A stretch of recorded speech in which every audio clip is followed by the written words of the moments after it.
Do not add anything. Do not second guess yourself. You got this. You got this. Angalia hapo jirani, an elbow. Please check on a neighbor. Tell them, you got this. You got this. Tell them. What? Why? You got this. Hey, we don't have neighbors. Hey, tell her you got this. Adanyuma, tell them you got this. We got this. We got this. Hey, my friend. It's called a hackathon, my friend. Pitching. Pana machezo. We got this. So I am MC Papa Mali, and welcome. You know why you're here. Lovely tags. They call the climate. Let's talk climate change. Huh? Climate change. My father, my dad was a meteorologist. Huh? Like he was a weatherman. Like and he used to say he wanted to be a doctor. And he told us, I missed being a doctor by 2 points. That system, 2 points. I wanted to be a doctor. So I'm like, you're a weatherman, you're a meteorologist. Like, unaambia watu form ni gani kesho? You know, is it raining? Is it not? You know. So my dad is a weatherman. So one of the things we did with my brothers, there's something called a weather balloon that they used to launch every Sunday, 2 p.m. Big weather balloon to go and take satellite images. Me and my two other brothers, my elder brother and my younger brother, we used to go because we grew up in Napa. Who knows where the meteorological department is? We grew up there, you know, because my dad was a weatherman. And they used to launch that balloon every so often. And my dad had all these books and all like, Dad, you know what we used to ask my dad? Dad, kesho kutanyesha? And like, it doesn't work like that. Like, it doesn't work like that. And then when I grew up and went to high school, there was geography. I don't know if they still teach it. And one of the methods was how to determine the weather the method was called weather law. You listen to frogs. When you hear frogs croaking, you know it's gonna rain soon. Right? Who knows that? Weather law. Yes, when you hear frogs croaking, you know it's gonna rain soon. That's how the weathermen in the days used to do it, right? They didn't have all these instruments, they didn't have all this Elon Musk kind of technology, but my dad was a weatherman. I'm going to see my dad tomorrow, and I'll ask him, like, what do you think about climate change as a weatherman, as a retired weatherman? And I want to listen to his wisdom. He's 73. Yeah, my dad is he's 74 actually. Yeah, he's turned 74 this year. So I'm going to ask him, Dad, kuna climate, kuna noma, wanakata miti. Dad, tufanye what? And that's why we're here, right? Because climate affects all of us. And I remember one of the definitions we used to have in geography was tofautisha kati ya weather na climate. What is the difference between weather and climate? Class? What is the difference between weather and climate? Yes.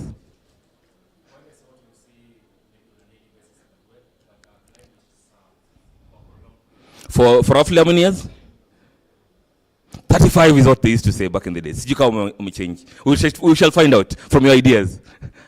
So welcome, ladies and gentlemen. Apana jali kama kuna butterflies, I got you. Let's see. Imefika bas. It's 2:01.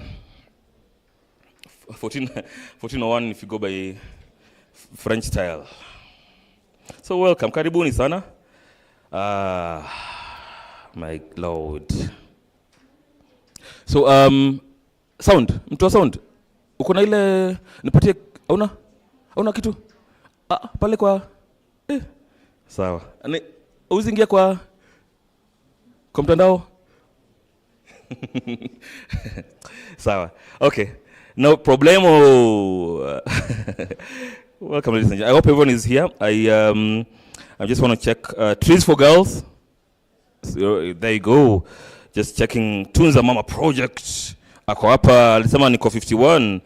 Sin sawa tu. Tapatana hapa tu. Ingine Signverse. You have it right? Signverse.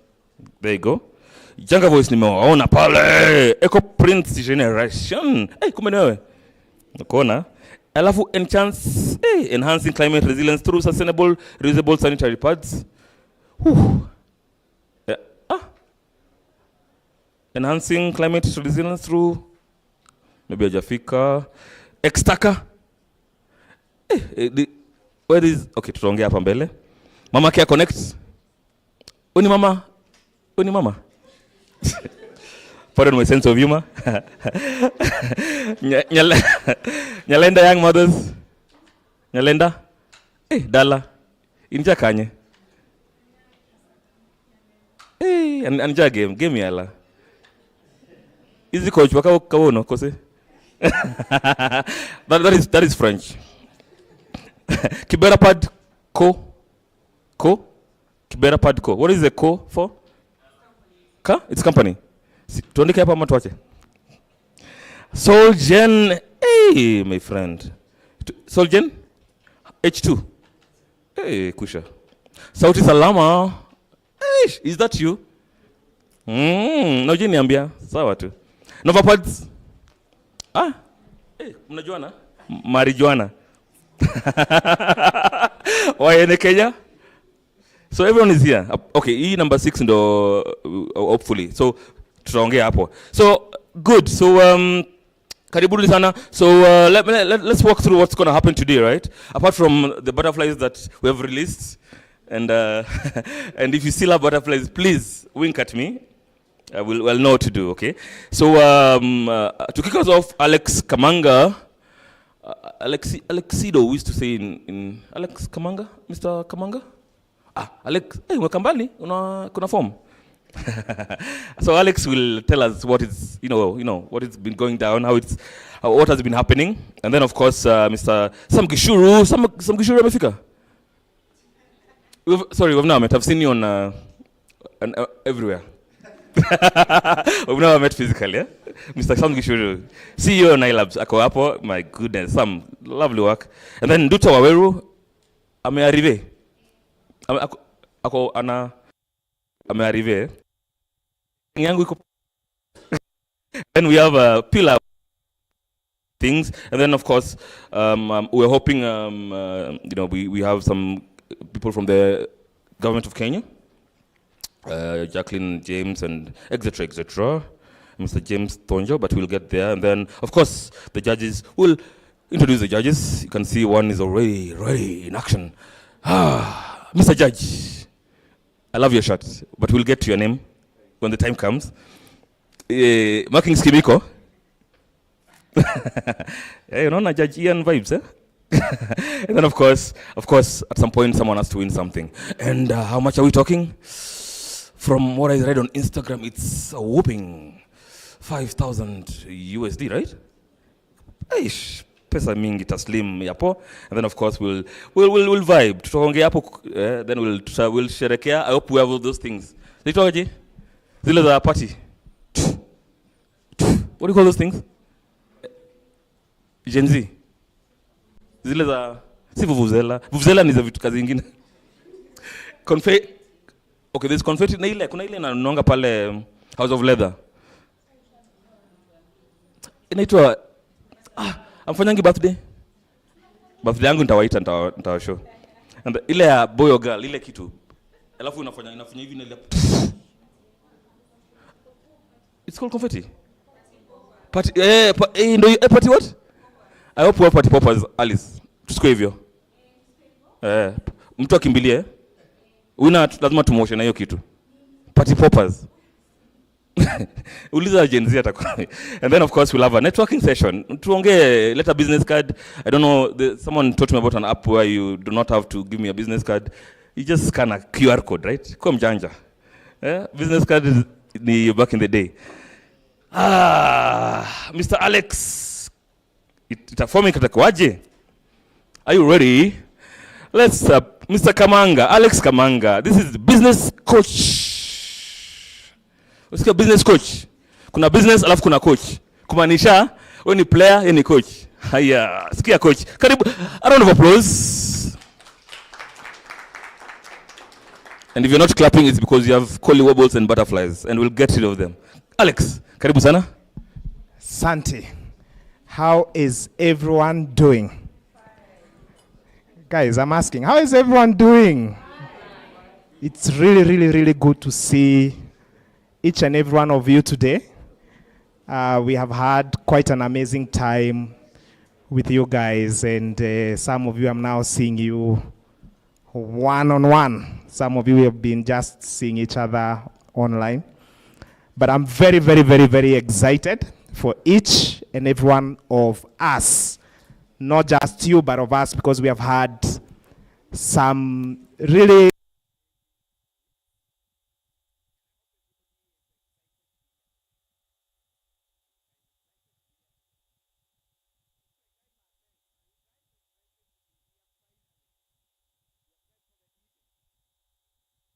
want to, in a very summative way, to just give a bit of a highlight how the journey has looked like for us throughout those few weeks, few days. First off, I would like to congratulate each and every one of you for the simple decision you made to be an innovator, and especially in a perspective of such an important conversation, and especially everything we have done together throughout the Climate Hack Lab. So I'm very, very, very, very, very excited. But just to go back a little, how we built up the conversations, the engagements. The MC has said I was a coach, and how we took all that together.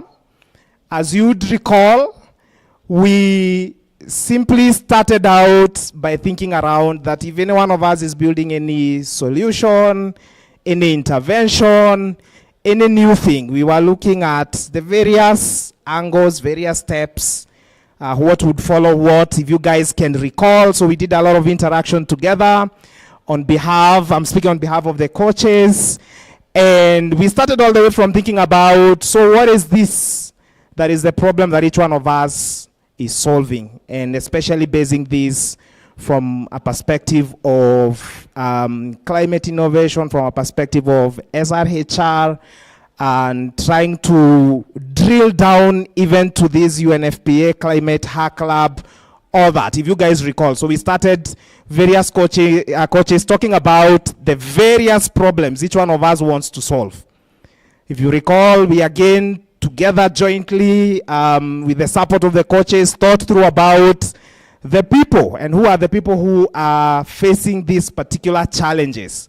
Who are we solving for? All those kinds of conversation, and thinking about really, really, really big problems that, if well solved, can mean so much to the globe at large. We talked about the various solutions and our various pathways, our various interventions, our various responses to the problems that we are solving, if you guys can recall that. The other building block we were looking at, if you guys can remember, we were talking about, so how do we then build something? I'm sure some of the coaches were talking about prototyping. How then do you go to market with it? How do you get feedback? How do you iterate as you're getting that particular feedback? All these, if one of us, you guys can remember, that's what we were doing together. And we moved all the way to thinking about how do you then scale? How do you then grow it? All those building blocks. All the way to the very, very last step, thinking about you preparing to tell your great, amazing story, your great, amazing intervention, your great, amazing innovation, and how it's going to change the rest of the world.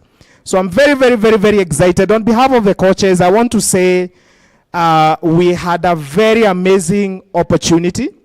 I think at the very, very, very onset, we all agreed that we were going to have fun through it all. We all agreed that come what may, today there is no loser. There is nobody who is going away with their head down. We agreed that each and every one of us, all the things we have looked at together jointly with coaches, one of the statements we kept talking about was saying that success leaves clues, right? That if we do what others have done and succeeded, eventually all of us will have that same good result. So we agreed to have really good fun throughout the program, lots of questions in the one-on-ones, in the joint sessions. At least speaking for the coaches, we had a really, really, really amazing time. I think most of the times we were running out of time. The guys really wanted to see how they can gather as much feedback to work out their solutions. And we agreed, once everything is said and done, today is a celebration. Today is, even as we move past this particular D-Day, is to see what are the things I could still take away, right? Whether I make it for the prize or not. But all those things, how do we apply them on a day-to-day basis in terms of the solutions that we have? So today we are saying, we are celebrating everybody. We have had a really good engagement throughout. All the coaches have really had a good time with each and every one of us. And we can not finish without saying we wish everybody the very best. And we are looking forward to keep engaging. Ultimately, you are the guys that change the world. You are the guys who are solving for the big issues that are out there. Thank you so much, MC, and it's a delight to be here today. It's a delight. No, before you go, before you leave, who's your favorite football coach? Unfortunately, matters football, Niko Inje, completely out. I'm not a huge fan of football.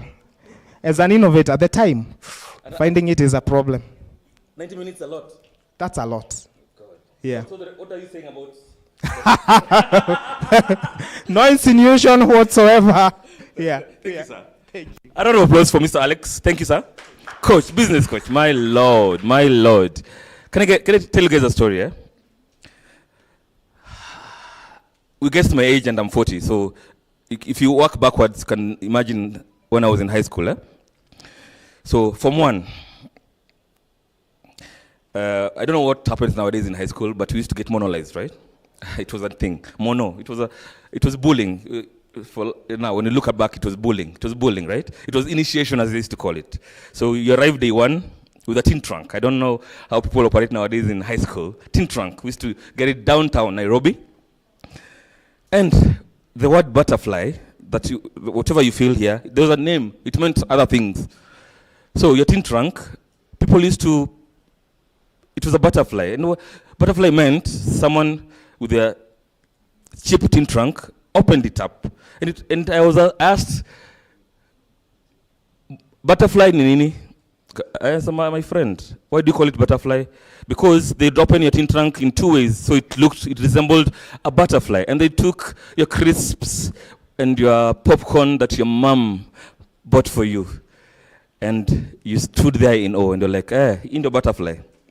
So that butterfly then in 2000 and when was I in high school? Do I even remember? Of course I remember. It was 1998. Moi Forces Academy, alumnus. Yeah, alumnus. Oh my God, butterfly.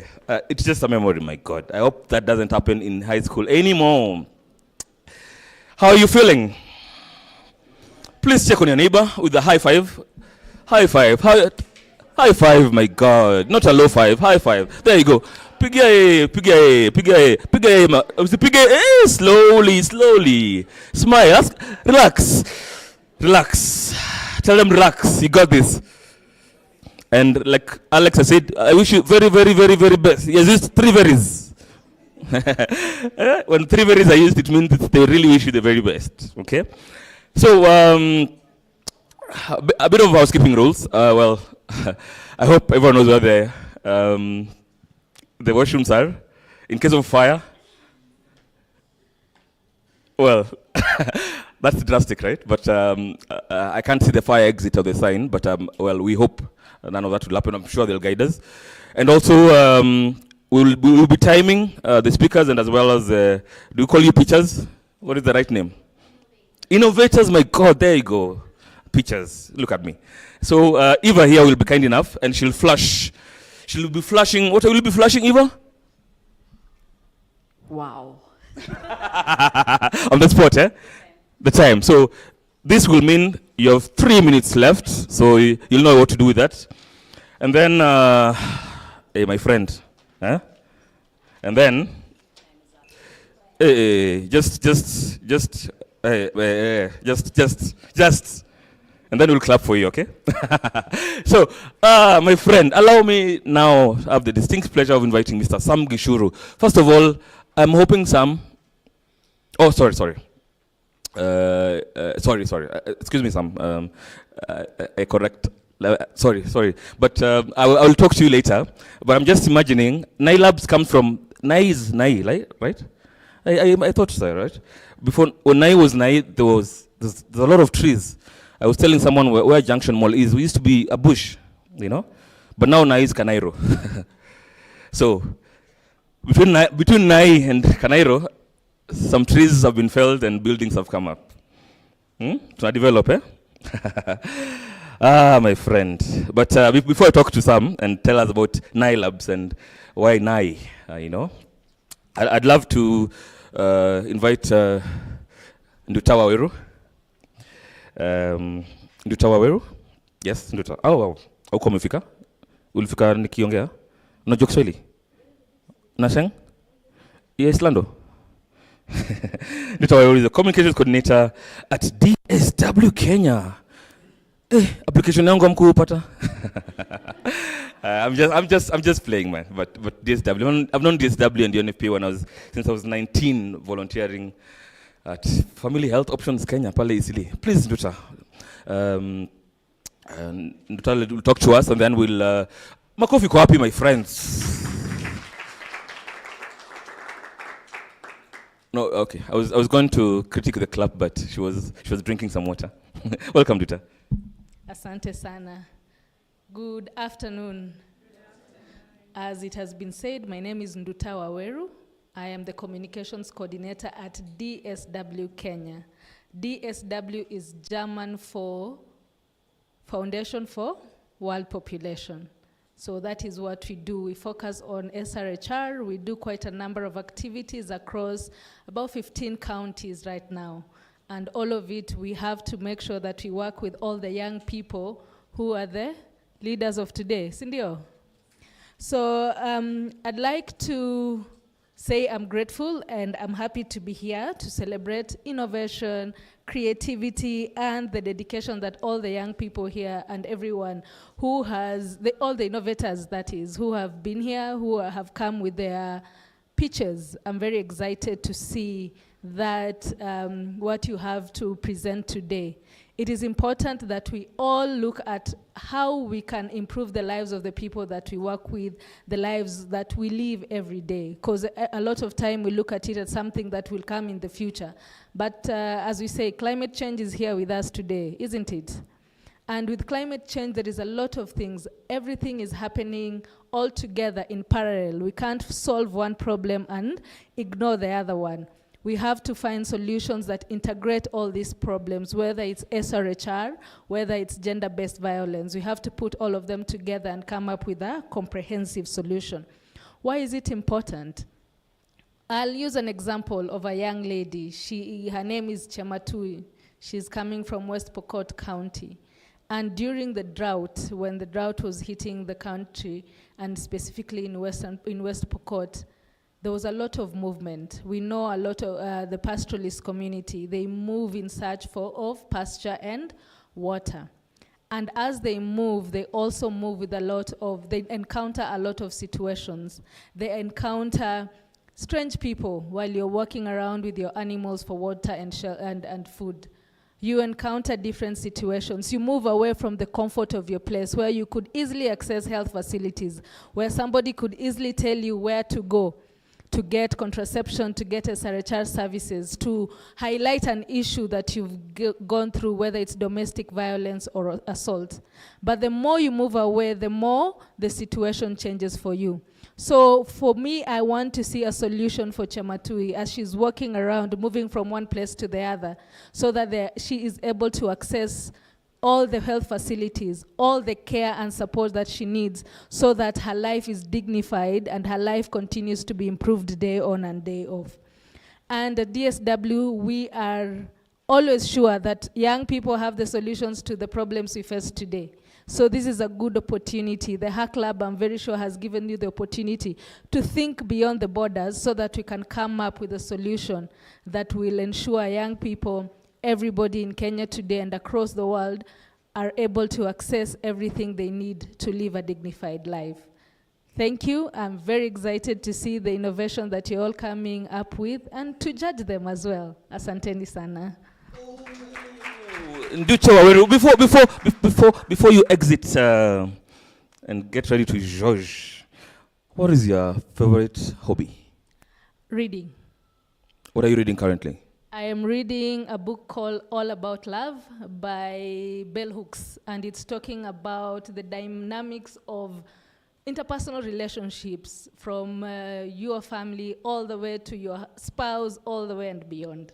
And on which page? I'm on page 3. We just picked the book the other day. And Nducha Waweru, ladies and gentlemen. Hey, my friend. What am I reading? Daily Nation. Okay. And TikTok. Oh my God. Who's on TikTok? Who's on TikTok? I'm not on TikTok. I couldn't keep up, man. I'm like, someone X and a lot is happening, my God. And Instagram, of course. Nducha says she's looking for a solution for this girl. And that's why we have the Hack Club, and we'll find those solutions amongst the innovators, okay? So now, I was talking about NILabs, who are, of course, the partner putting us here together and doing this lovely work. And Sam was telling me, like, Nai comes from Nairobi, right? So, of course, I'm sure it comes from somewhere. So, and it's called NILab Accelerator, and he's the CEO, Mr. Sam Gishuru. And also, I was thinking about, we talk about incubators and accelerators, right? And I hope I can indulge you on that, the difference between incubator and accelerator, So NILab Accelerator, and accelerator is good because kuna mahali wanapeleka vitu, accelerate niku na kanyaga mafuta, ama tutasemanga aje wale wanavasha. Sikanyage Subaru sana, my friend. Mr. Sam Gishuru, CEO NILab Accelerator, please join me and put your hands together. Actually, when someone tells you put your hands together, you just put your hands together. Well, clap is round of applause is what we're talking about. Mr. Gishuru, karibu sana. Then, of course, you tell us what else. What do you want me to tell them? You called me. What do you want me to tell them? First, start with NILab.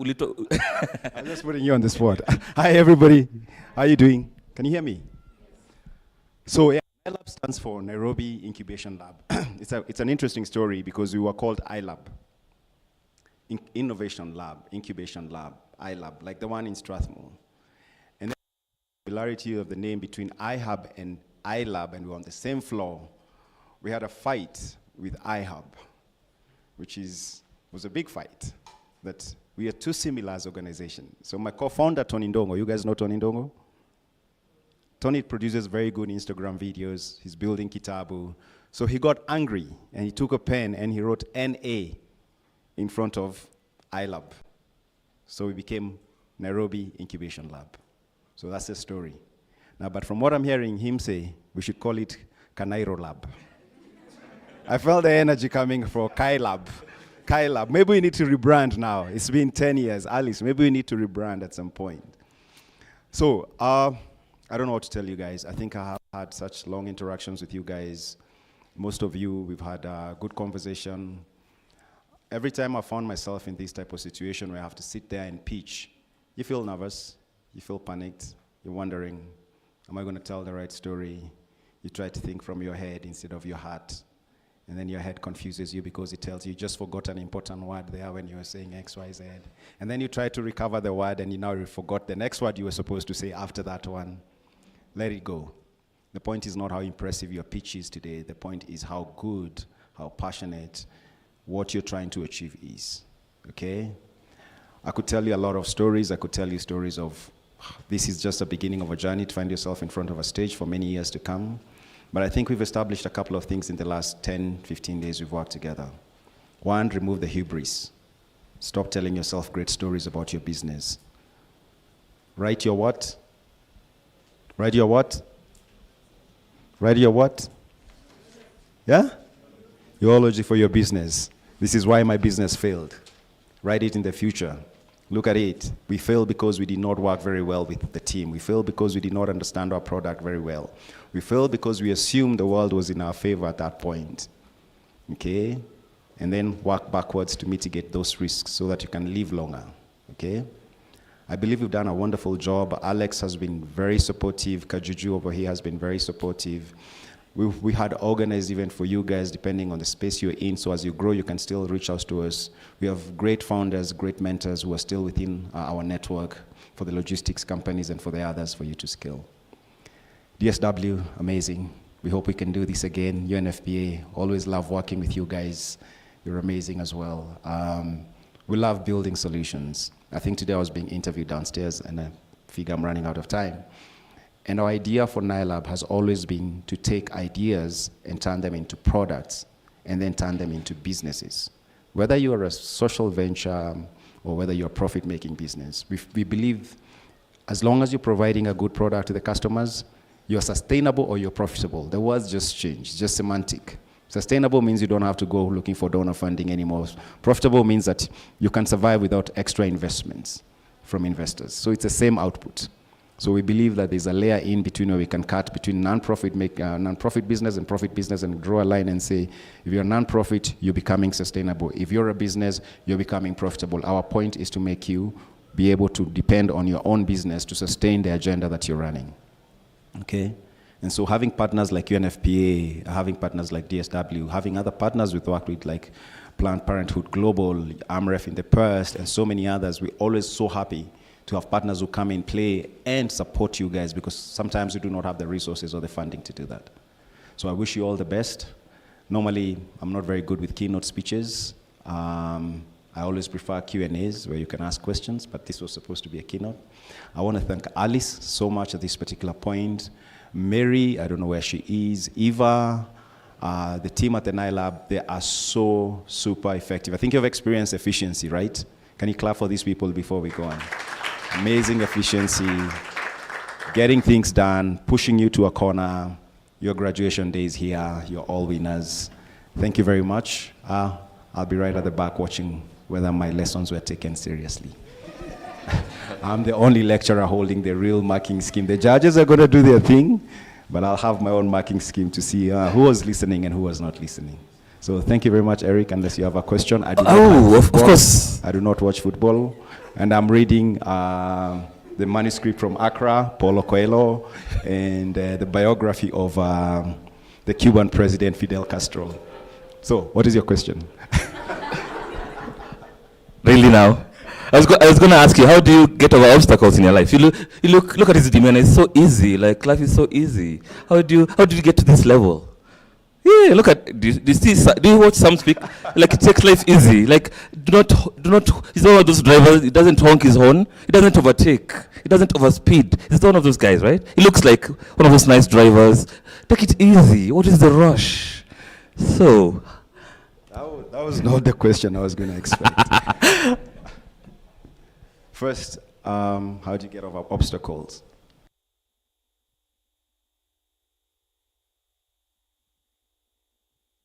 With them, straight through them. I always believe strongly what you need is on the other side of that obstacle. Yes. Both through the mountain, go through the ocean, go through the valley of the valley of death, or the valley of the shadow of death, for that matter. So when am I reading your book? As soon as I write it. Have you started? I think I'm on page 10. Good. Yeah. I want to read some Gishuru book, right? Yeah. It's very scary to write a book, to be honest. I started 2 weeks ago, 3 weeks ago, and it's a very scary experience to imagine what your mind will spit out on paper. And I was terrified. I was shaking when I started writing. Please make sure you include that obstacle. Obstacle. Please, okay. please. That's how. I'll, if I don't find it, my friend. And just to mention, the demeanor comes after you've hooted and shouted at people and lived in the ghetto. So, meaning ghetto was saying, we're not this calm normally, as it's trying to imply. Been there, done that. Yangu ni poa kuliko yako vile nimekusikia. Serious?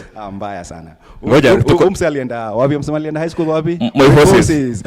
Anaita sanduku tin box. Inaitwa sanduku bro. Sanduku ya shule. Sanduku ya shule. Kulikuwa both sides. Butterfly, eh? Butterfly. Ulipigwa butterfly? Aye, bro. Nilipiga wase butterfly. I knew it. There was something there. Sikupiga mse butterfly, but nilipigwa a few Yeah, times. sawa. Thank you so much. So please, maybe we want to invite someone from UNFPA, perhaps Pilar Molina. I like the name Pilar Molina. Yeah. I look at that, it sounds very strong. Pilar. UNFPA representative. Please come on stage and address the innovators. We're very grateful to her. We're very grateful. Makofi kwa Mr. Gishuru. Thank you very much. Nice job. Thank you, Miss. Thank you, Sam. Pilar, welcome. Yeah, thank you. So, just to clarify, I'm deputy representative. I'm not the UNFPA representative in Kenya. And don't ask very difficult questions, please. After my intervention, no, I'm really happy to be here. And as you know, sexual and reproductive health and rights is at the core of UNFPA mandate, but youth is also at our heart. And it is always this, we always support this idea of nothing with you without you, you know? So we need the young people to support in creating innovative ideas and helping us to shape our programs. And you know, you were saying climate change is here with us, and it's with us across the globe. I'm from Spain, and I don't know if you've seen the news that many cities have been devastated by the rains. So, but the thing here in Kenya is that most of the population is a youthful population. So basically, when we have climate change issues and events, it disproportionately affects the young people. So it is very important that we recognize the interconnection between sexual and reproductive health and rights, as you were saying, and climate change, and how when these events happen, you know, limited access to sexual and reproductive health services, family planning, increased gender-based violence, adolescent pregnancy, how the disruption of the school results in school dropouts and these girls more exposed to child marriage and gender-based violence or early pregnancy. So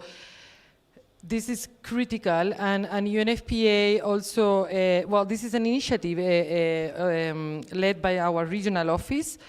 And we are very happy that every year is a theme. This year is related to climate change, and I want to congratulate the young people here. You passed the how can you say, the filter, and out of 100, I've heard 100 applications, you made it to this stage. So I just want to encourage you to feel, even if you are not the winner, your work doesn't stop here. And some of these innovations we can leverage through our programming. So just be assured that this is work that we can, together with our partners, we can leverage, and we are very happy to be here. We want to thank our partners, DSW,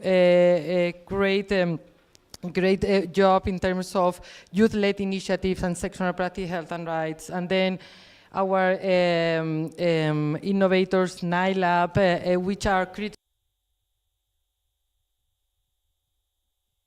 more innovative.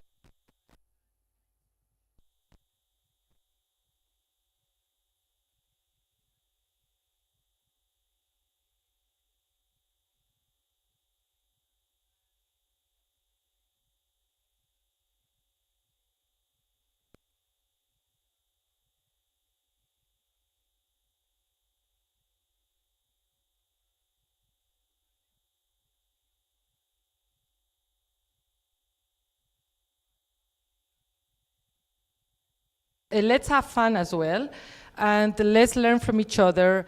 And just to say that you are the future of Kenya, and you can help us bring in more solutions that are more responsive to the needs of adolescents and young people in this country. So thanks a lot. And and I also want to appreciate my colleagues from UNFPA. They have been working very hard to make this successful. So all the best. Let's.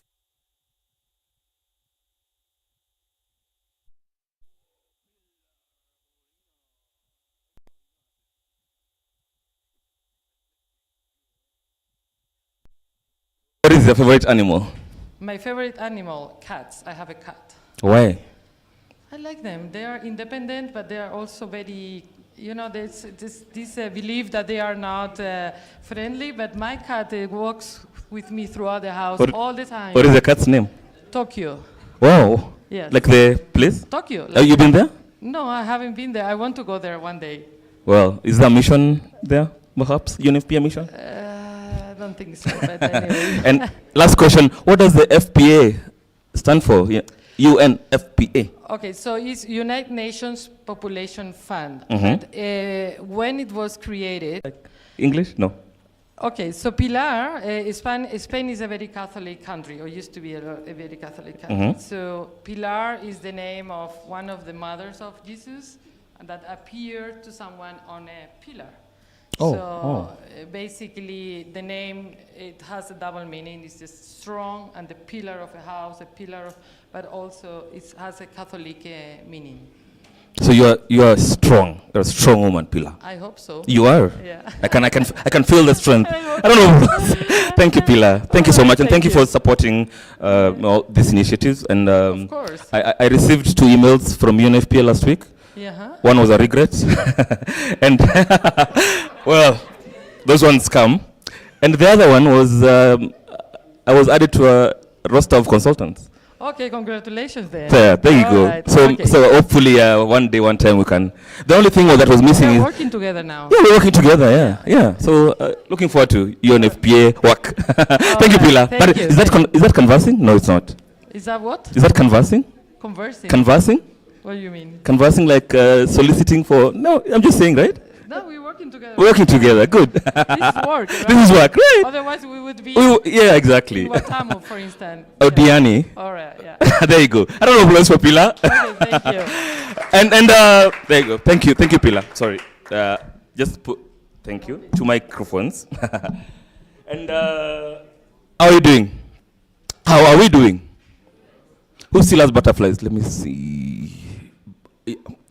You, my good friend from Government of Kenya, will fight. Who has butterflies? You still have butterflies? Don't worry, we're coming. Who else has butterflies? One person? The rest is Menda? Some Kishuru has butterflies. Some doesn't get butterflies. What are those? So, my goodness, where are we? Where are we?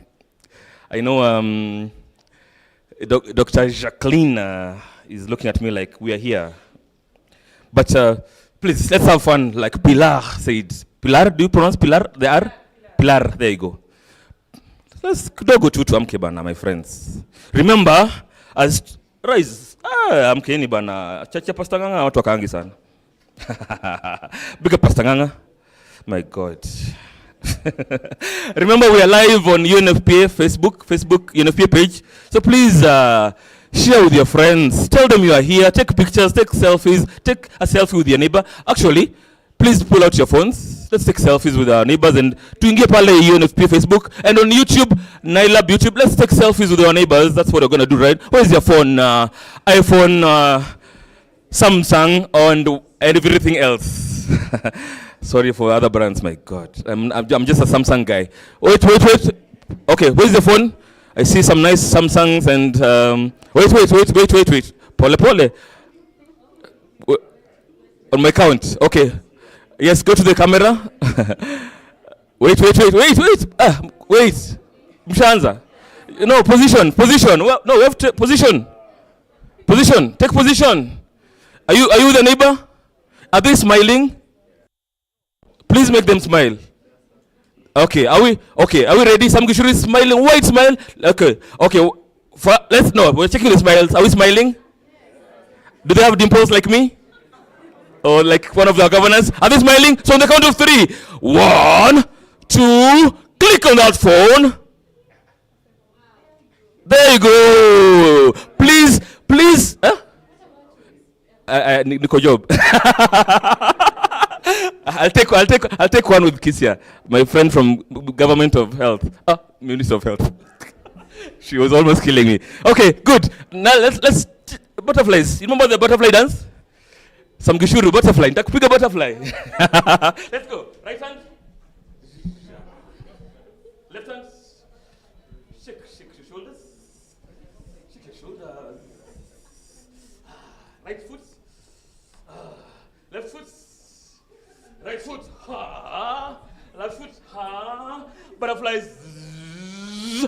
Hold it. Wait. Remember? Hold it. Let it go. Let's go. One more time. Right, left, butterflies. Hold it. One more time. Arakaraka, my friends. Butterflies. Hold it. Now high five and even sit down because Dr. Jacqueline Kisia is in the building. My God, Dr. Jacqueline Kisia. We need to have a panel with Dr. Jacqueline Kisia. Remember, we are Facebook Pale, UNFPA, we are live. Are you live or what? Are you live? Do you go live on TikTok? Nailab YouTube. Ingia YouTube, my friends. Come out. Please follow me on YouTube. Dr. Jacqueline Kisia, please. Let me introduce you because we know each other. What do you do again? Let me see. You had forgotten when I came in. You called me a young person. Sasa Jacqueline, our secrets. Alafu kaniuliza kama nitapitch. Ilichoma? Kabisa. Lakini namba yangu ulipeleka wapi? I am taken. Sasa namba nikitoka kunyuma. Anyway, Dr. Jacqueline Kisia, Program Manager, Adolescent Sexual and Reproductive Health, Ministry of Health, Kenya. Tuambie, my friend. Do I go on? Oh. Yes, this is you. Yeah, this is me. I'm Dr. Kisia Jackie Nyale. Yes, hi-fi Nyale. Yes. I'm the head of SRH. SRH includes adolescents and youth from 10 to 24 years. Mm-hmm. As per WHO, right? Yes. So, if you got 25, forget about it.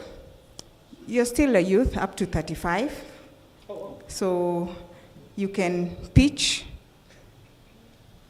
be very innovative, and win and get something out of it, make a life out of it.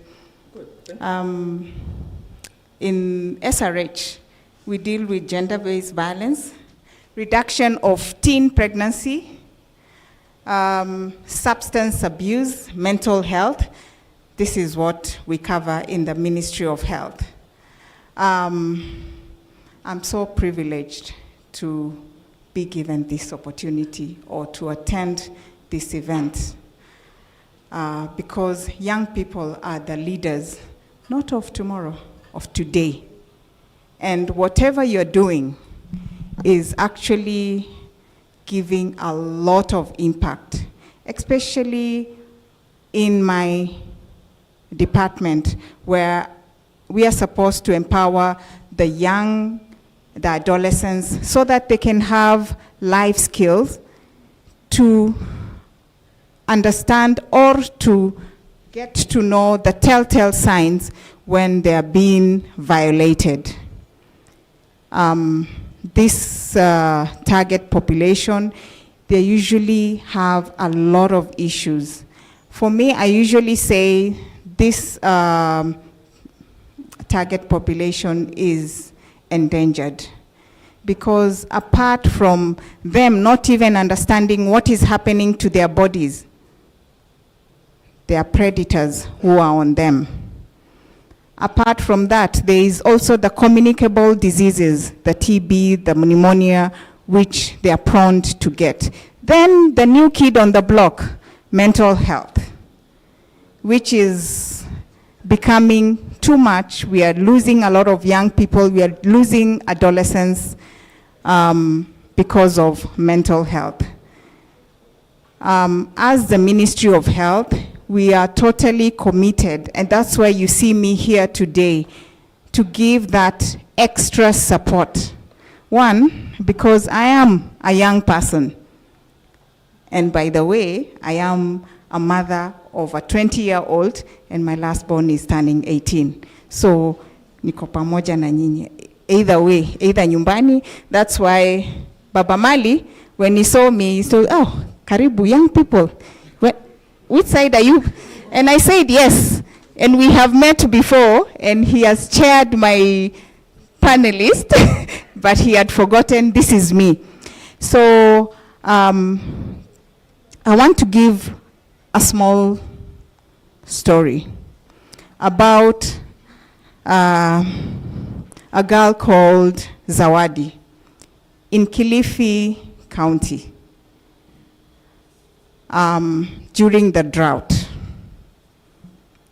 She's 15 years old, and because of hardship, she's in class 4. There is no food at home. But Rashid, who is a boda driver or a rider, is around the corner, and she has no sanitary towels. She has no food because the mother has told her, enda ukatafute chakula, ndio tukule. Not for herself, but for the whole family. And Rashid is eagerly waiting for Zawadi and not intending to have sex. It happens. And she's pregnant, and we don't know whether she was even infected with other diseases. She's now out of school. She's not able to afford diapers. She's not able to. Rashid, yearly, hit and run. Alihepa. What happens to this girl? Me, myself and I'm committed to make sure the Zawadis are not preyed on. I will do my level best to make sure I will empower the girl child plus the boy child. I'm not leaving the boy child behind because I have a son. And in the future, I want him to be a good husband and a good provider. So my role is to make sure the young people here will, whatever they create, we put it in a platform where they can be empowered and they can use their efforts to earn a living. How do we do that as a ministry? We are going to continue collaborating with UNFPA and other ministries and other sectors to make sure together we can push this agenda. Instead of sitting back and waiting for someone else to do it, but we'll do it as a team. So thank you so much, Baba Mali and UNFPA, for inviting me. And I want to wish all the participants all the best, and may the best win. Thank you. You exit the stage. First of all, I'd publicly like to apologize for forgetting. I remembered your face, but the name. It's okay. It hit me later. Do you accept my apology in front of all this? Yes, totally. I don't hold feelings, so I'm good. Yes, I'm a teenager, so. Number utanipatia, you can, no, Minister of Health Affairs. Nothing, Yeah. nothing. I can give you. 9 to 5. I can give you, UNFPA, alafu the PS. So it's still, we are representing the ministry. Good. Sitaki univunjie nyumba. Siwezi maze. Mwambie yule jamaa ni kazi yako MC tu. Hapo hakuna no. Mkienda Naivasha mnanibeba. Until death do us part. Do not agree to be death. Sawa. 2 questions before you. Yes. Are you allowed to work from home as ministry? As Ministry of Health. Working from home policy. Is that? As Ministry of Health, we do not work from home. Okay. Yes, because. Is there a policy? No, there's no that policy of working from home. But now that you've spoken about policy, just to let the... There's that thing that is pending, eh? Yes. No, it's not pending anymore. It's done. It has been Okay, signed by please. the CS. Oh, wow, the tell them, please. Good news. AYSRH policy has been signed by the CS, and we are going to launch it this month. Woo! Birthday month vibes. Last question. I hope there's more fabric left from where this came from, because I need a shirt that looks like that. I'm very generous. I will give you my teller's contact. Thank you. Thank you. A round of applause for Dr. Jacqueline Kisia. My Lord. Hey, when are you launching? What is the date? When are you launching the policy? Hopefully by the end of the month. Before my birthday, I hope, eh? Mozi Ishe. My God. How are you doing? Please hydrate. Let's hydrate. Please hydrate. Let's hydrate. If you are joining us, I am MC Papa Mali, your official noisemaker. Welcome. Please hydrate. Please hydrate. Take a sip. It's hot. Nairobi's weather is lovely. Huh? I hope it's not global warming by any chance. My God, should be having short rains. Mr. Do we have James Donjo? Jemo? No. Unatoka mtaa gani? So, let me introduce Mr. James Donjo, who's coming to the front. Jemo. Can I call you Jemo? You look like a Jemo, by the way. Jemo, manze. So Jemo, when he's not chilling, is a senior climate change officer / you have another portfolio here. Youth Focal Point, State Department of Environment and Climate Change, Ministry of Environment. I hope you got that right. Hey, Jemo, unachapa job, man, my friend. Come tuchapie. A round of applause for Jemo. James Donjo. My God. Chapie, bro. Yes, thank you. Hello. Hi. Niko na hoarse voice, say Homa. So that is my natural voice. So thank you. I want to appreciate the entire team. This is what I usually do. So interacting with the youth is part of my PC target. So even being here, it is I don't take it like for granted, and also for the UNFPA. So first, let me appreciate the organizers. The organizers of this meeting, that is UNFPA. But before that, allow me to ride on already established protocol. Yeah. So for the innovators, UNFPA team, the communication team here. So it has taken a while or a time for people just to sit, to think and organize. I organize the events, but I know sometimes how it take until last minute you say, can I call it off or can I still go on? But this is good. And let me appreciate the UNFPA. They have been holding the youth. I'm the evidence. We are working with you since SES. And we have seen how you have been coming through to support us. They have been supporting us. And after we decided as the Ministry of the Youth Focal Point, and this came in 2021 when we were employed. And the issue of the Youth Focal Point was not because the ministry wanted it.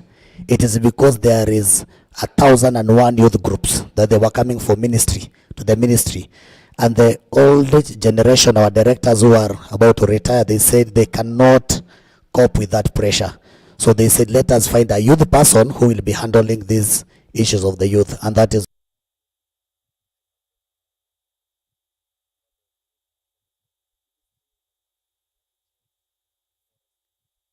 so my work is, one, to ensure the youth are well represented when we are doing our policy.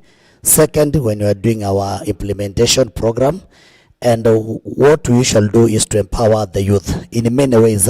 First, maybe currently umesikia kuna watu wanataka story ya kwenda COP and ABCD happening. Sometimes getting accreditation is an issue. So sometimes we come in now we discuss with the office, then we say we can give them 1, 2, 3 budgets. That as the youth, not as a delegation or anything, but they go in capacity of the youth. So we are doing a lot as the ministry. Personally, I'll be so happy to see how you pitch, because from 23rd of September to 26th, we were doing similar of this. But for your advantage, you have been given time to think about, you have been taken through coaching. For us, we didn't give the youth that opportunity. What we did, we usually do what we call regional trainings. And for us, we have divided FCDC, that is Frontier County, then we have region, Ereb, Noreb, and then from there, Mount Kenya, then Jumuiya Pwani. So we had the first workshop with the FCDC. Those are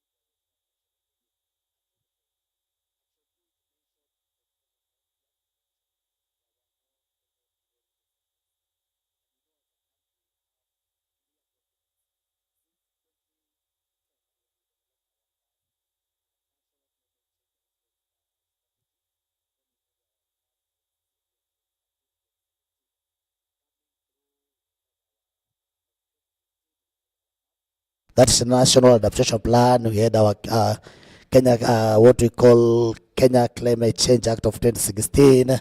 We had our first intended NDC. Then we came through, we had our what we call the second NCCAP. Up to now, when we did our amendment of NCCAP, the issue of carbon markets came in. This all to create opportunities. So we identified the youth and the children, they were left aside. Because the sectors like agriculture, because we have 7 priorities in our National Climate Change Action Plan, which implements the long-term strategies. And these long-term strategies, umesikia kitu kama NDC, National Determined Contribution. Umesikia kitu kama GSIP, what we call Green Economy Strategy and Implementation Plan up to 2030. Umesikia kitu inaitwa NAP, Adaptation Plan for up to 2030. LTS, that is a long-term low emission strategy also for 2050. So we implement in five-year cycle. So in this one, the youth, they were left aside. So in 2023, we said we wanted to have something separate. So we said the sector do your consultation, then we did our own consultation. And we pushed the ministry until we introduced another new chapter on children and youth, which now is a standalone. You can mobilize, you can train the youth, they can have their own intervention, they can report their actions, because it is all about collaboration. And the UNFPA came in after we developed the NCCAP. We did a pilot of some of the interventions, and we requested UNFPA to support. And they supported the first side event that we did in the SES. And then they took some youth to COP through with the collaboration to the ministry. And you have seen this happening. And the best thing, it is the last training and pitching. One of the person who won that, it's the same amount, around the same amount you are doing here, is the person who has been trained by the UNFPA. Throughout is the one who won the award. So for us, it's being done regionally. It is a seed funding, the same process. You pitch, the people sit there, judge, and then after that one, UNDP takes over there to give you the funding and now to follow up. So this is the good thing, because we are moving out of advocacy. And as a ministry, we have been fighting this for so long. At what point are we going to exit the issue of advocacy and now concentrate on the issue of the innovation? And this is what is happening now. Because we have been getting the resources for capacity building, training, it ends there. But the youth on actions in the innovation sector, they have been always been left aside. But now advantage, you are here. Even if you will not win, it will be in the record you are among the people who pitch in this day. And that is the idea that you can mold and you can have it. So already you have won, because your idea is the only one who has. For us to make a chini, we can criticize, but you cannot do what you are doing. So mine is to motivate you and to tell you not even the sky is the limit. Somebody say, you shall say the sky is the limit. If we have the footprint in the moon, then the sky is not the limit. So let no one give you the limit. You can do it and you can make it. And for us, we are looking for those innovation. We have what we call Kenya Climate Change Knowledge Portal. So we want those good stories that we can draw from UNFPA, we can put it in our website to show what you are doing. And those who follows the matters of international, this is the issue of COP, you can see the youth GST. Yeah, what they did in the GST, they took our model as a country. It was one of the best practice on how we engage the youth.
We are looking, the team maybe will be looking for. And then separate climate interventions from normal environmental programs and projects. Because some of the people can pitch it. It's not a climate program, but it's an environmental program. Then this is about health.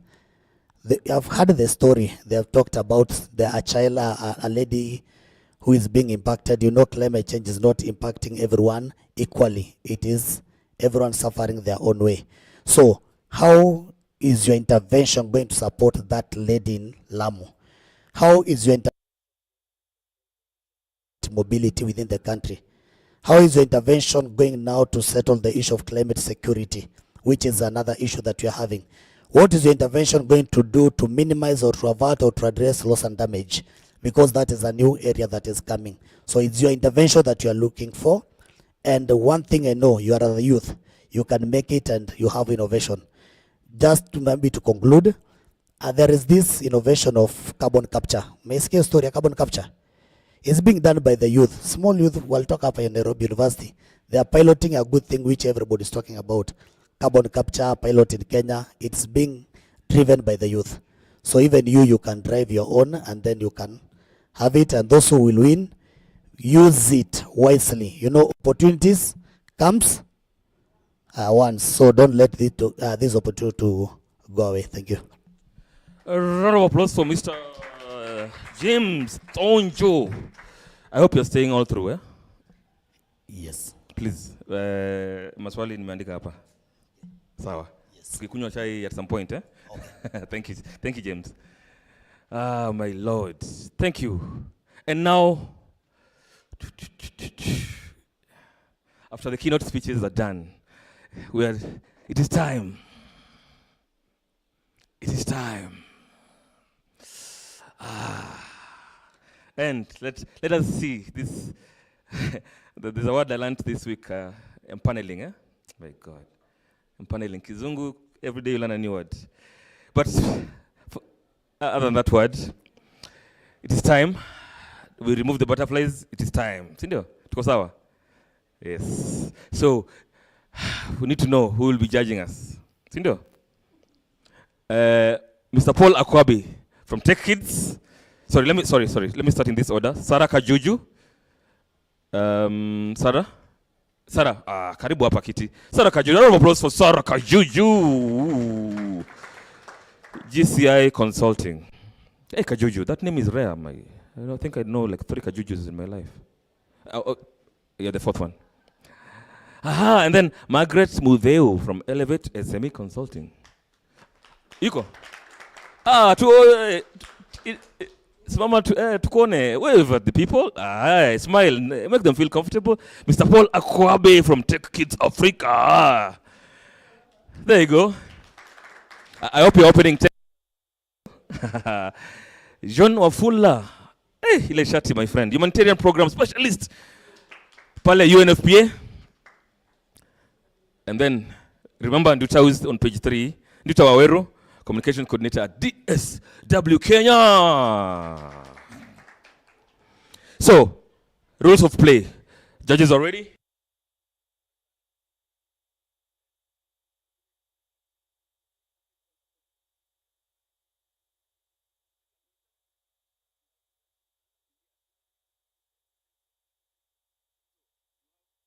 Minutes of your pitch, and Eva will do her thing. 3, she'll count you down. You have 5 minutes to do your thing, of course, including 5 for, and then a 5 for Q&A, right? Yes. So it's like 5 for your pitch, and then we open it up for Q&A. So it's 5 for your pitch and 5 for Q&A. Pointer iko hapa, kama wewe ni pro, lakini kama wewe si pro, will help you, okay? Are you ready? Are you ready? Oh. Sasa, even tutafanya job. Are we ready? Yes. Are we ready? I cannot hear. Are we ready? Iko wapi energy? Are we ready? Iko wapi energy, my friend? High five your friend. Tell him, are you ready? Ask him, are you ready? No, not kind of energy. Are you ready? Please put some energy in your voice. Are you ready? They look tense. Are you tense? And now, drum roll. Hey, sound effects go up, DJ. I'm just kidding. So, number 1. Trees for girls. Round of applause for Trees for Girls. Microphone check. Is this one pointer? Let's see. I hope it's on cue. Let's just check. Is this you? Yeah. Will you be able to? Yes. Okay, good. Next, then back. Good afternoon. My name is Shadrach Simpai, co-founder Tareto Africa. What comes to your mind when you think of climate change and female genital mutilation? I want to introduce you to Chantel, a 13-year-old girl from the village of Kishemorwa, Kinaro Quest in Narok County. That Chantel was born in a polygamous family of 3 mothers and 24 siblings. And as it is for most pastoralist communities, there is pride in having large herds of cattle. And so was for Chantel's father, who not only had many children and many wives, but also had to himself a large herd of cattle. Fortunately, when we experienced long droughts during 2023, Chantel's father lost all of his cattle to drought, and unfortunately could no longer maintain his status and also not sustain his family. And so he had to, unfortunately, marry off all his girls, including Chantel, so as to sustain his family. And as it is for most pastoralist communities, for a girl to be married off, they have to undergo FGM, a very painful procedure that is undertook using a commonly known sharp needle to the Maasai community known as Ormurnya, a very painful process that involves partial or complete removal of the clitoral hood so as to make the girls viable for marriage. And unfortunately, Chantel, together with her sisters, the same.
Chem on how to counter this climate change by planning for them tree nurseries, and also in the tree nurseries being able to have vegetable gardens for them to grow kales that will be able to be sold and sustain them. Thank you.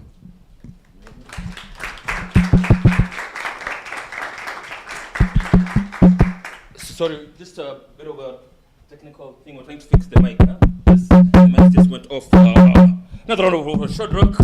Now over to the judges.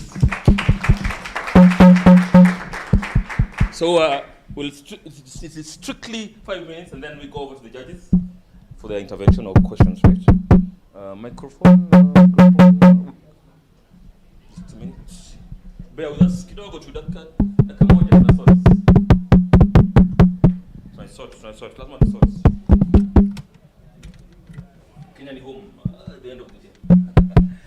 Kenya ni home.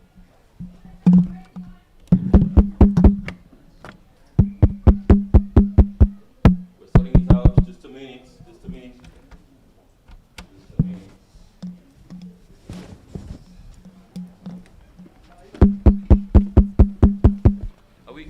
Can we do it without the sound? Yeah, let's just go on without the sound. We take so that we save on time. So go ahead if you have questions, judges. Go ahead.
The young girls on the curriculum, and they also showcase through poems and through skits on what they have learned.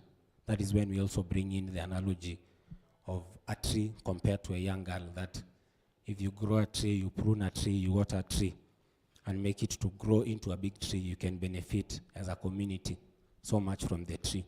We bring in the analogy to the parents and tell them that if we nurture the young girl, giving them education, allowing them to study with them without marrying them off, we are going to produce a holistic woman to the community that is empowered and able to empower the young girls.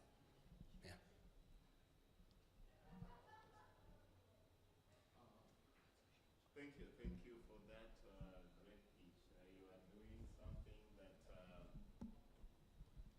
aligns with the nation's goal of planting 15 billion trees. So other than just addressing the immediate problem, you are also goal. Thank you. If you received the support that you are requesting for, Yes. where do you see yourselves or this particular initiative in the next 6 years when we conclude Sustainable Development Goals? Thank you. So at the moment, we were able to set up 4 tree nurseries in 4 schools. And in the same schools, because of the finances we had, we were only able to plant the trees without bringing in the aspect of them putting together the kilns. And so when we get the support, we are going to increase the trees nurseries that we already have in school and bring in our revenue model system that we also intend to train the young girls on how they are going to generate income to themselves.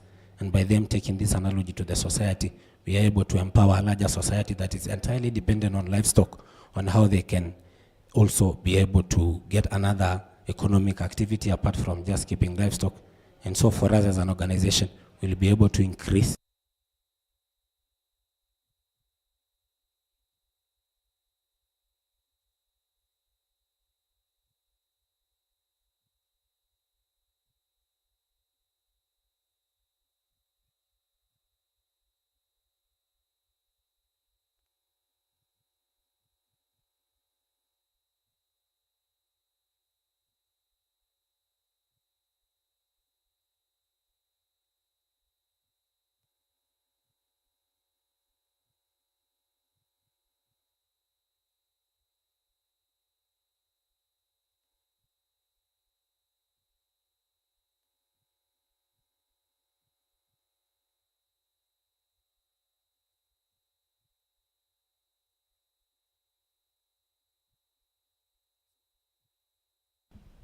after being gone through, we had partnered with the county government to help us making sure we bring a curriculum that will help the students.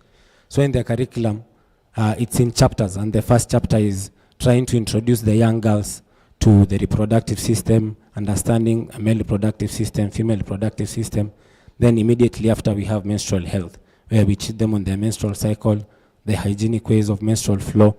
Then after then, is when we introduce the female genital mutilation and other harmful practices and train the young girls on the harmful practices. Then finally is when we bring in the environmental conservation aspect of it and trying to make the whole community and the young girls understand the analogy of being able to conserve the environment.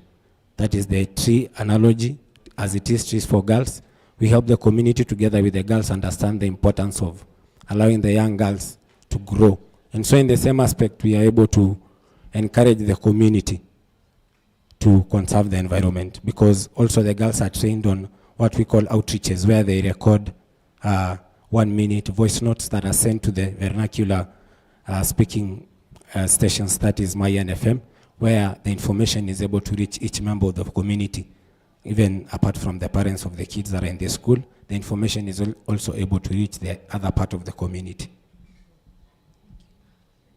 Now, for me, I have 2 questions, very simple ones. One is, what is the timeline of the project, the innovation? How long do you think you're going to do this? And then secondly, what does success look for you? Once you receive this award, what does success look for you?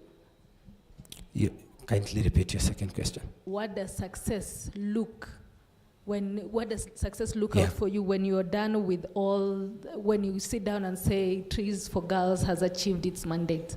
Thank you. So I'll go to the first question, and it is 6 months, because the whole program, we do it as girls are in school so that the young girls are trained every Saturdays when they go for their club meetings. And so we need 6 months to make sure the project is incorporated into the schools. And our success story is by giving a beautiful story like of Chantel. We have so many girls in the community that are in the situation they are because their parents did not understand what it means by giving this young girl a chance. And if I empower 50 girls, as we do in each school, the information will reach a larger part of the community. And once you give an empowered girl to the community that can be heard in that baraza that can be heard in that sitting in their community, we are able to impact a larger part of the society, which will be a success story, letting the girls grow to be the girls they want to be, and also ensuring that every girl in the community, independent of where they live, they are very much aware of their sexual rights, and they can be able to stand for their sexual rights in confidence. Thank you.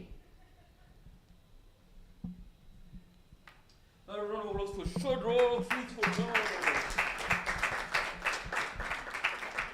Thank you, Shadrach. You can have, there you go. And so we're running out of time. We're running. I'm going to keep the mic here. Well. Yes. So who's next?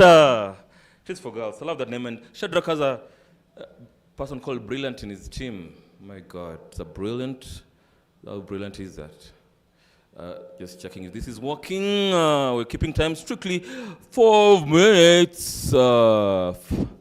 Tunza, Mama, and Julia. Julia is with us. My good friend. 5 minutes. Thank you.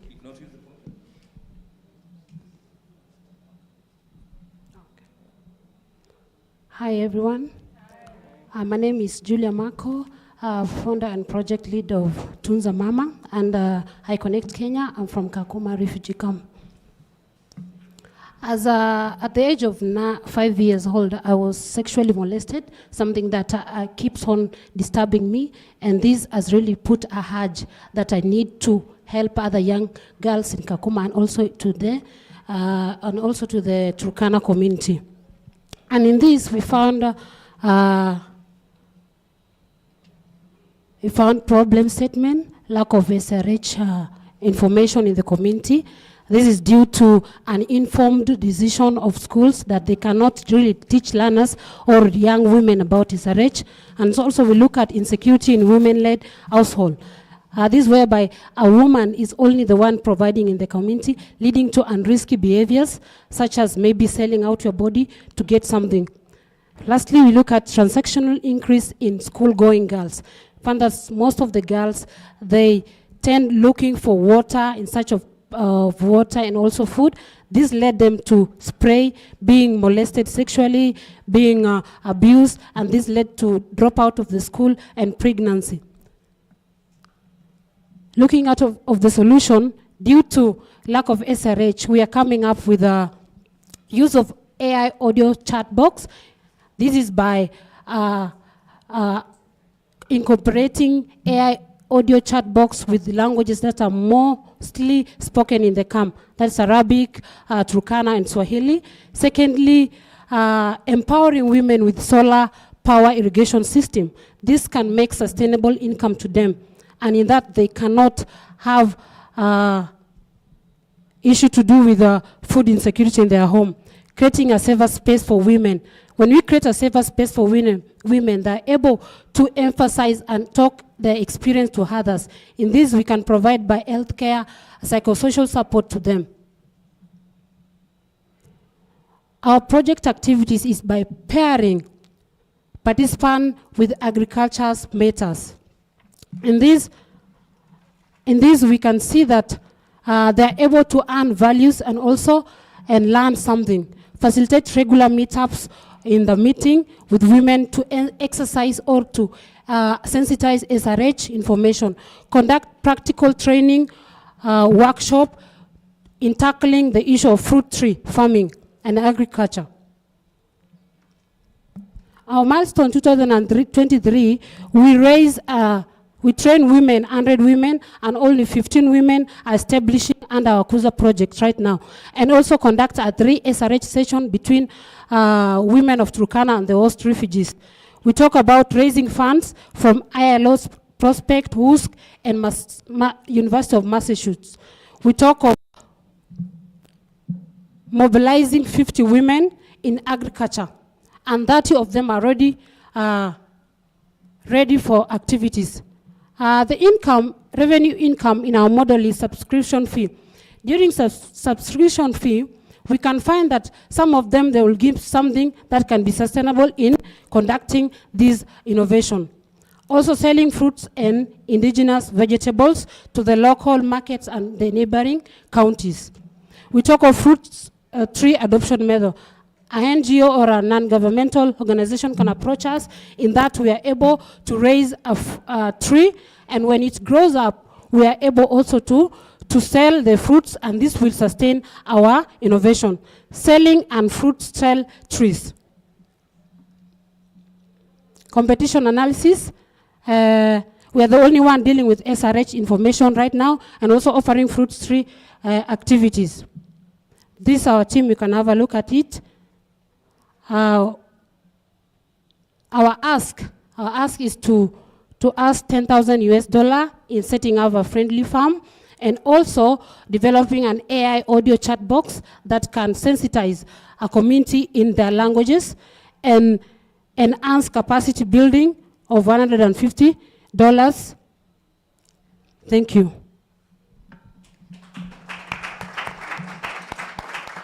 Round of applause. There you go. Over to you, Georges. Microphone is on. Page number 2, Tunza. Sorry about that. Tunza Mama, congratulations. Thank you. You are definitely targeting a very vulnerable community. And my question is, how have you worked with the other partners who are doing livelihood programs? What support are you receiving from partners like WFP that this particular project can now build on? Is there any support? So far, we have asked them a space whereby we can have a safer space for women to talk the experience about SRH, and in that we have seen it's support that we have worked with. Also, we have a community-based organization that helps in agriculture.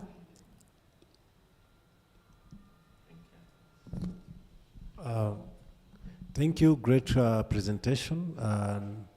My question would go to the developing of the AI-powered audio-based, AI-powered, technology. What is it going to contribute towards the growth of what you're doing? The development of AI chat power box is going to help the marginalized area, because some of them, they are not well educated, they can't understand, they can't read. So whenever they talk or they put an audio chat, the reply will come to them, and that will sensitize them about SRH and also climatic issues.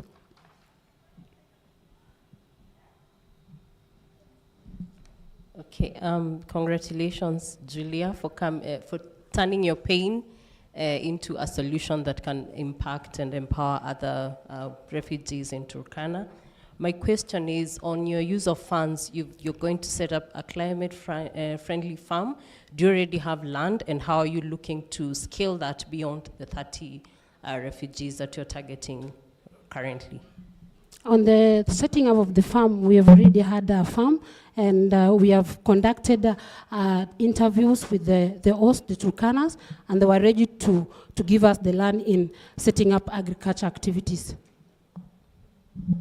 How do you intend to scale that? Scaling that, we intend by empowering them, and also bringing integration between the refugees and the host. Thank you, Julia.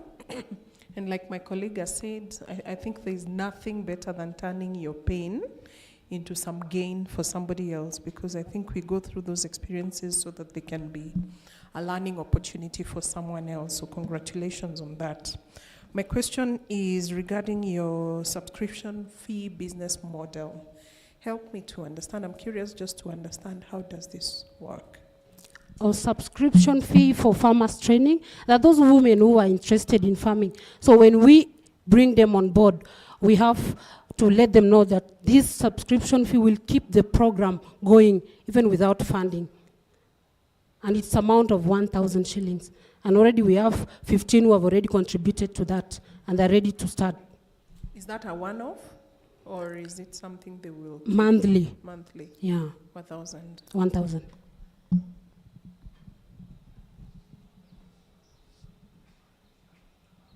Voila, as we say in French. And former French colonies. Voila! A round of applause. Tunza Mama, thank you. Thank you so much. Thank you. Thank you. Well done. Sign verse. We're keeping it moving. Raka raka. Mambo ni chop chop chop chop. Maendeleo chop chop chop chop chop chop. Let's go, let's go, let's go. Yes. The pointer. Who's the pointer?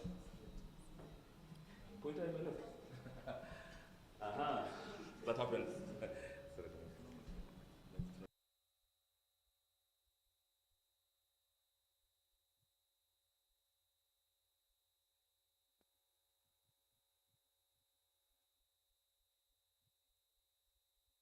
And I come from. Did you know that over 5% of the world's population lives with hearing disability?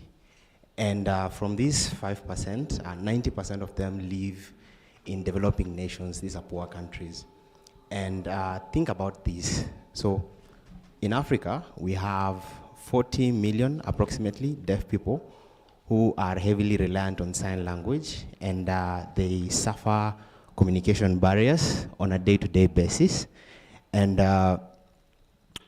this exacerbates further even to healthcare. And when it comes to issues of SRHR, they are far more disadvantaged to their hearing counterparts. So why are we solving this problem? They depend on sign language for basically communication. And two, it's very expensive to hire interpreters. It would range 25 USD upwards to 20,000 Kenya shillings a day. And three, less has been done to really build solutions to effectively integrate them into even healthcare settings, SRHR kind of settings. And with that, let me show you what we are building. We're building an AI-powered digital sign language interpreter. Think of this as a visual Google Translate for sign language. So a use case would look like, I'm deaf, maybe talking to a healthcare professional on sexual matters. And all they have to do is just, point their camera towards me, and our app is able to detect sign language, relay that to text and speech, and also convert text and speech back to sign language, which is, the primary modes of communication. So we're bridging these communication barriers. Other than that, our platform is also able to help even stakeholders within the SRHR space digitize their content to sign language format faster than anyone in the country right now. This is the target market. By 2050,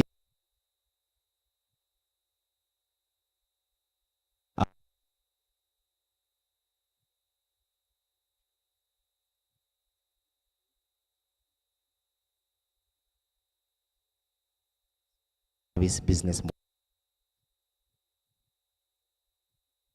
or any other platform, then use it for interpretation needs. And with that, we're looking at charging approximately 10 USD for a premium version, though we want to make it free to just drive customer acquisition. In terms of corporate clients, these are NGOs within the SRHR space, organizations within the SRHR space. They'd be able to access our platform for their interpretation needs when they're running programs in the deaf community.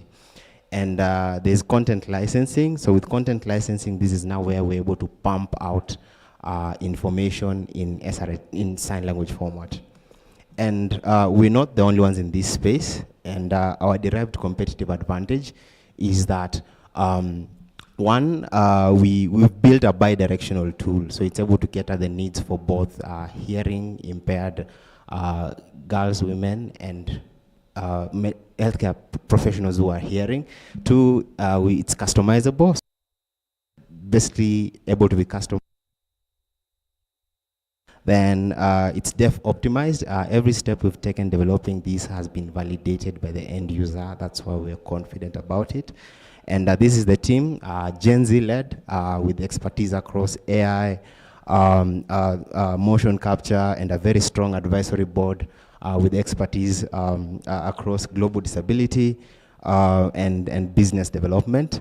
And our ask is $5,000, and the $5,000, what we'll do with it is we want to collect a more comprehensive data set for SRHR specific content, and with that we'll be able to enhance our AI capabilities, as well as automatic speech recognition as well, then push this to market. This is our roadmap. So currently we've built an interpreter. It's working, text and speech to sign language perfectly. And in terms of next phase 2 is to collect more data, which is really paramount for our technology. And we've been privileged to be named among the top 11 AI innovations in Africa. And we've also won the Inclusive Africa Award. And if you believe in what we're building, we'd love to partner and collaborate.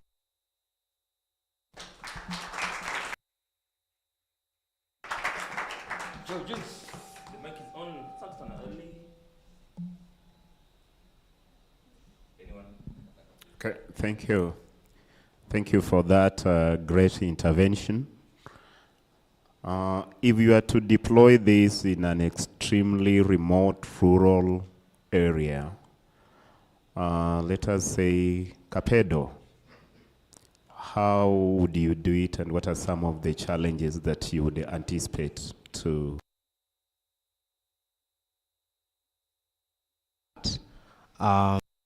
So we look at ourselves more of like the technology provider, in that our platform is able to help with interpretation. So what we've done, we've just done a series of demos this last week. There's FEDWA in Kenya, they work with deaf girls and women across SRHR. There's a Tinada Youth Organization from Kisumu. There's Kilimanjaro Blind Trust. So how we'd approach that, so first of all, the platform is built offline first. It's a game engine by default because of that interaction. And you'd be able to still access the platform online, no, offline, yeah. And the approach that we're looking at with partnering with established organizations within SRHR is they run a lot of programs in these regions, right? And they run a lot of trainings. So what we're doing is we are helping them pretty much digitize those recurrent trainings that they do in animated format, which we export in MP4 videos that can be reused, and pretty much cutting on costs like travel costs. If you talk of, interpretation, 2 and 4. So the need that is there is just through these partnerships, we're able to help them pretty much make their content accessible faster. Yeah. Hi, Eli. Hi. That's a great presentation, great idea, great risk, of course, in taking that particular area. Now, my question is on when did you start, and how many clients do you have, and maybe how much have you made? How much you've made? And when you started, how much you've made, and how many clients?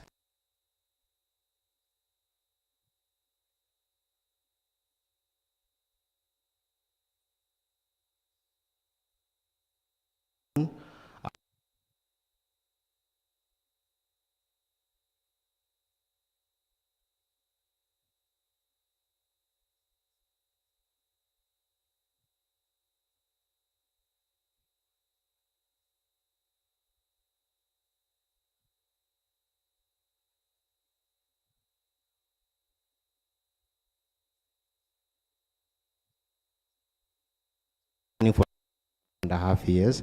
So in terms of progress, we've shipped an MVP.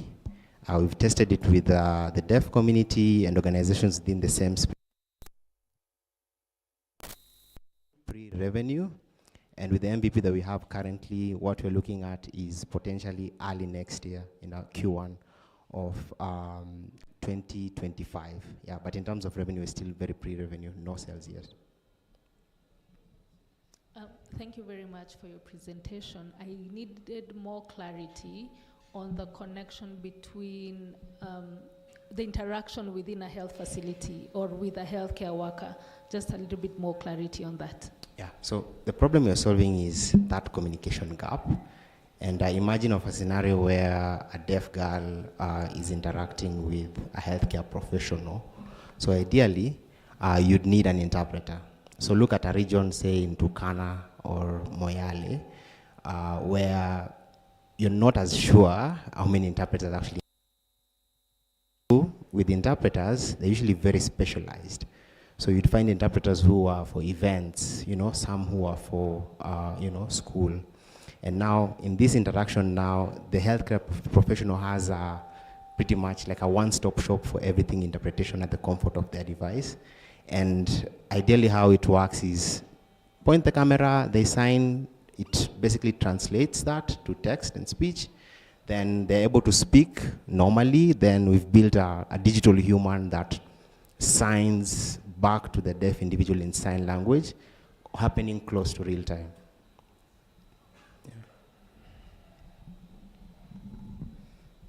Right, great solution there, using technology to be inclusive, especially to those that are deaf. Just one question.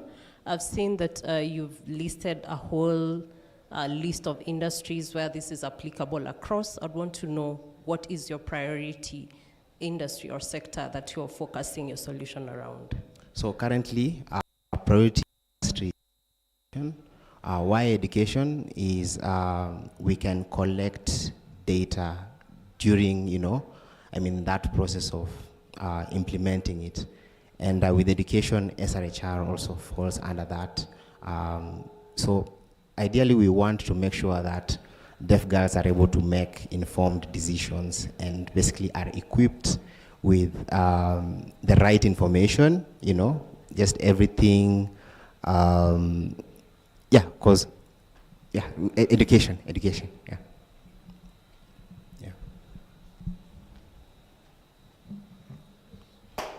All right.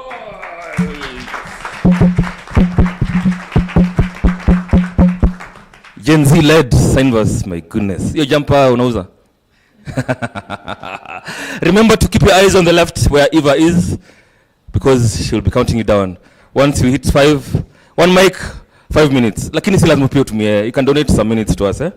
If like Janga Voice. Janga Voice, you look unaweza. So come. Janga Voice. Pointer iko wapi? It's Signverse. Left na pointer. Hey. Sawa. Janga Voice. Karibu bwana. Unajua ku Hi everyone. My name is Soma Guyo. I'm co-founder and CEO Janga Voice. Janga is a Swahili name for disaster. Janga Voice enables women and girls to have access to critical information during onset of disaster. Currently, only 50% of global population have access to multi-hazard early warning system. In Africa, it is only 40%. And this has increased community vulnerability to disaster impact. And over the last 20 years, disaster have claimed almost 1.2 million people, 2 billion people affected, and the US dollar 2.93 global loss. Women and girls especially have heightened risk encompassing maternal health, maternal mortality, gender-based violence, unmet family needs. And currently in Kenya, we lack timely multi-hazard early warning system, limited reach, and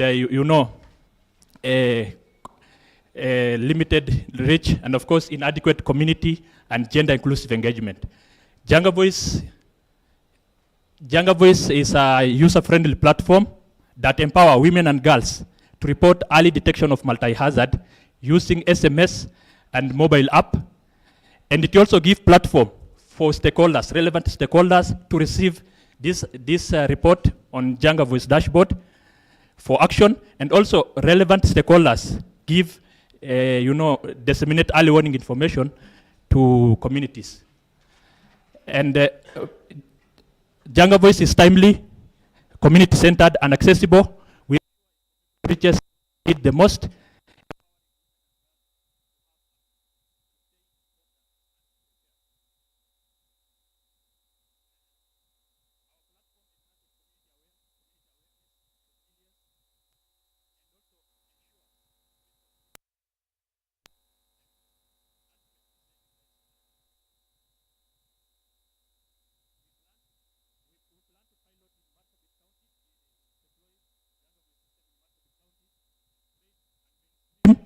SRHR in our intervention, invest in research and development, and scale Janga Voice to other regions in Kenya and Africa at large.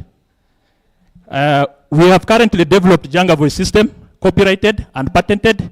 We have piloted in 3 wards in Marsabit County. We have current active 80 users. Global early warning system market is growing with forecasted value of $3.35 billion. That is driven by increasing investment. Our revenue generation model is subscription-based, $27,900 per organization annually. This projection increasing to $41,850 in the second year through expanded subscription. We also leverage on long-term partnership and grant. What makes Janga Voice to stand out is our platform is multi-hazard. We have multi-platform accessibility, and we have a two-way loop communication. These are our competitors, and because disaster is collective, they are also our customers. We have a robust expertise in law, gender expert, food security, climate change and DRR, and IT and cyber security. This make inclusive disaster preparedness. We are seeking for $73,000 to fully deploy Janga Voice system in Marsabit County. The investment will go into training, of course, piloting on wider scope and deploying it in Marsabit County, and of course, procuring of efficient internet infrastructure, and of course, laying a robust ground for scalability to other arid and semi-arid regions, such as Mandera. Thank you so much.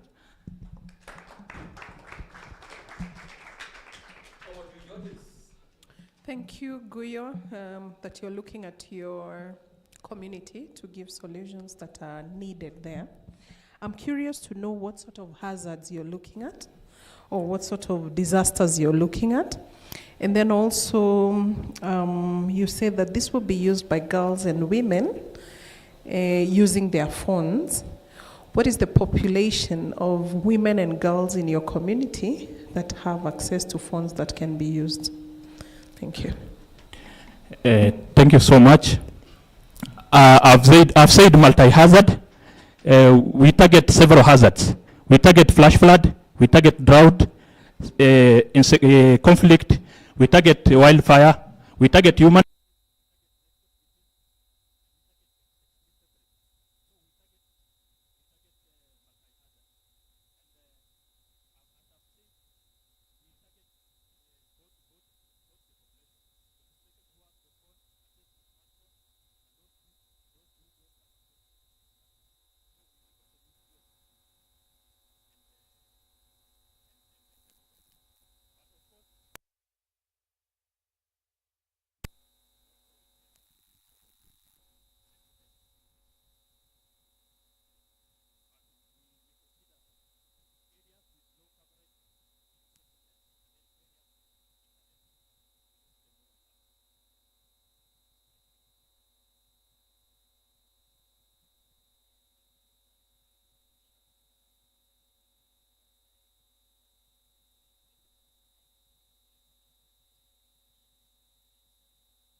On platforms like yours to scale and also to have people using it constantly here. Thank you so much. In terms of how we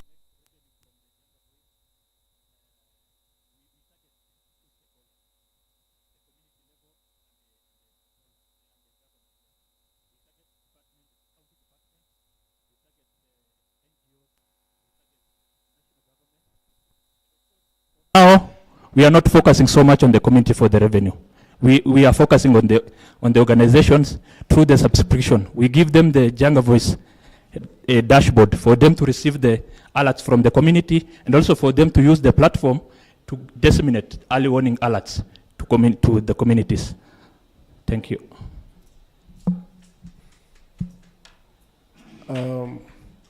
Thank you so much, Somo. I think, first of all, good work with what you're doing.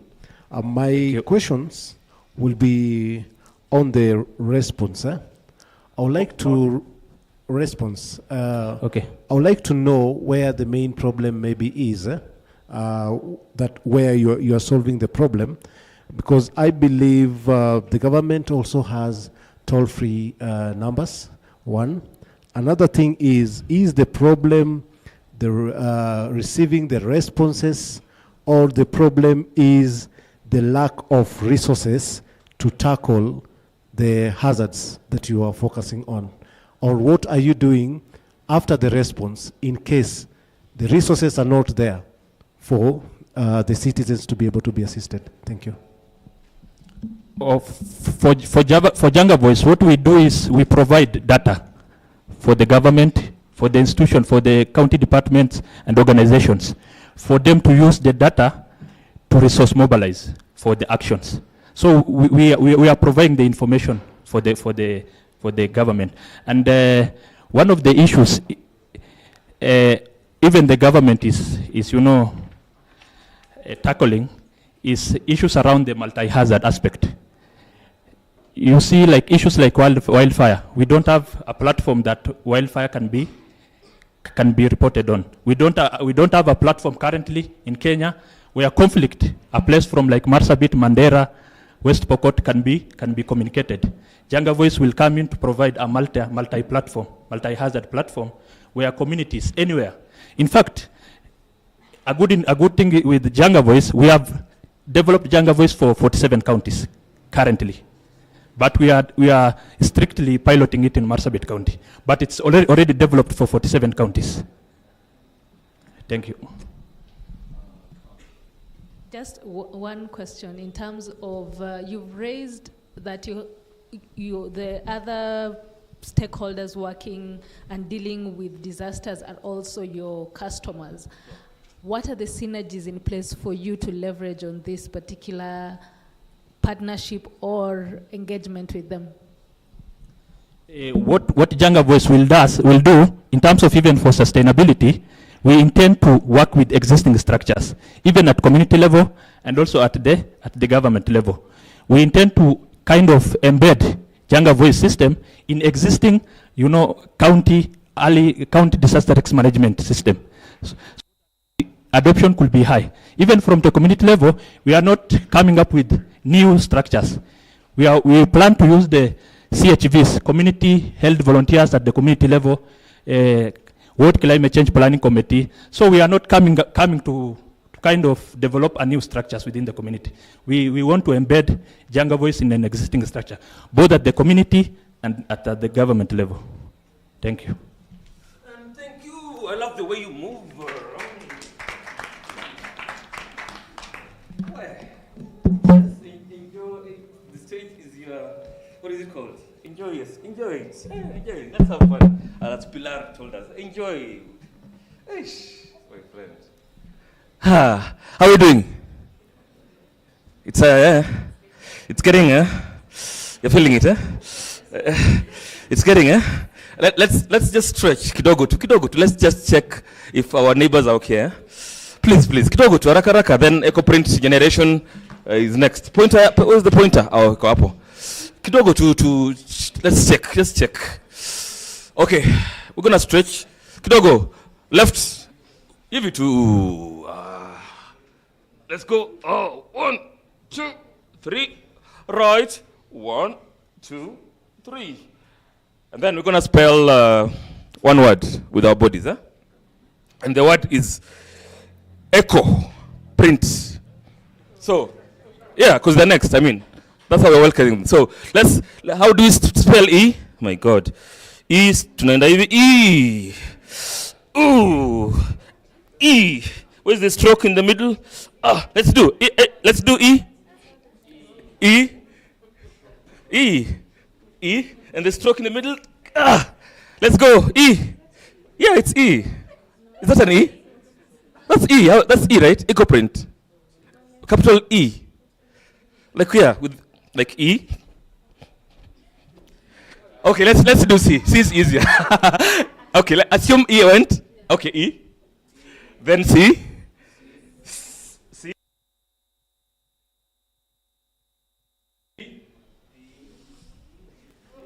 This, yeah.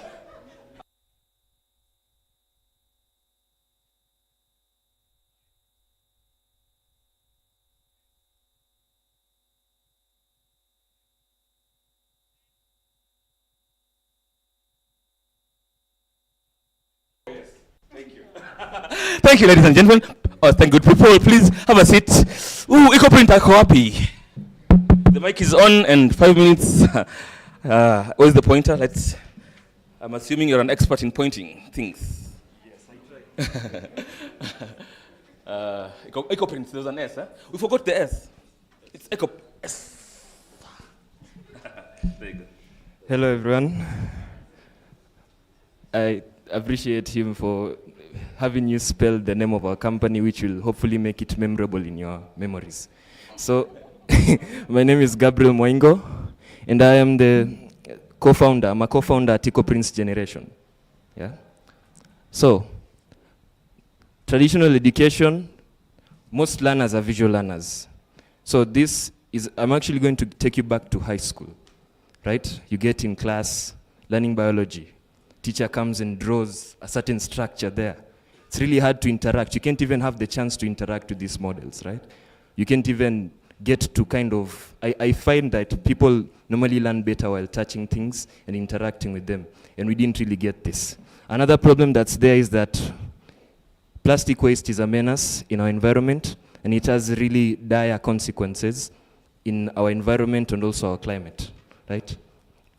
So what we EcoPrint, or our solution, or whatever we make, is that we turn this plastic waste into 3D printed SRHR models that would help our learners better interact and learn and kind of understand SRHR topics in a better manner. So I've brought one with me over here, and this one's supposed to be the female reproductive system. So we have the internal parts and the external parts. So we find that this one would be really crucial in organizations that are even part of our innovators who are here. Because we find like trees for girls, they normally conduct trainings to girls.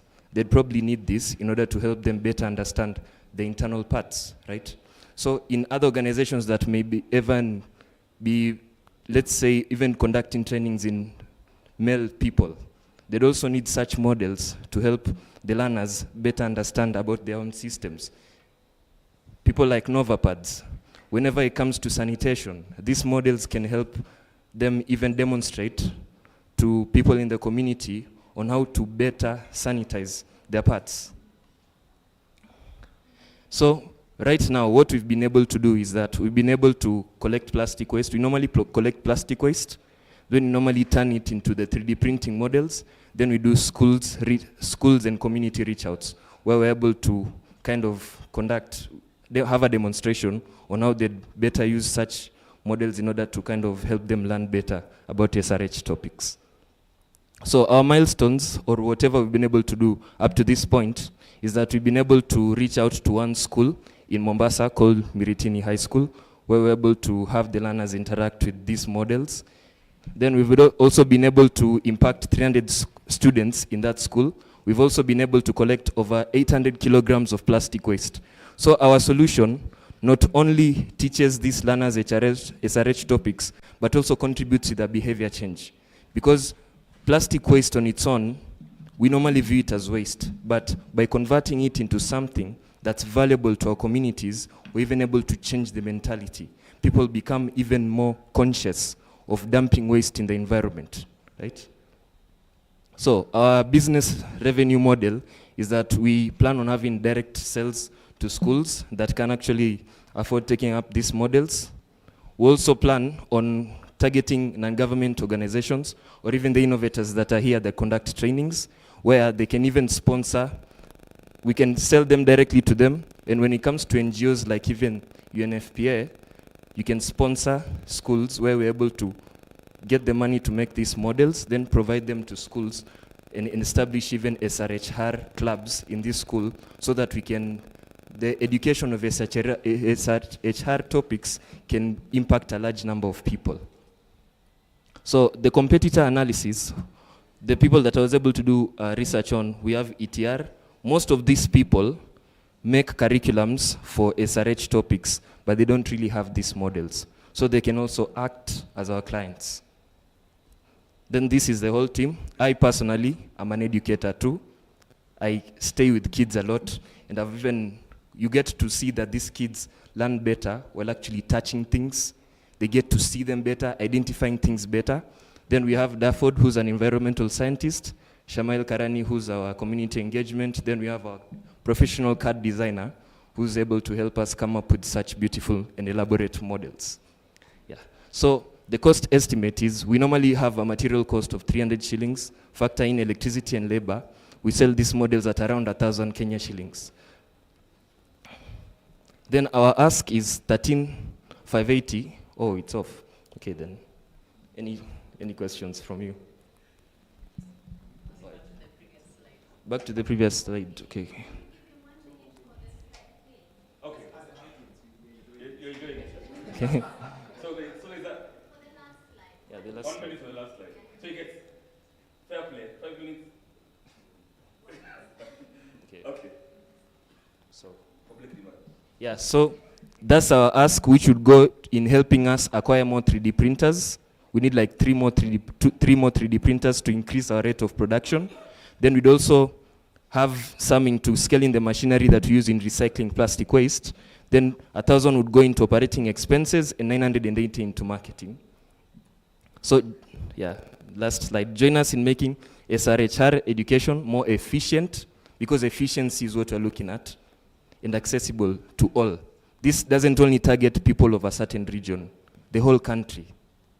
Yes, thank you.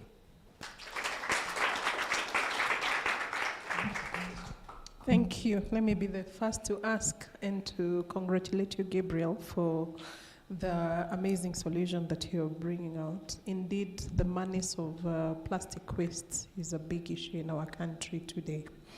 But my question is, you said, and you can go back to the slide where you're talking about the cost of the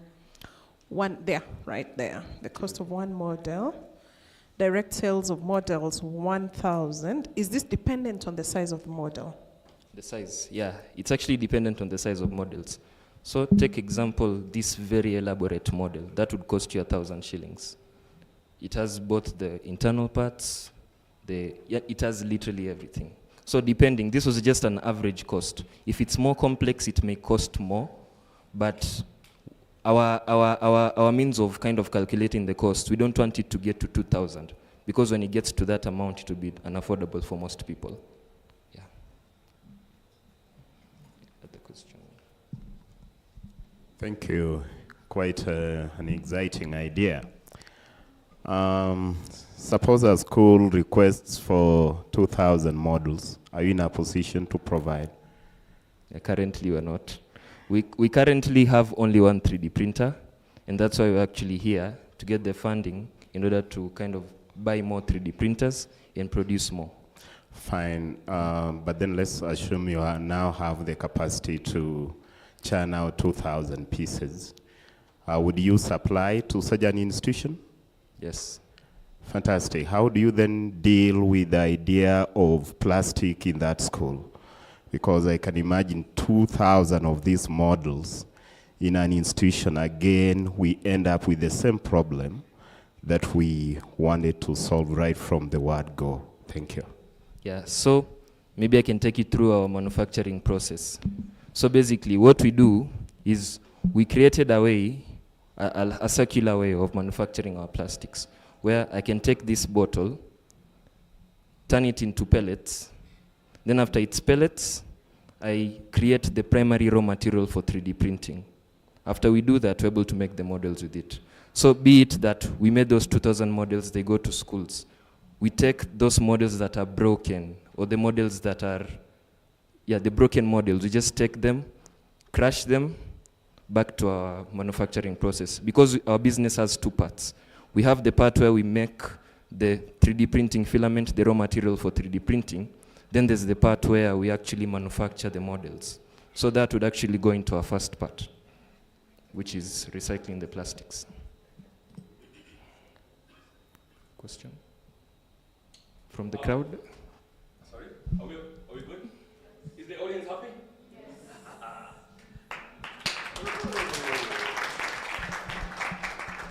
Yes. Are you going to recycle this as well? I had to. My God. Eish. I'm having fun with it. Hey, what are you killing, my friend? Hey, plastic. Never thought about it. I love it. The next one, I'm not sure. It's a whole sentence. I'm hoping I'm getting it right. Enhancing climate resilience through sustainable, reusable sanitary pads. It's a whole sentence. What is it? Is that the name of the organization? Oh, wow. Okay. Thank you. I was trying to understand.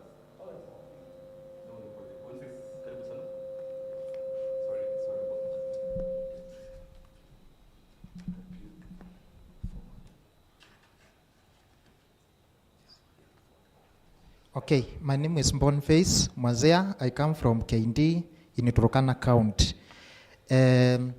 In Turkana, most of girls and women do not have access to sanitary pads due to marginalization of that county, especially in the rural areas of Turkana County. And you find that when girls are receiving their periods, they miss classes between 3 to 4 days. So due to that problem, that's why we came up with this idea of manufacturing reusable sanitary pads.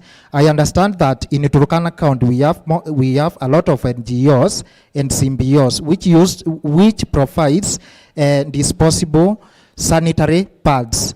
But after providing next month or after some period, the girl will require that sanitary pad again, and the NGO or CBO or the donor might not be available to provide the same product. So that's why we came up with this idea, and also the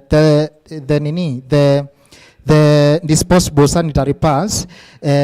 Due to that usage from every month, you find that they pollute environment and they contribute to climate change due to release of greenhouse gases. Yeah, so we provide reusable sanitary pads. These reusable sanitary pads, they are eco-friendly. And when we are producing them, we produce them by using women from the community. We have a production center in Kakuma. We employ women from the community. So you find that after employing them from the community to produce those reusable sanitary pads, you empower them, so you empower the entire community. And they are affordable. Because one pack of reusable sanitary pads, it goes for 450 shillings, and it can be used between a period of 12 to 24 months. So you find that the 450 per 12 months, it's more affordable as compared to between 100 and 150, which is the normal price of disposable sanitary pads. Our unique value proposition, our reusable sanitary pads reduces plastic waste and greenhouse gases emission. And also there is component of economic uplift, whereby we empower women with the skills and we train them about things to do with the menstrual health management. And also they provide sustainable and dignified options for menstrual health hygiene. Okay, our project activities, we want to expand our working capital by boosting production capacity. We want to strengthen the marketing, also distribute efficiency by procuring motorbike, because we use a vehicle, a Probox, and you find that some of areas in Turkana County, they are very remote, so that even vehicles cannot be used. We also want to build distribution network by by creating more partners through symbios, NGOs, schools, and being in this business of reusable sanitary pad, you need to do a lot of sensitization and awareness, because most of the community members might not accept unless you do awareness and sensitization. Also, we were able to create 26 jobs. These 26 jobs have been provided to youths and women from that community, and not only the Osti community, but Osti community and refugees. Our business model, it's through our product sales. We can sell directly to the beneficiary, we can sell to the stockist. Also, training and workshops. Most of NGOs from Kakuma, they hire us to offer training and workshop on menstrual health, hygiene, and by so doing, we raise revenue. We also have marketing and promotions, like during exhibition last week, we end cultural week in Turkana known as Tapolongo, something of that sort. So during that period, you find that we market our product and we are able to create market for our product, and also distribution network and community engagement. When you engage the community, they will understand that you have your product. They will understand the quality of your product, and by so doing, when they accept it, they will be in a position to purchase. Yes. Thank you. Yes, competitive advantages, they are affordable. Our products are affordable, and okay, our team, sijaweka picha. Yes, we have Mary Kibungi, who is the director, Susan Wanjiru, co-director, and the quality assurance, because we are selling products which have to meet the standard. We have Cedric Kemeunik, Priscilla, Ibrahim, and technical staffs like tailors. Thank you.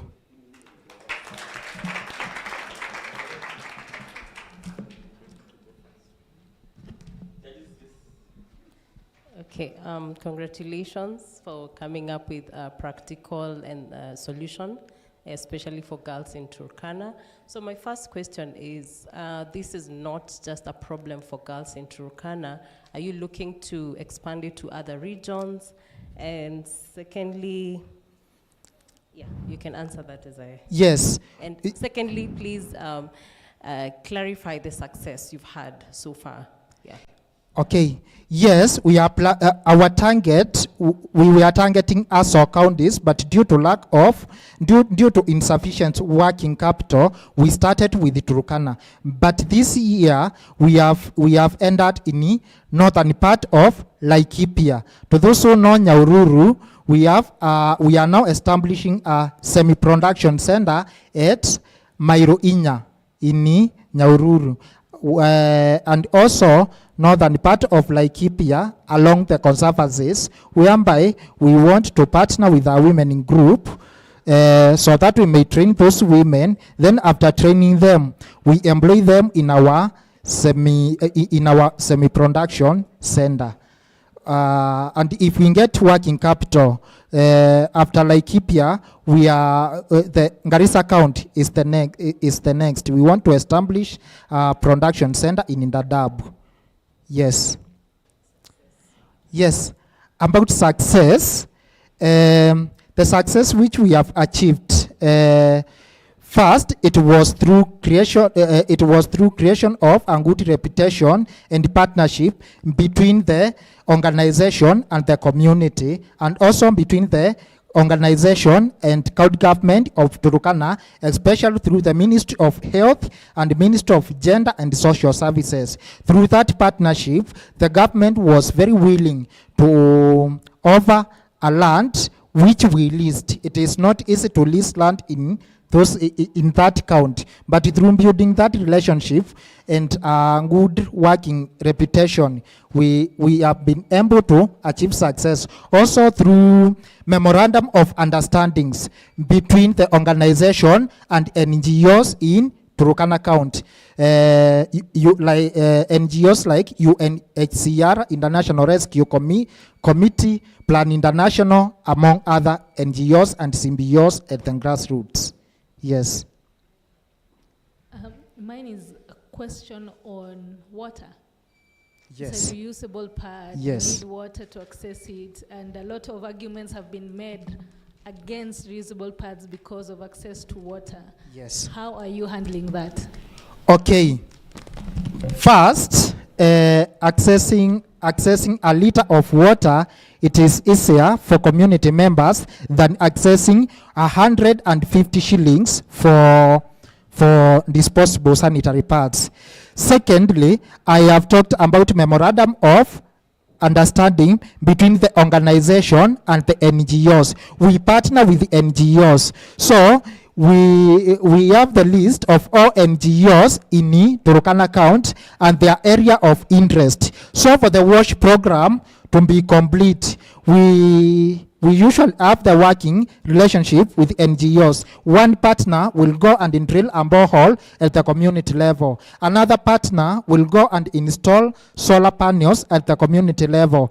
Another partner will go and give out the mitungis and the pipas to the community. Then KND will go and offer reusable sanitary pad and the training of MHM, especially in community and primary and secondary schools. Thank you. Thank you. This is quite a good initiative. Are they available in any other color? Are they available in any other color? Yes. We have various just colors. Just wait. I have a couple of questions. It's good that they are cheap. And you said that you work with the women in the production process, right? Yes. So is it that they are cheap because all factors of production are affordable, or women's labor is not being compensated well? Thank you. Okay. Currently, we manufacture in two colors. We have blue color and pink color, but tumepata suggestions. Kiswahili is also a national language. Yes, we have a blue color and we have a pink color, but we have suggestions from customers and we will blend various colors as time goes.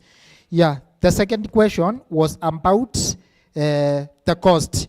When we talk was about the cost. When we talk about the cost, the 450 shillings, which I'm saying it is cheap. It is cheap when I'm comparing with purchase of disposable sanitary pad, which should be bought for every month for a period of 1 year. That is why I said that 450 shillings is cheap. About the women who we have employed, we reward them or we pay them depending on the number of pieces they have produced. And if you calculate, you find that the women's at the end of the day, there are women's who goes home with 1,200 shillings per day. And if you calculate, you find that the organization has hit at break even and made a profit. Yes. Yeah, mine is a curious question. I think from the little information I know, is pads are of different sizes. Yes. I'm only seeing one size and you haven't indicated on the package. Yes. Okay. I think I have so many questions, but I'll answer. Okay, we have different sizes. We underwent KEBS certification. We currently now have the certificate, and that was one of the suggestions which they gave, that we label the size of the sanitary pad in our pack. This is a hot pack, but the new packs will have labels for medium, small, large, and the ones for Maternity. Yes.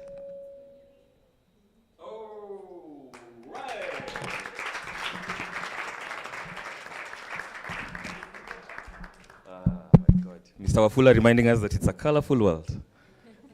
Na size matters. Panasahau. Guess what? Guess what? We're halfway there. We're halfway there. So half of the heat has gone, eh? So the other half is coming. Extaka.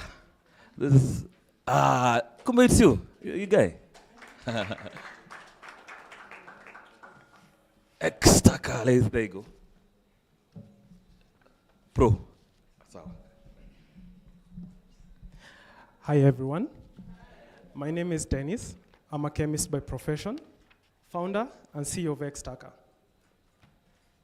In Kenya, we are consuming at least 800 million diapers every year. And at the same time, we are generating not less than 100,000 tons of diaper waste, all ending up in our landfills. Our landfills are mostly operated by informal workers, and of which 60% constitute of women. Diapers take not less than 500 years to degrade. And throughout this period, they clog our drainage system, they pollute our environment, they also increase the risks of disease outbreak. And even to make the matter worse, for the case of landfills, they are burnt directly, releasing harmful gases that pose sexual reproductive health complications for these workers, and especially the women. At Extaka, we have a solution to eliminate this waste. And it's called hydrothermal carbonization technology, or in a short form, say HTC. Picture our solution as a giant pressure cooker that converts diaper waste into carbon-rich product called hydrochar. Hydrochar has a number of applications, one being can be used as a soil enhancer or organic fertilizer, and can also be used as a biofuel. What differentiates our technology from solutions such as landfills, pyrolysis, incineration, is 1, it requires less energy, 2, requires less space to operate, 3, it's environmentally friendly, and also it gives us good products such as hydrochar that can boost farmers' yields. In traction, we arrived here, 1, after validating the problem, for sure it's there, and number 2, HTC is one of the most suitable solutions to work with within sub-Saharan Africa. And we are currently at the design stage of 1-ton capacity reactor. It can manage 1 ton of diaper waste and produce 400 kilograms of hydrochar. We have also been able to attract attention from one of organic fertilizer manufacturers through conversation called Dudu Masters Limited, willing to blend the hydrochar within their organic fertilizers line. And then we have 2 organizations willing to provide us with sorted diaper waste, and 1 CBO to help us in identifying these informal workers and also onboarding them into a waste management system. At the market, we are looking at the fertilizer market in Kenya, currently valued at $450 million, but laser focused on the growing organic fertilizer market, currently valued at $7 million. Our lowest hanging fruit to start with is the hydrochar. That's how it looks like. We are looking at selling it at that 5 shillings per kilo. But at the same time, we have 2 models, a B2B, that is directly to the organic fertilizer manufacturers as well as briquette manufacturers, and B2C, that is to the small scale farmer. Our competitors, such as Safi Organic and Seedball Kenya, we are all on the same mission, that is providing sustainable products for our farmers. But what differentiates us from them, they use agriculture biomass waste as opposed to us who we are using diaper waste. For the impact, we're looking at employing women within our waste management system. And then we are looking at recycling not less than 240 tons of diaper waste every year, and that is only with 1 reactor. We are looking at also carbon sequestration of 48 tons of carbon every year. And we are operating within the circular economy model, then making our solution climate friendly. Our ask is $20,000, and what this will help us acquire, number 1 is a miniature lab HTC reactor, which is available in the market.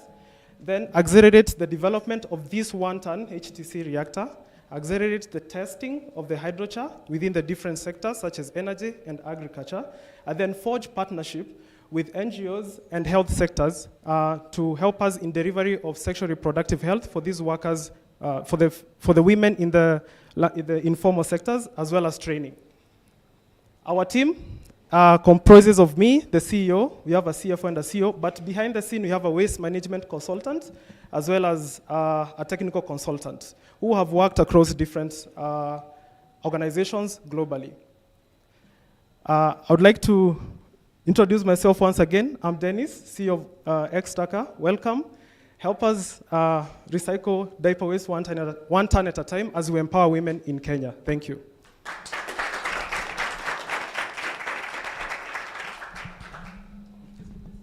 Joyce, Mr. CEO himself, allow me to introduce myself. My name is, hey, Nana Joyengoma.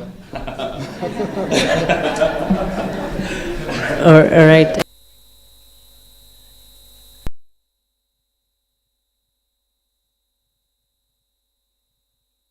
Innovation, Xtaka, and I have two questions. The first question is, on the supply side, because you're only relying on one raw material, which is diapers.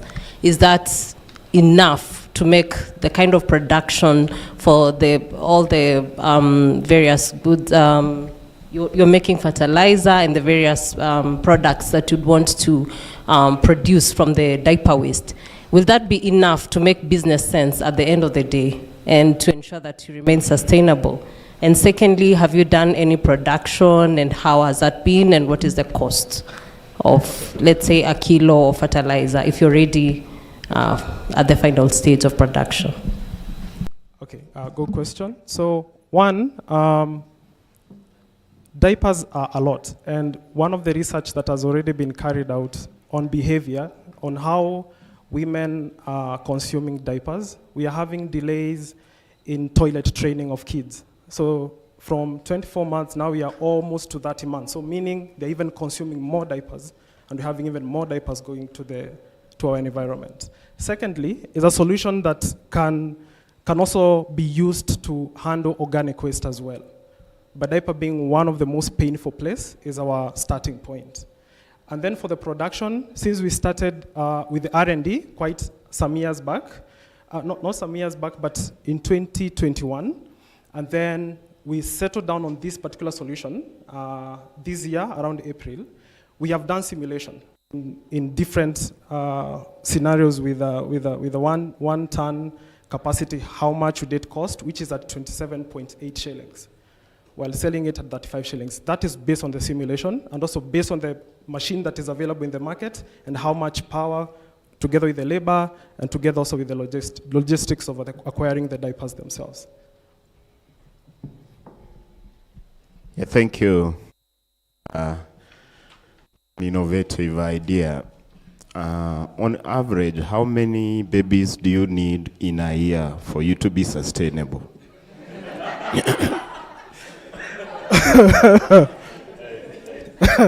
Good question. Okay, this is what I don't know, I can't put it, I can't put it on the perspective of how many babies, but I'll tell you currently we are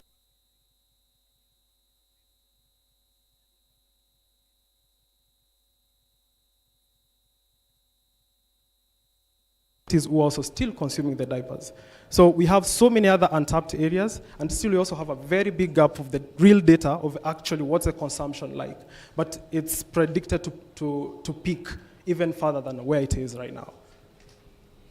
Thank you. Do you have a CSR plan for the mothers and fathers who give you the babies? Repeat the question again, kindly. Do you have any corporate social responsibility plan for the parents of the babies?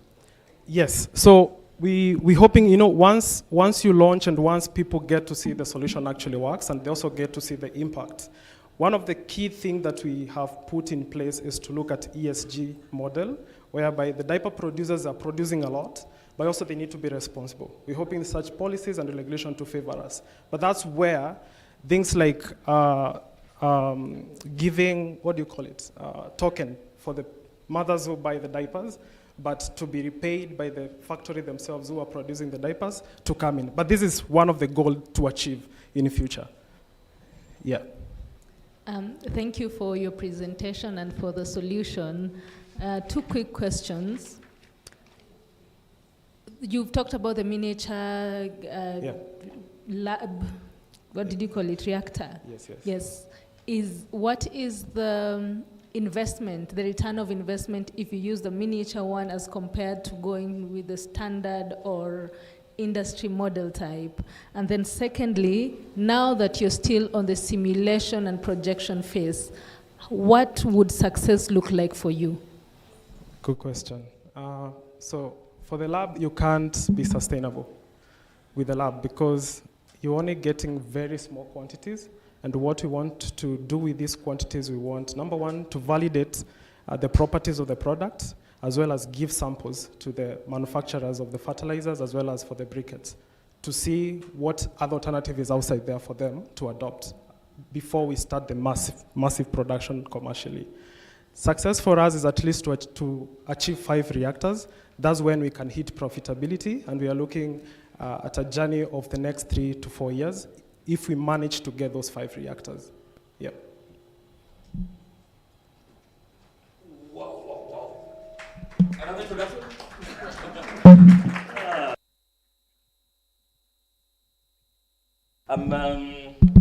I'm beginning to think Mr. John Wafula was one of those nice desk mates. You know, Jopali High School. He cracks a joke, then you laugh. Then the teacher is like, please sit somewhere else.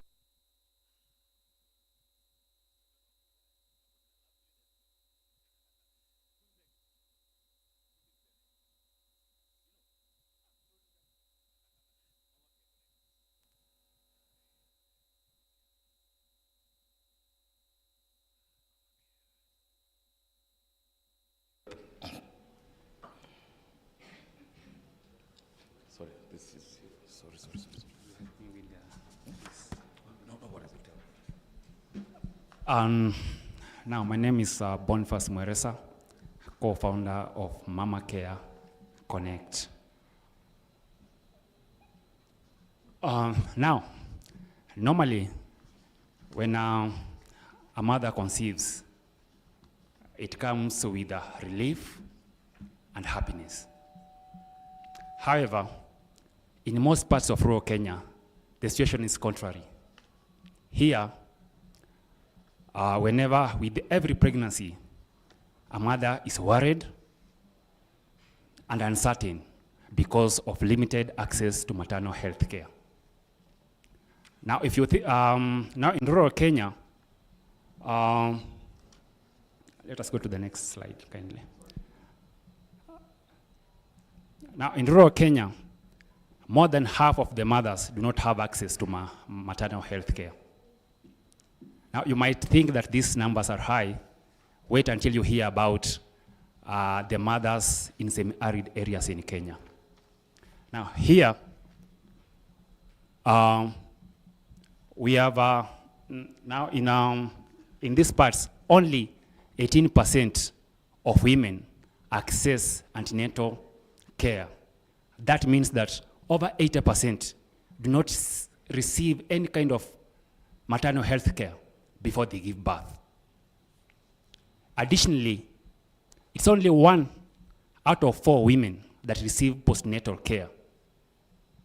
It's therefore no coincidence that in these regions, in some arid areas, in these regions, we have up to 1 child who die out of 10 before they reach the age of 5.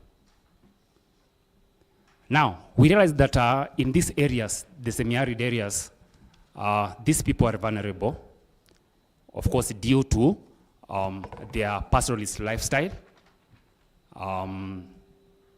limited resources, which are made worse by climate change. Now imagine this. A lot of women are driven away by droughts to look for food and water, even when they are pregnant. Now, this means that they are taken further away from health facilities. And there are some even there are some mothers who kind of remain behind when their families go to look for pastures, food, and water, and they are left alone, risking giving birth without skilled help. Now we have a solution for this. We have, kindly let us move to the next.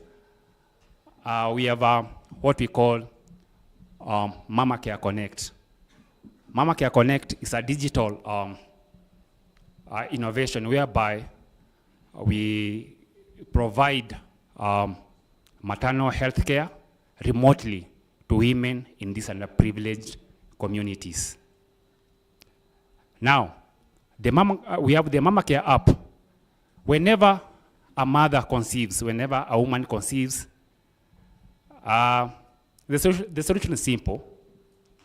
They can just download our app, they register, and they get connected to health specialists who will be guiding them throughout their pregnancy journey and beyond. Additionally, our innovation is equipped with a USSD technology for those mothers that do not have smartphones, the ones that are using feature phones, in that they can just also register. I know most of us, maybe some of us might not be able to understand what we mean by USSD technology. Imagine about, for example, when you're registering for NHIF, currently we have SHA, you just press star, whatever, and then you register. Additionally, when what we talk about Mama Care Connect, it also provides a platform to educate these women about climate change so that they can practice sustainable practice so that they are not vulnerable anymore. Additionally, this maternal, this Mama Care gives these women the opportunity to kind of receive reminders when they have to check in for visits in the hospitals, and whatever they have to do when they are kind of thinking about this situation. Kindly, next.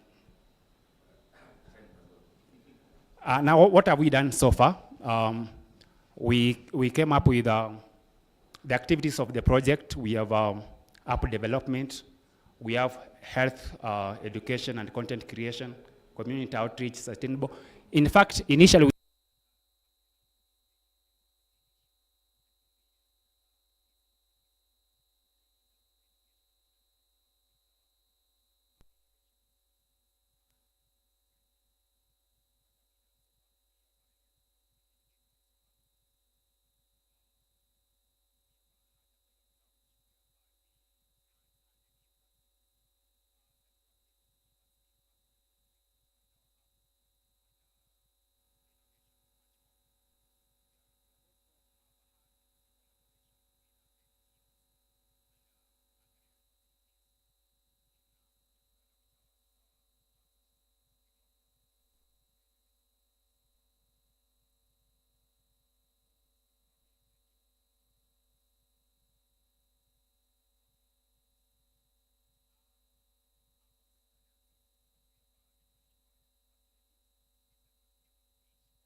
this is our team. Just kindly. Before that. Our team is mainly healthcare personnel situated in Turkana.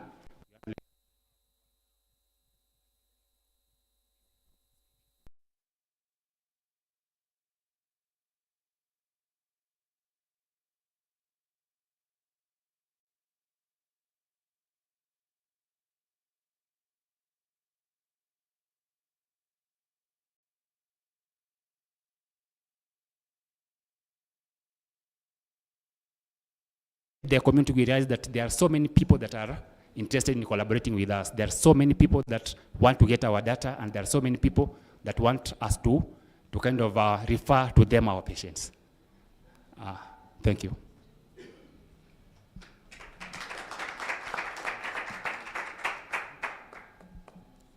Okay, any questions? Okay, great initiative there to save lives, and especially lives of mothers. Just walk me through the numbers, because you've said that you have 100 active users. You've mentioned that you're looking at sponsoring content and institutional partnerships, yeah? Just walk me through those numbers. How are you going to be profitable? Yeah, seeing that you have these very low numbers already, how are you looking to grow that to a place of profitability and sustainability? Now, the 100 users were just for prototyping, so that we could get the feedback, so that we could use it to refine our innovation better. But we hope to get much more people. So we expect much more people other than those 100 that we have. How do you expect to get those more people? And again, I know there's the USSD part for those who do not have smartphones, and for those with the app. So can you? I forgot to say that I'm in healthcare. We are so many of us who are situated in Turkana and other areas. So we had them kind of bring aboard the patients that they have. For lack of a better word, I'm using patients. And additionally, we are collaborating with the local leadership. We have had radio spots whereby we have been able to advertise our innovation. So we are getting so many mothers on board. Thank you for the presentation. 2 questions. Yeah. How are you dealing with the aspect of confidentiality with the app? Because you're putting information, health information of different individuals through the app. And then secondly, you've mentioned that when you went to the field, you learned that there is quite a lot you needed to do in terms of the uptake and the learning. So what is your plan to reduce that learning curve? What are you doing, or what will you do to make sure that people are easily able to know how to use the app before they can start using it?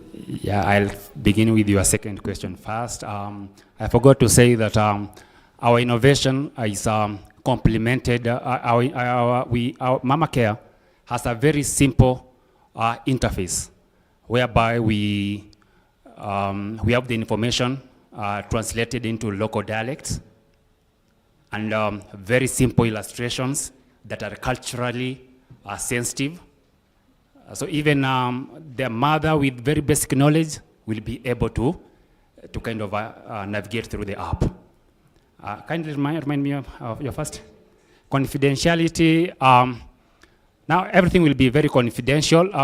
I forgot to say this, that imagine this lady or kind of who gets to be pushed away because of droughts, and maybe they live in Kakuma and they have had to go to maybe to Lokchar. So we have had collaborations. We are having collaborations with health facilities in every part of rural Turkana, so that even if this lady has moved there, we kind of remind this lady that you are supposed to maybe visit a certain clinic, which you have collaborated with. So before she reaches there, this clinic that we have collaborated with already has the information of this lady. So it's very easy. It's very easy for them, and the confidentiality is not an issue here. Thank you. Yeah, one of the challenges that we are now facing is the overload of information, especially for women. You can imagine the apps that a single woman has to carry on a particular day. There is your app, there is another app, there are countless apps. So our women are being reduced to app carriers. how are you managing the aspect of information overload so that they are also not traumatized? They are not pushed into that state of needing psychosocial help because of too much information. Secondly, the aspect of male involvement. What do you do to ensure that men are also involved in this so that child care is not portrayed as the kind of responsibility that only women should demand? Thank you. Thank you. Remember, we are working in these marginalized communities, the Turkana, the Pokot, etc. These people are kind of marginalized, they're impoverished in most cases. They only have one handset, or am I using the correct word? Only one phone in a family. So it won't be about the woman only using the phone. Even the father could be using the phone to remind even the other. So it's not only restricted to women. It's a family thing. Yes, remind me your other question, kindly. Yes? You have said that information overload. I am a father. I tend to think if you have an expectant lady, there isn't no much, you won't care so much about anything else.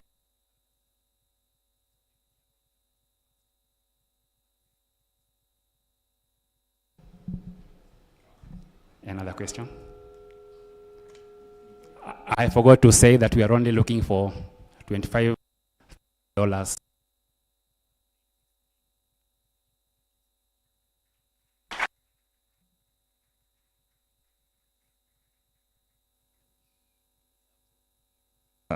Up carriers. Wow. Huh. Well, we're getting there. Eh? We're getting there. Let's go to Kisumu kidogo, pale Nyalenda. Nyalenda Young Mothers. Kisumu Dala.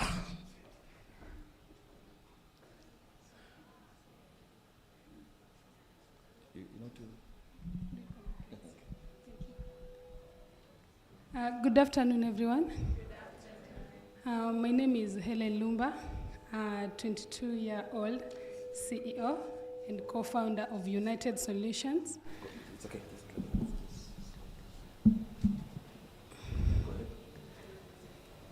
Co-founder of United Solution. Our project title is Nyalenda Young Mothers. At the age of 18, I became a mother, and just as you had said, it is a hit and run. As a mother, I had to go back to my mom to stay with her. Nothing to provide for my baby and nothing to help the family. When I checked around my community, the situation was more or less the same.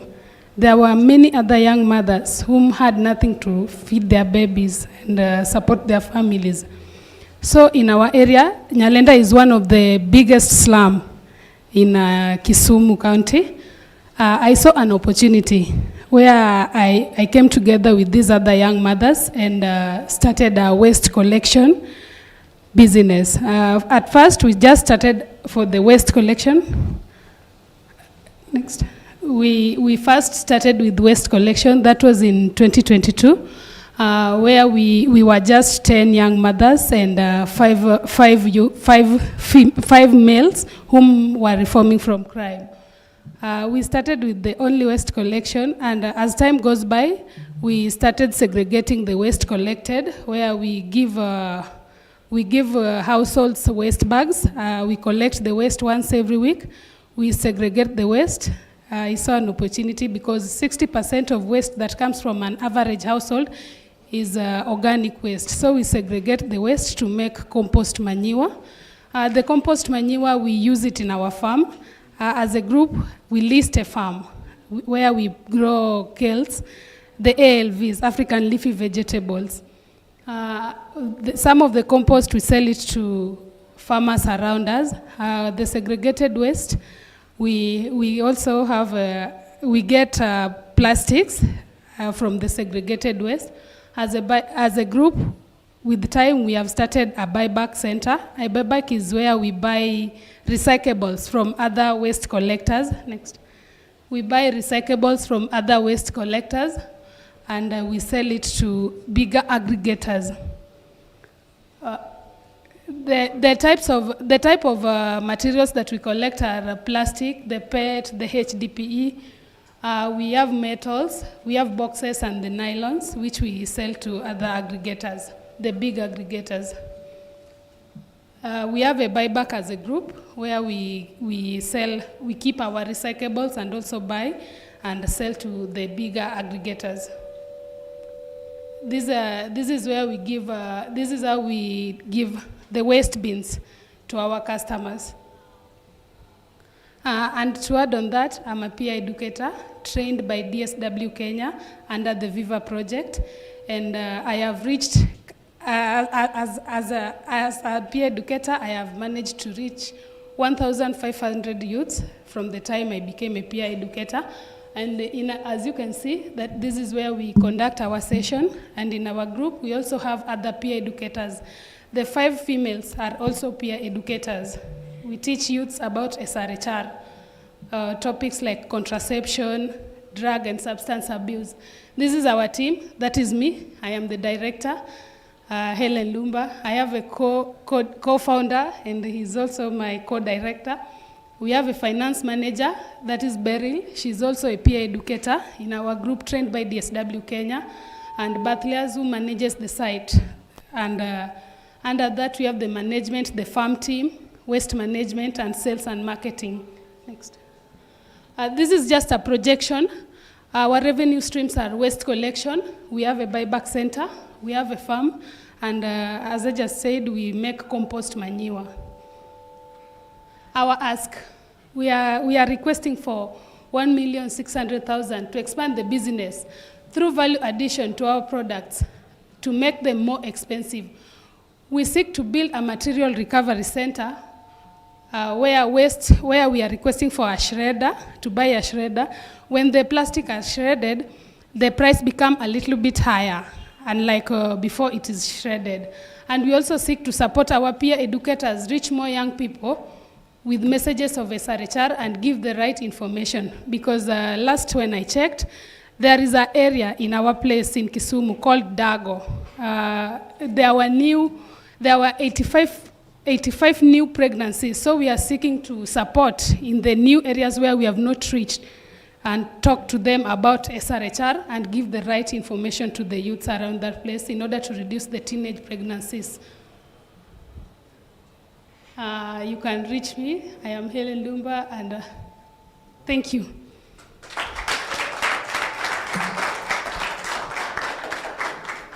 Judges, over to you.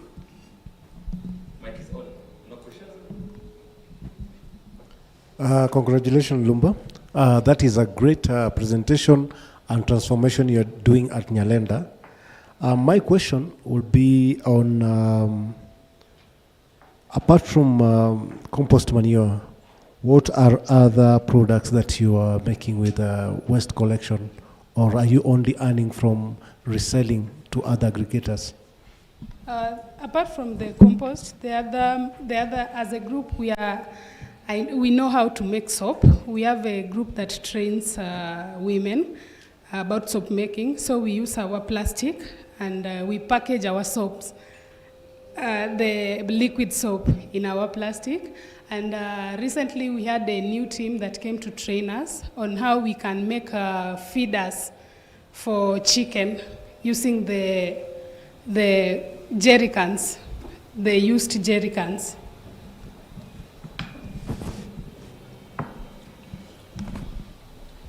Thank you, Helen, and congratulations for the impact you're creating in your community. My question is, how long have you been in existence?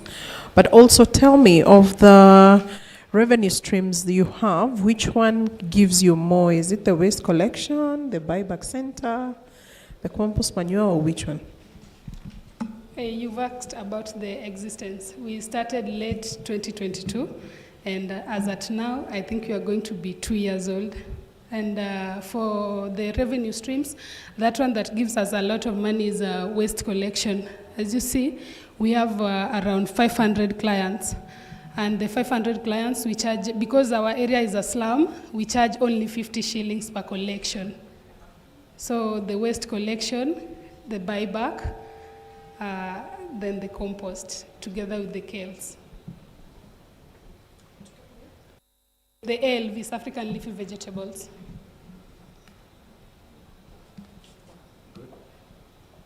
Oh, lovely. Hélène is the director and founder. In French, they say directrice et fondatrice. Pana machezo. We have 5 to go. 5 minutes, 5, eh? Uchovu mingia, we're almost there. We're almost there. Don't fret. Huh? I used to be a peer educator, so when I was 19, projects supported by UNFPA. Hey, tumetoka mbali. In Swahili, we've come from far. Me and UNFPA. So, Kibera pads. There's a lady I saw. Kibera pads. Ulikuwa umeka pale alafu. Karibu sana. Let me start you up.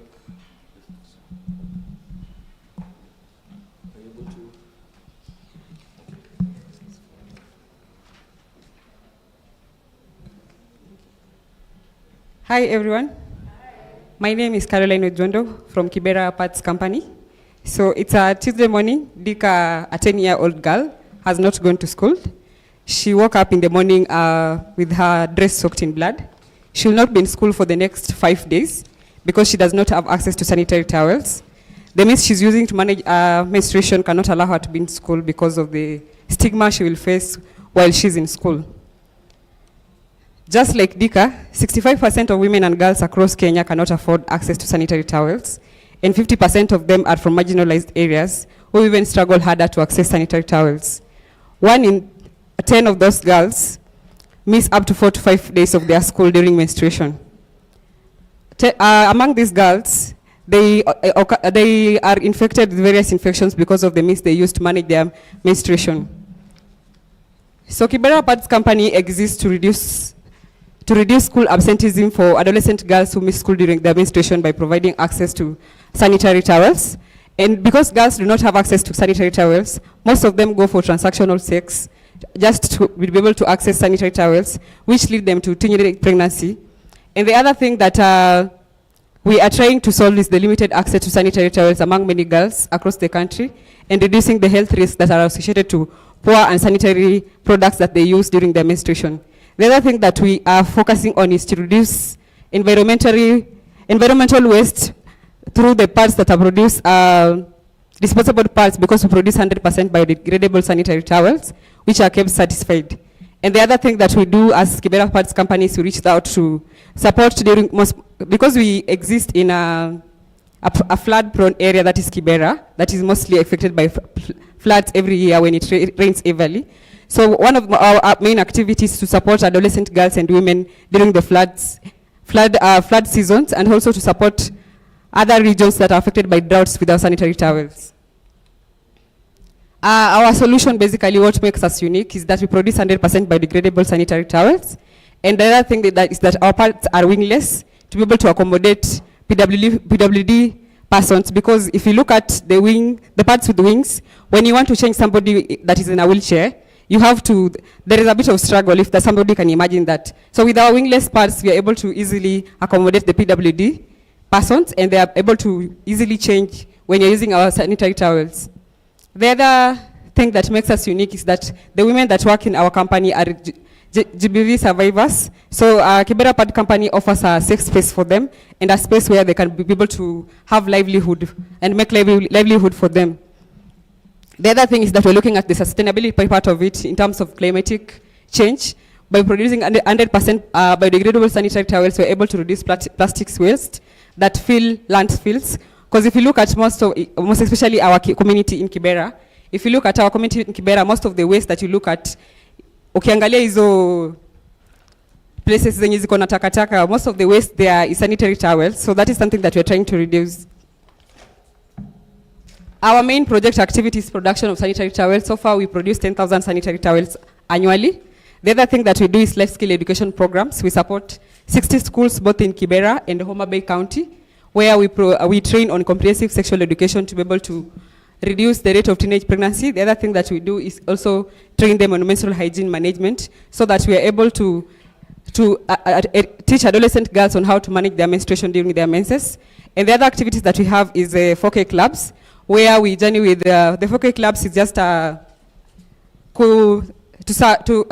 coming together to support climate issues. So basically, under the 4K club, we train adolescent girls and boys on how to engage in climatic issues. We have the tree planting, we have the fisheries, and we have different activities that we have with adolescent girls. The other thing that we are majorly focusing on is engaging boys in this conversation, because if you look at menstrual hygiene conversation, there is a lot of stigma associated to it. So if we only engage adolescent girls and leave out the boy child, then we're leaving out a bigger part of it. And we have partnership and outreach programs. And so far, the milestones that we made is that we have 2 companies, both in Kibera and Homa Bay, and we distribute 10,000 sanitary towels annually to adolescent girls. And I've impacted 60 schools. We've just started selling our sanitary towels 6 months ago. So we are currently looking at, we've managed to sell so far 600 sanitary towels. So through this activity, we've managed to sell 1 sanitary towel goes at 45 shillings, which is 35 shillings below the market range. And lastly, we have our wingless parts. So what makes us unique apart from the other manufacturers is that, just like I explained previously, is that we have wingless sanitary towels that accommodate persons with disabilities and are affordable. This is our team, Anna Gal, the founder, myself, and Finio Gembo. And then we're asking for 5,000 USD to be able to increase our production from, say, it's supposed to be 10,000 to 17,000 sanitary towels annually, and to be able to expand our reach to other counties across Kenya, and to be able to improve on our product branding and provide panties for adolescent girls. One thing that I want to highlight, I know my time is up, is basically we are looking at engaging our customers more, because that is something that we'll be able to engage, again, from the boot camp, engaging our customers more to be able to understand our market and to be able to increase our sales to a higher level. Thank you.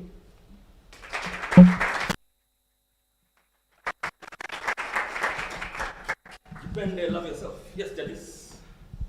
Over to you. Okay, let me begin.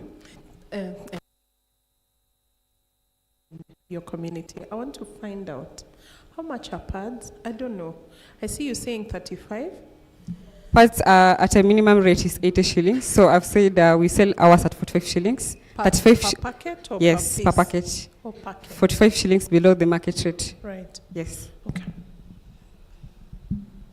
Any further questions? Yeah, thank you. Again, you are intervening in urban informal settlements where the need is quite huge. Are you also encouraging them to access government-supplied pads, because the government put aside 1 billion Kenya shillings for sanitary pads for school-going girls especially? How are you interacting with that national program so that they can even save the 35 shillings and buy something else? I don't know if I got your question right, but if you look at the schools that we're working with, we do not work with the government schools, because if you look at the sanitary towels that the government are distributing, they only target public schools. So basically we're working with UPBET schools. If someone knows UPBET schools, they are mostly community schools that some of them are rescue centers. So those are the schools that we're targeting, so that we're able to reach out to those adolescent girls that do not benefit from the government sanitary towels that are distributed from the public schools. Yeah, thank you. Just a follow-up question on what he's asked. How are you planning to remain sustainable in this market where we see a lot of competition coming in with reusable pads, free pads, and initiatives from the government and different stakeholders? How are you looking at the future to ensure that you remain in business even in the years to come? There is a lot of competition, yes, and there is also high demand. And we've not managed to really meet that demand. So we are looking at our sanitary towels are biodegradable. If you look at most of the sanitary towels in the market, they're not biodegradable. So one thing that we're looking at is being able to reduce the waste production that is produced from the disposable parts that are not biodegradable. So that is our sustainability bit of it. And the other thing that we are looking at is we're looking at being able to provide sanitary towels that are tax-free, because if you look at the affordability of the sanitary towels across the country, it's really a struggle. Just looking at Kibera alone, 65% of family members across Kibera cannot afford sanitary towels. A parent will prefer just purchasing food instead of sanitary towels, and they will, most of the time, if you look at the cases that we normally have, we have a space that is called the talking box. It's a safe space for adolescent girls. And if you look at the cases that you get through the talking box, it works like a suggestion box. It tells you how the need of sanitary towels is dire. So yeah, I don't know if I answered your question. Thank you. Any further questions? Are we good? Are we good? Thank you.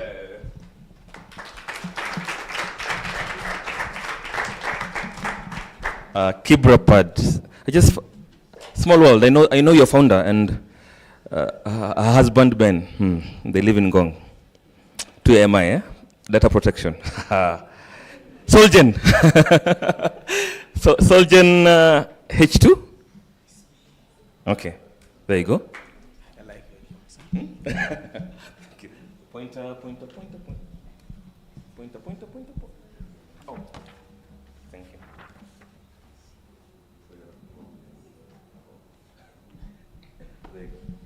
Thank you. Good evening, ladies and gentlemen. I'm here to present to you Solgen H2 as one of this year Hack Lab Climate Change Innovation. So what's the problem here? There's a report by UNICEF that indicates that in this country, Kenya, close to 16 average of women and 92 newborns die daily. This is a statistic you can get from that link. Now, this is a situation most of our medical practitioners go through in these hospitals, seeing this death. Instead of the medical person focusing on saving life, you are worried about whether will the electricity still be there by the time you finish your operation. Why is this happening? Despite Kenya, according to the statistic, we are around 80% coverage of electricity. And with most of this come from renewable sources. Our electricity is not that reliable that much. And most hospitals which are within the connected area and those also out are still trying to ensure they're able to supply something there by getting in the generators or the battery storages. But these things are also not reliable. You know the fuel situation in the country? The batteries, you know, they can't last long and it's costly to the hospitals. Why don't they look for another solution? How do you balance the cost of these things? There's no still affordable solution for most of these guys. So, this is where Solgen H2 is trying to pose as a solution to this nightmare. We want to try to turn hospitals around to operate at a stable condition, just as the telecommunication towers operate in this country. I don't think you have ever had a drop call because there's no Kenya Power for 24 hours. Never. Why don't you do it to the hospitals also? What do we want to do? We want to try to capture excess solar energy that we put up, generate green hydrogen, use the fuel cell, get electricity out, and support our hospitals at a very affordable cost. Imagine having a solution in this hospital which is noise-free, very clean, affordable. We can do this. So, what are we doing so far? We are trying to map a number of hospitals around the country. We want to select one as the pilot. We do the audit, energy audit, come up with a system that work there. We deploy it. Then from there, we are able to understand the business, because since we are going to do only service based, we understand the business and how we can grow. Establish partnership.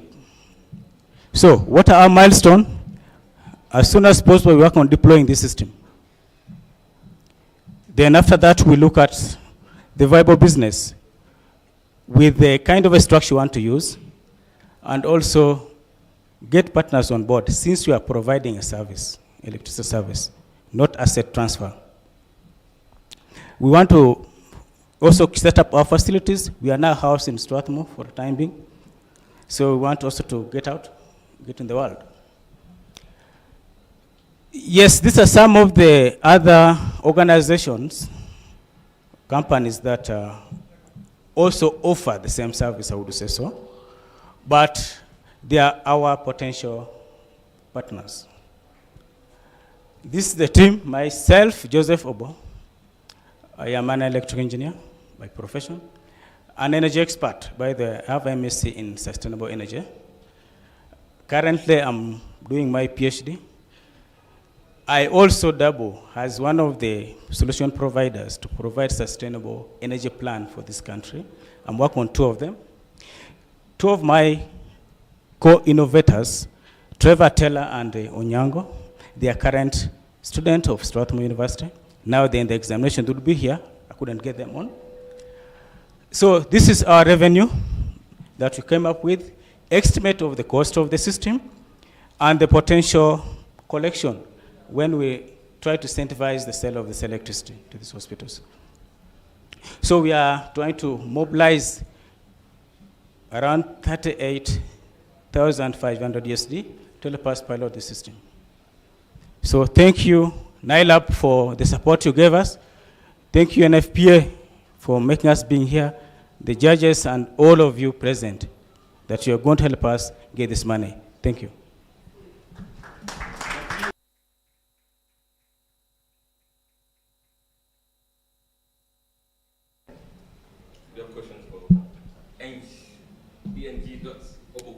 Yes, I do have a question. I need more clarity on the process itself. How will that work? Because you said you're getting inspiration from the towers, telecoms towers.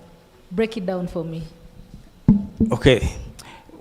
I think you have experienced some blackout in the country. Some can last even more than 2 days. Have you ever failed to make a call during those seasons? Why? Okay, for them, they're able to actually run those systems because money is not a problem. They're able to get the money. You can put up a system, burn the generators there, put enough UPSs there. You're able to do that. Now, if you want the same to happen in the hospitals, at what cost? Who's going to pay for the service? You can't. You raise the prices of consultation, whatever service of this thing. Will you make healthcare affordable? You can't. So that's why the hospitals are struggling to try to make their facilities operate to that level. So we want to try to remove the barrier of the cost element, which is actually holding the hospitals back to actually try to have a reliable facility for them and something which can offer. So that's why I bring this system up. I hope I answer you. Okay, thank you. Thank you. Quite a good presentation. The Adani Group is entering the energy sector in this country. Do you plan to have a discussion with them? Because most likely their package covers what you are proposing here. And secondly is the mandate of county governments for healthcare. Are you engaging with the county governments to accept this kind of solution? Thank you. Yes, thank you. Yes, Adani is there. They are business guys. They're just doing business, and they're willing to invest in any viable kind of a venture that they look around. I know they did acquisition of a line, a transmission line recently, which I think Kentraco opened up It's not they forced it. They are looking for people to invest on this kind of system. If they can pull a shot to say, guys, yes, and we give them a good proposal and also good kind of a contract agreement with them, not to burden our hospitals again over raising to pay this high money. Yeah, we can have a roundtable talk with them and to say that. Now, with the county government, I know there's something happening within the INEP framework to do the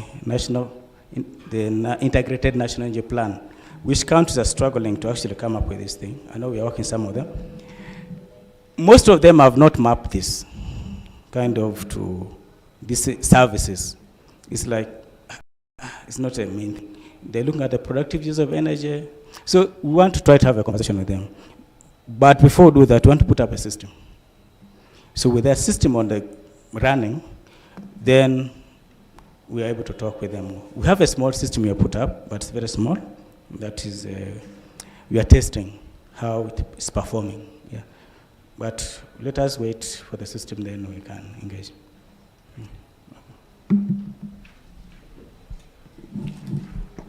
ENGOO. PhD. Hey! Maybe one day I'll do a PhD. Maybe one day. I don't know if I have time. Hey! When I'm young, I want to be like you. The reverse. I need to check something. There's someone who's snoozing, and I'm not pointing fingers. 1 minute. I show you something. Something small. Just, it is recommended that you stretch once in a while. Yeah, don't sit for long hours. Don't sit for long hours.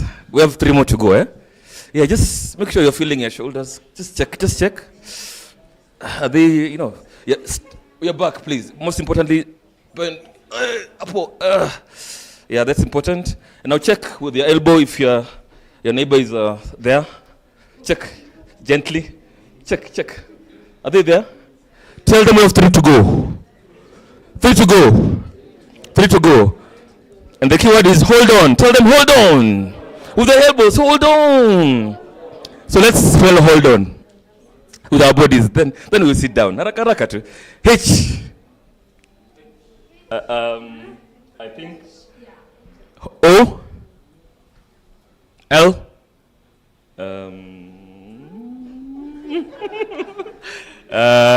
D.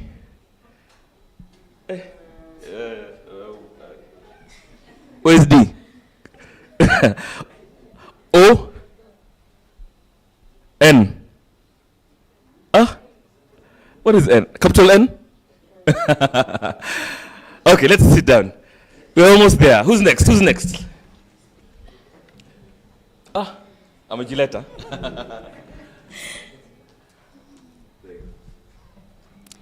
I'm afraid, Papa Mali, your exercise have not helped with my butterflies. But yeah, let's get started. Hello, everyone. My name is Malkia Mutuoki. I'm the founder and CEO of Sauti Salama. Now, before we get started, I would like to give you a short story about Mary, who is my friend.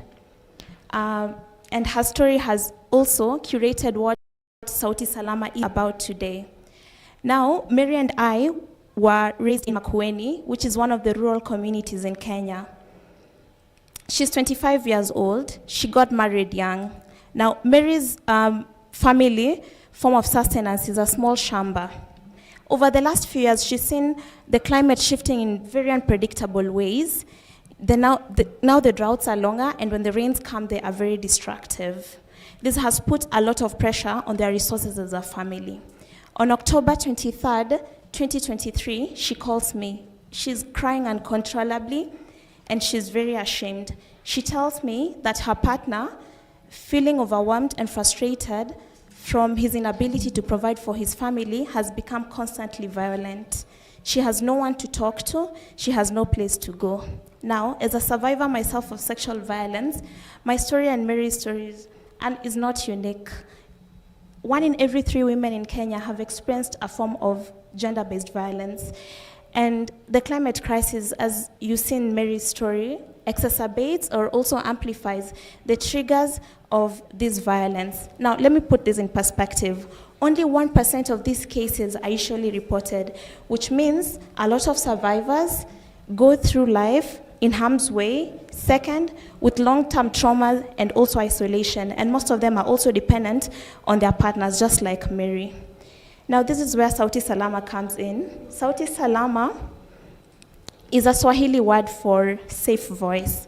We created a digital platform where survivors of gender-based violence are able to, safely and anonymously access a very supportive system. Now, in Mary's example, if she wanted to report, because we also respect the autonomy and the privacy of survivors, she would report, and immediately through our database matching and through her geolocation tagged, should get information on the near and are getting 25,000 USD in January. Now, with the right kind of support, in the next year, we aim, because our launch is in January, we aim to support 10,000 survivors in the next year, and scaling our impact would want to, move to 100,000 survivors in the next 3 years. Okay. My team, personally, I'm a systems engineer. I am also a human rights defender, and I have spent the last 4 years being an advocate for survivors of gender-based violence. I also work directly with the Survivors of Sexual Violence Network in Kenya. Oliver is our software developer who has spent the last 5 years developing digital solutions for impact. And we have Alvin, who is also in the room with me. She has 4 years' experience as a gender journalist. She's been telling stories of gender, women, and climate for the last 4 years. She also sits in the technical working committee for the National Gender and Climate Action Plan that is domiciled in the State Department of Gender. Today, we are asking for the most amount of money, and that's 100,000 USD, in which 50,000 is going to our technology advancement. As much as we have developed the platform, we want it to be now climate specific and also deploy it to rural and marginalized communities that need it the most. 30,000, we aim to also now directly support survivors of gender-based violence in climate-inflicted areas, and 20,000 will go into our community outreach. Once again, my name is Malkia Muchoki from Sauti Salama. Join us to continue creating safe spaces and safe societies for women where they are free from violence. Thank you. I'm running to you, towards you, as a rank judges. Malkia. Great solution, Malkia. My question is it free to the survivors? Do they pay to access the platform? And how much does it cost them? It does not cost them anything. So we have mapped service providers per county. We've done our pilot testing in Nairobi and Mombasa. So we asked CSOs to submit, their proposals, not really proposals, but their submission and expression of interest to support survivors. So we have mapped them via counties, and then they get into our database. So what we just do is directly match. If a survivor is in Samburu, they get immediately matched with the nearest support service. So it's just literally me going to, because it's domiciled in it's not an app, it's a progressive web app, So you go to our website and say, maybe I want to report here. Immediately, we just ask you 3 questions, not even a lot. Where is your location? Who's your primary contact? And then immediately we send you, these are the nearest support service. This is a shelter, if you need a shelter, and these are doctors. Yeah. You've said it's a web app. Yeah. What are your plans to make it accessible to people who won't necessarily have a laptop, a phone, to access the web service that you're offering? The 30,000 we've asked for technology advancement. We know now we are just available on smartphone, but we want to also deploy it to even the most marginalized communities. So that means USSD. We wanted to start with that, but it's a bit expensive and would require funding for that. And that's why we're moving to USSD, but we're also now working and grounding our solution in communities. So the human rights defenders that we are also training as part of our volunteers also help with reporting the case. So we are integrating both a digital platform but also integrating the community outreach. Great solution you have, Malkia. What sort of benefit do the volunteers you have as legal aid and mental support and all, how do they benefit from this? So we have volunteers who are in our working groups in Sauti Salama. They volunteer in policy and advocacy, legal. We have volunteers who really just want to do this for the community, and that is what we bank on. Support, like collating a support service for survivors. But now we have pro bono legal experts and pro bono mental health experts, yeah? And for that, we have also really insisted that they do it pro bono.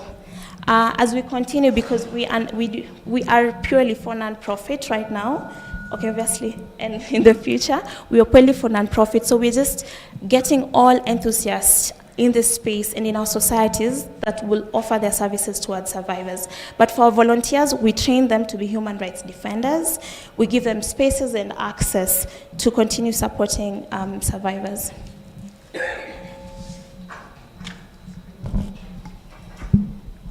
Yeah, great work, Malkia.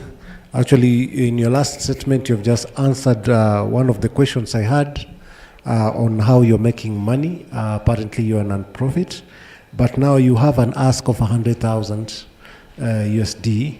I would like to know, are you looking for this money as donations or fundraising from just well-wishers?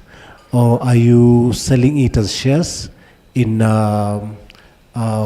with an intention of you trying to monetize and make money? How are you seeking the 100,000 USD? Our main source of funding is grants. It's grants, but since we are also providing anonymized data for GBV, especially for police in the country, it means that we are also benefiting from impact license. I wrote it impact data licensing. And so it's different ways. And having raised right now 23,000 USD, it means that 100,000 is not, it's not going to be a very big deal. Oh, that's what I am thinking. So yes. We're going to raise it through grants. We've also, yes. So we raise it through grants. We get into fellowships. I get into fellowships where I'm also given grants, and that is also channeled through Sauti Salama. So we have diversified how we are going to raise money in Sauti Salama too. Yeah. Thank you. Quite a good presentation. In your illustration, I saw supposedly the survivor was female and the service provider was a male. Are there occasions when the service provider is female? Maybe Dr. Kisha. Yeah, very many. We just wanted to also bring the male engagement, that support for survivors, even if as women are mostly affected by gender-based violence, support does not mean also only from women. It means that as a society, both male and female, we come up, you know, anywhere you can help. Anywhere you can help, if you're a tech enthusiast, if you're a doctor, if you're a driver, you know, all of us, we collate our support to survivors. Thank you. Just addressing the perception that all doctors are male and all survivors are female. Okay. No, I don't think so. I'm done.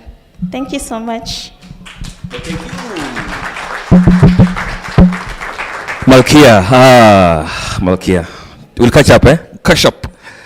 And purple is the color of nobility, and Malkia was noble enough. Yeah? It's a color of survivors as well. Wow, and you're putting on purple. Wow. Yeah, always. Oh, wow, wow. Yeah. Okay, yes, thank you. Novapods. And then there'll be one more, and then we can talk about other things as the judges deliberate. Go ahead.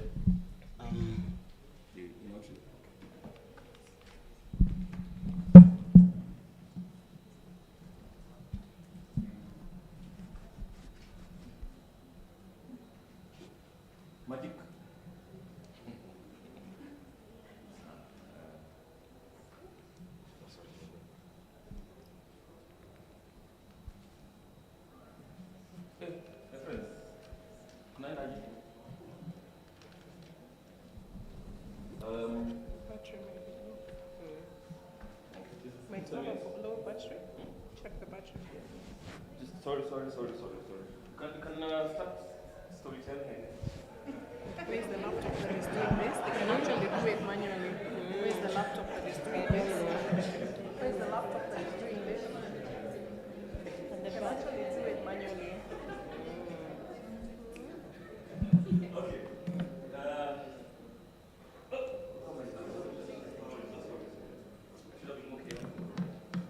So we're fixing things. We're fixing things one day at a time. I can actually use the laptop keys.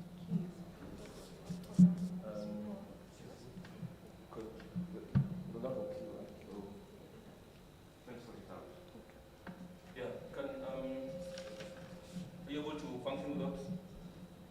You need to have it in your fingertips. Thank you, sorry. Tell us story. Let's see a story. Why did you start? Where have you been? What have you been doing? Just hold on. Okay, so Please follow each other on what do you call those social pages? My gosh. That's what I'm doing this evening. Follow each other. You want to begin feeling?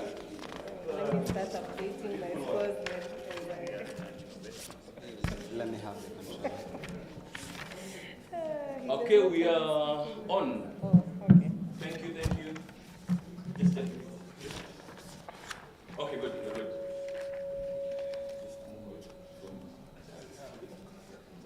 So, can I start? All right. Good evening, ladies and gentlemen. Good evening. Welcome to NovaPads. Now, poverty in Africa is an issue that affects millions of lives across Africa. Now, there are inputs that have been brought by organizations such as the United Nations to fight it. However, menstrual poverty still remains an issue that needs to be addressed. 65%. To many of you, this is just a value, but it represents the women and girls across Africa who are affected by menstrual poverty. Now, these girls, most of them cannot talk about the menstruation at home. The girls you see behind the placards are our future dreamers, our future engineers and investors who use anything, ranging from rugs and chicken feathers as the best definition of sanitary pads. And that's why we are here today. I'd like to introduce you to NovaPads. Now, NovaPads is a simple, hygienic, cost-effective, and biodegradable sanitary pad made from corn stalks. Yes, corn stalks. Now, we are using the corn stalks that were otherwise left to rot in the fields after harvesting to make our sanitary pads. Now, what's so intriguing about our product is our impact. So for every pack of sanitary pads holding 8 pieces, we are ensuring that at least 8 girls and women stay in schools and secure a bright future for themselves. Now multiply that by the thousands of such pads that we'll be selling, and we're looking at a multitude of impact. Over the last year, we have identified that menstrual poverty could be addressed using a sustainable solution. And so far, we have already partnered with over 3 girls' high schools across the country and over 4 rescue centers, especially in Uasin Gishu County. And we have also engaged over 20 local families, teaching them on the relevance of creating an enabling environment for their girls. Now at NovaPads, we have 2 business models. The first one in which we are partnering with retailers and those who can sell our pads in the local villages to make our pads reach to the consumers. In the second business model, we are targeting governments and disaster rescue agencies such as the UNFPA and UNICEF to help us reach our product to the most remote areas of the country. Now, at NovaPads, we are 65% more sustainable and 45% cheaper than the pads that dominate the Kenyan pad market today. This is because we are using corn stalks as our raw materials, and as we all know, corn stalks are very abundant in the country. You might be wondering the perfect team to revolutionize the pad manufacturing industry across Africa. At NovaPads, we have a powerful, youthful team with experience in generating scalable enterprises. And we also have an advisory board with over 20 years experience in the menstrual hygiene field and business management. Therefore, NovaPads is not just a product, it is a movement of liberations touching the lives of thousands of girls across Africa. An average family in Kenya spends about $0.8 in purchasing sanitary pads, but for our product, they will be spending $0.45, and that means a $0.3 savings for a family that lives under $1 a day. Now, this price point enables us to stay sustainable as we are drawing a 42% gross margin and generating over $5,000 per month.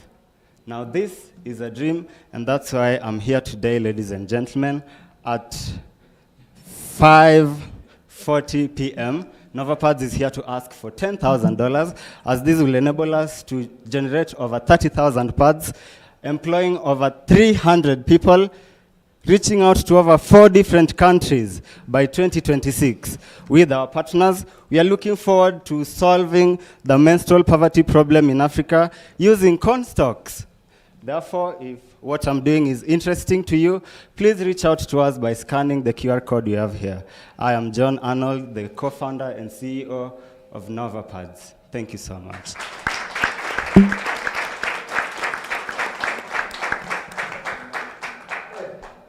They say every man must have a suit. Every man must own a suit. One at least. Yeah, great product using locally available materials. Are you already in the market, or are you still in the pre-revenue model? Are we in the pre-revenue model? What I have here is the prototype. Yeah, we're looking forward to coming to the market later this year.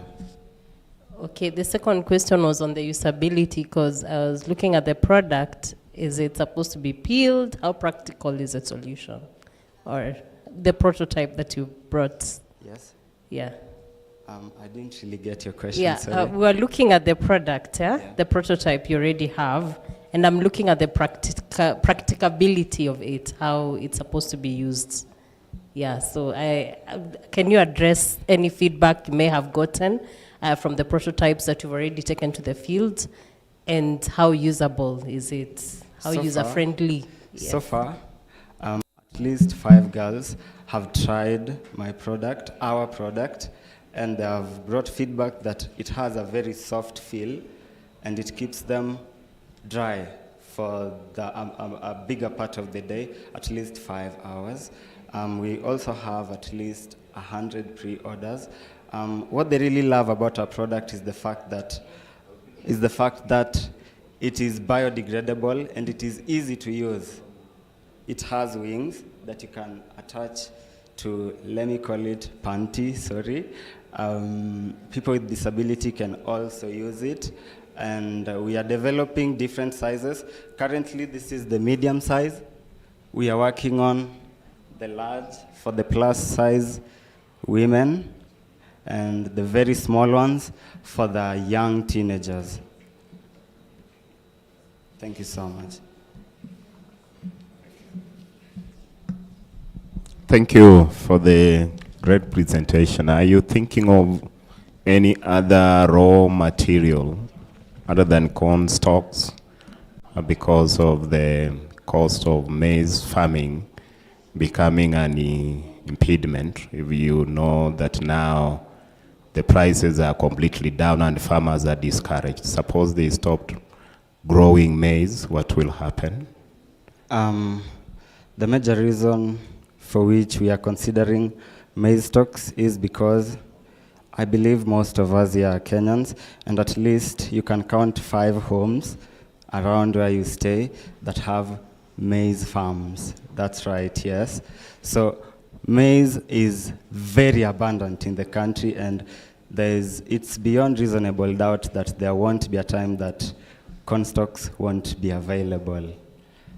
That means we will have to kill the cereals board, and we'll have to kill production facilities that bring the maize flour to our tables. And maize ugali is a staple food in Kenya. So if we say we won't have maize stocks at some time, that means we are losing our culture. So we will always stay sustainable.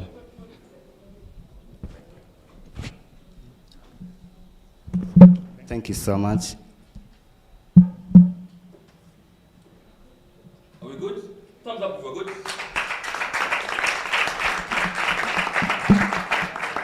They say thumbs up if we're good. Why are we clapping? Who told you to clap?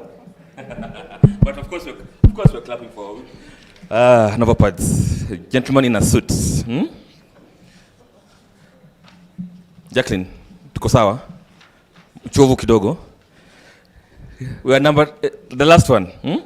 YNA Kenya. Finally. Last. Pitch number 14. Mary, co-founder and chief, ingine ni? Chief operations officer. Siku moja.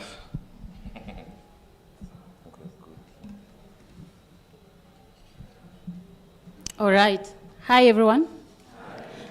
I'm aware I'm the last thing standing between you and your well-deserved break, so don't worry. I promise to keep it short and sweet. So I'd like us to imagine a future whereby the delivery system is not only cost-effective and eco-friendly, but fuels women empowerment. Meet Amina, a mother of two and a survivor of gender-based violence from Babandogo, one of the Kenya's most underserved areas. After escaping her abusive marriage, she was left struggling to provide for her children. With limited opportunities, she felt trapped in poverty. Amina's story reflects a much bigger issue that women go through all across Kenya. When you look at the transport sector, it's heavily male-dominated, with women representing less than 10% of the transport workforce. This gender disparity limits women opportunities, leaving them economically marginalized. At YNA Kenya, we tackle these challenges through our HAGO program, whereby we train women like Amina to become electric motorcycle riders and link them with SMEs for last-mile delivery services. Now, in a country with over 1.2 million fossil fuel motorcycles that contribute to 30% of the carbon emissions, our electric motorcycles not only cut the emissions, but also empower women economically. Currently, we are operating a fleet of 120 electric motorcycles, 20 operational, 100 in the production line. And from our operations, we are able to generate a monthly revenue of between $1,500 to $1,800.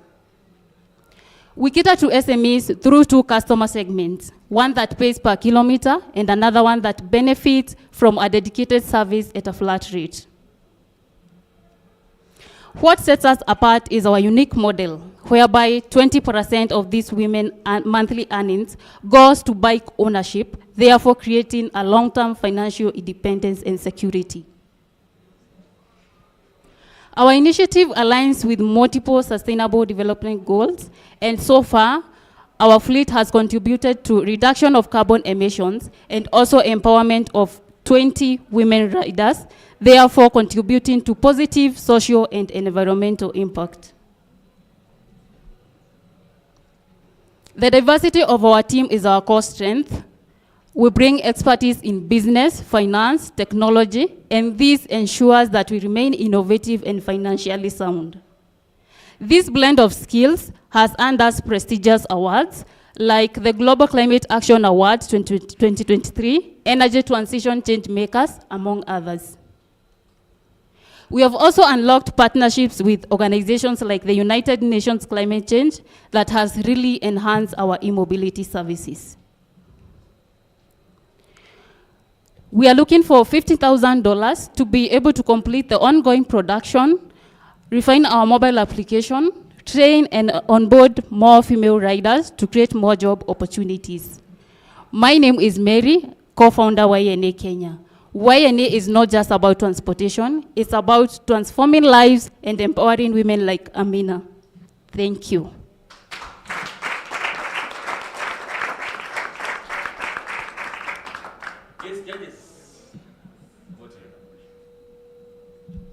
A great solution there, great innovation. My question, I have two questions. The first question is, where are you doing your production or assembly? Are you doing it in Kenya or have you outsourced it? Secondly, you're targeting female riders. How do you ensure their safety, especially given all the stories we hear about riders, yeah, and especially from the community they come from? Okay, good question. Thank you. So for the production, we get parts from China, knocked out, and then we come and assemble them locally. But for the first fleet, just to take you back, we started in 2022, and we really struggled coming up with the MVP. So we ended up outsourcing the first fleet, which is the 20 electric motorcycles. But for the 100, we have already imported the parts. We just have to work on incorporating the QS motors so that they can be operational.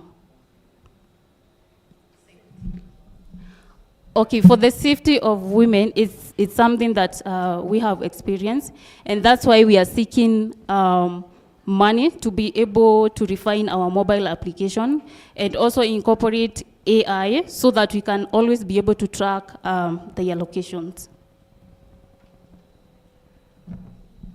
Thank you for the great presentation, concluding the day in a super way. How have we integrated sexual and reproductive health and gender-based violence into all this? Do you, for example, do messaging? Thank you. So what we do, we have partnerships with GBV rescue organizations, just to mention a few. Acts of Mercy, it's located in Ruaraka, whereby that's where we source the survivors from. Then we also have partnership with the driving schools, whereby they get the knowledge on the operation of the normal motorcycles. And then we work with EV trainers and consultants to be able to help them familiarize with the electric motorcycles.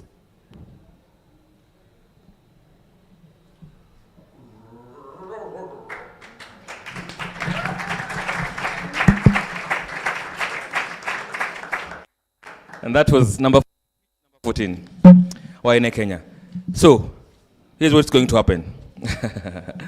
The judges will retreat for 15 minutes, of course, to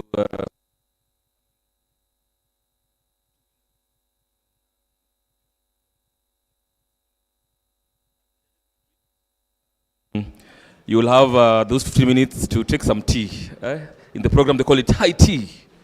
But yes, before we have our tea, Mr. Sam Gishuru has 1 or 2 words, or 3, or 4, or 5, or 6, or 7, or 8. So Sam Gishuru has relax. He says relax. Thank you, judges. All the best as you deliver it. Just for the record, this one judge over here was part of the NILA program. He was pitching like you guys. Now he's judging you guys. Okay? Right? So some of you will be sitting where?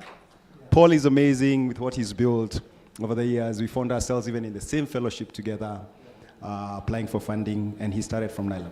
So thank you very much for coming, Paul. You know, I didn't realize when I stood here, you were the one who was seated there. Okay. Actually, Alex also went through one of our programs, right? Am I right? Fundi. Where is Alice?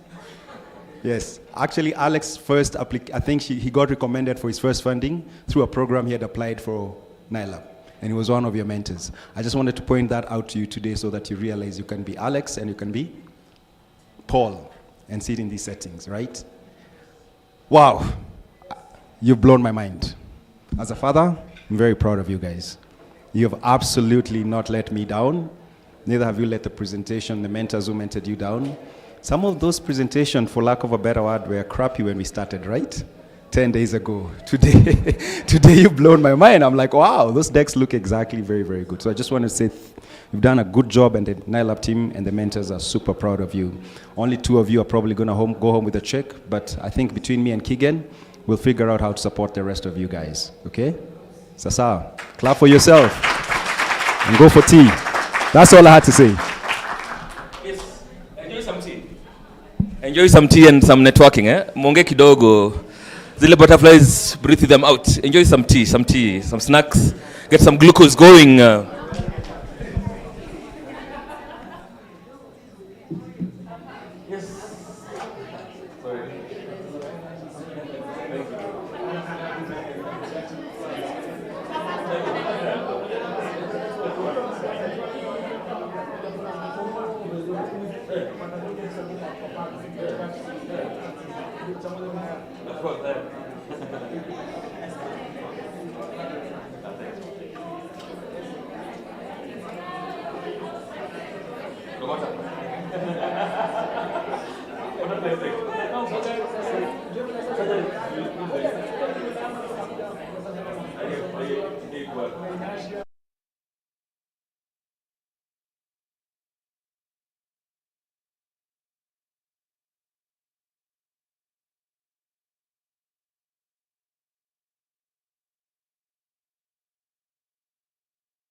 You can do that.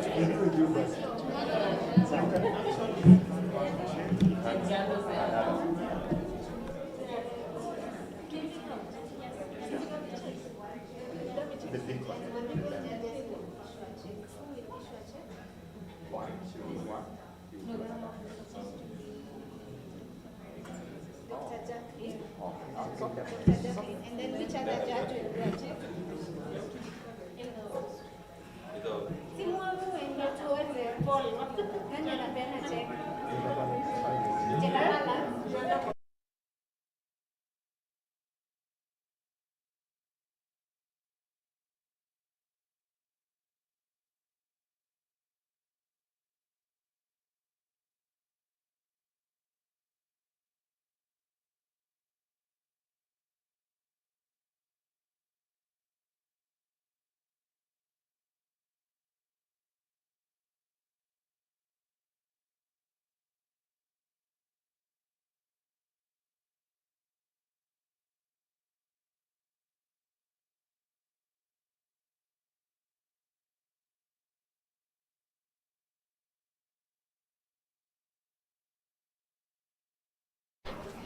Are we together? Are you sure? I'm feeling a bit hot, eh? It must be the chicken. Must be the chicken. And there's a bit of my coffee here. Let me, sorry, pardon my manners.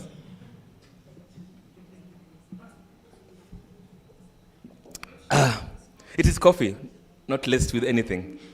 I know it's Friday, but bado tuko kazi. Bada ya kazi, taska mbili. I'm sorry.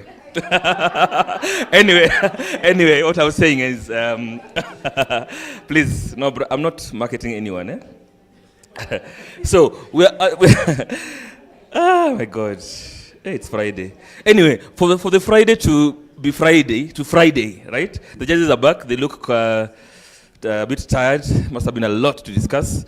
And before we get to it, I just met a friend from UNFPA. Oh, well, that gentleman used to be my classmate, butterfly style. Butterfly. He works for UNFPA. Nice to see you, Mr. Kigen. Can I call you Kama? Sure. You know, Kama is short for Kamau in Kenya. That's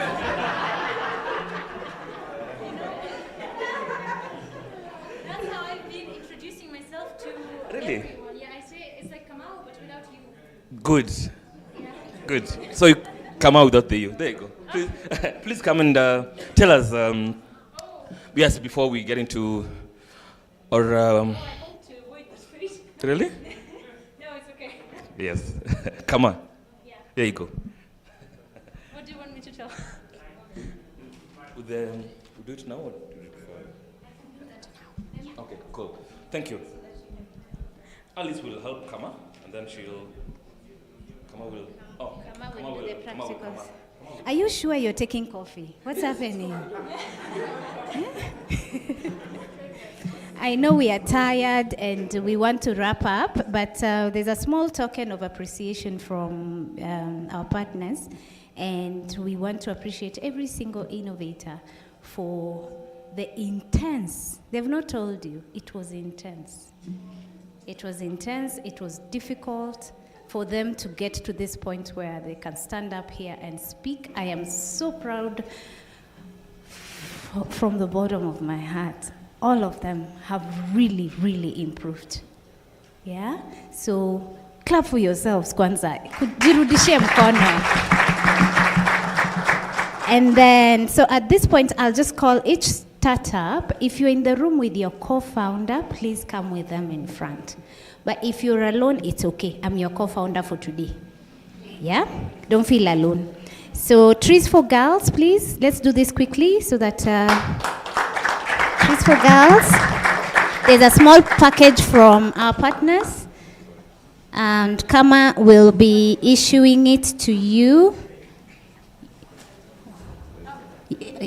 I'm the co-founder. So when I'm the co-founder, you bring one. You have a co-founder? I'm your co-founder. Okay. And then Tunza Mama Project.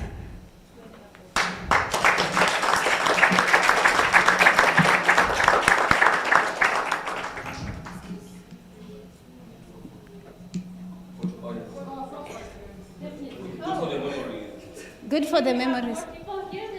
No, no, no. We'll do a group later for the gift when you're giving her. Yeah. All right. And then signbirds. Ellie, makofi ya Ellie.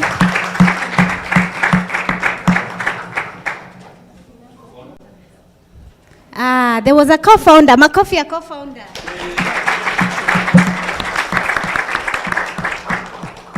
And then we go to, oh, how nice.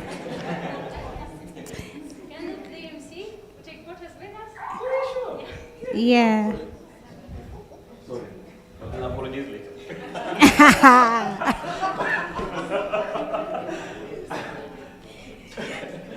Okay, and then Jungle Voice.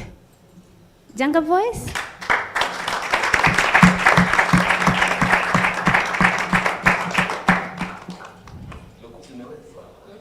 Luku imejipa. Where is your attire?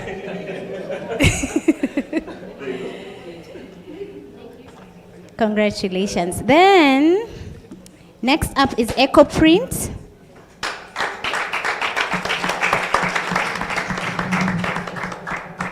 Oh, I'm your co-founder. Okay.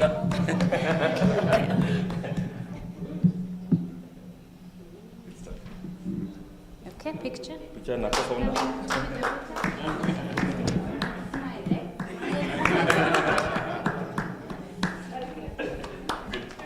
Okay, and then enhancing climate resilience through sustainable reusable sanitary pads. KDII. Makofi yake.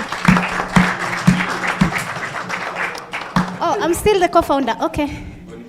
Boni, hapo. Co-founder vibe. To smile. Oh, can I do this?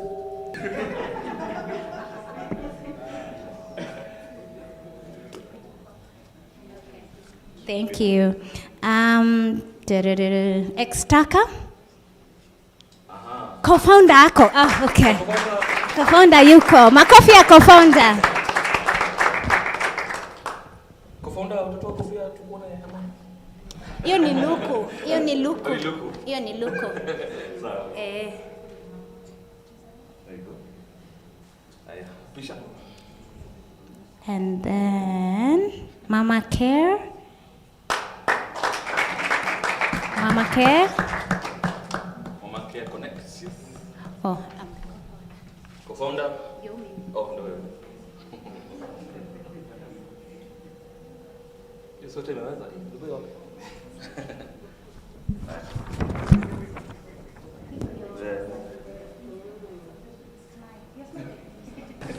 All right. Nyalenda Young Mothers. Makofi ya co-founder.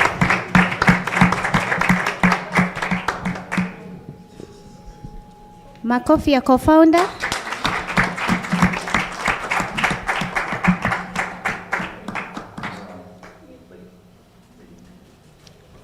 Haya. And then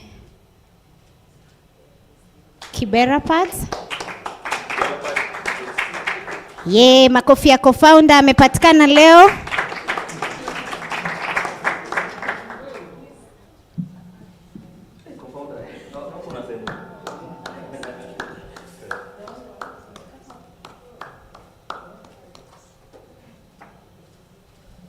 Okay, Solgen H2.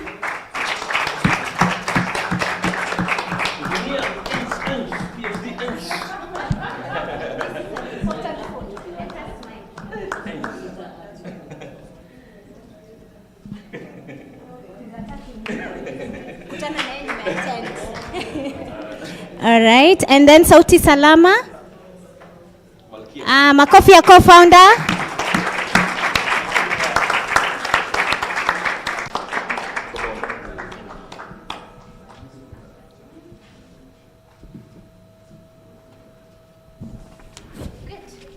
Over to the judges. Judges atatuambia one or two things, then we... Thank you. Let's clap for everyone. All of you are winners. It has been an incredible afternoon. We've listened to the kind of ideas that confirm this country is blessed with very, very innovative, brilliant young people. Clap for 254.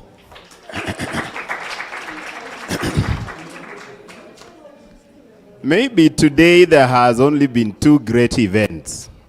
This one and which other one? Aha.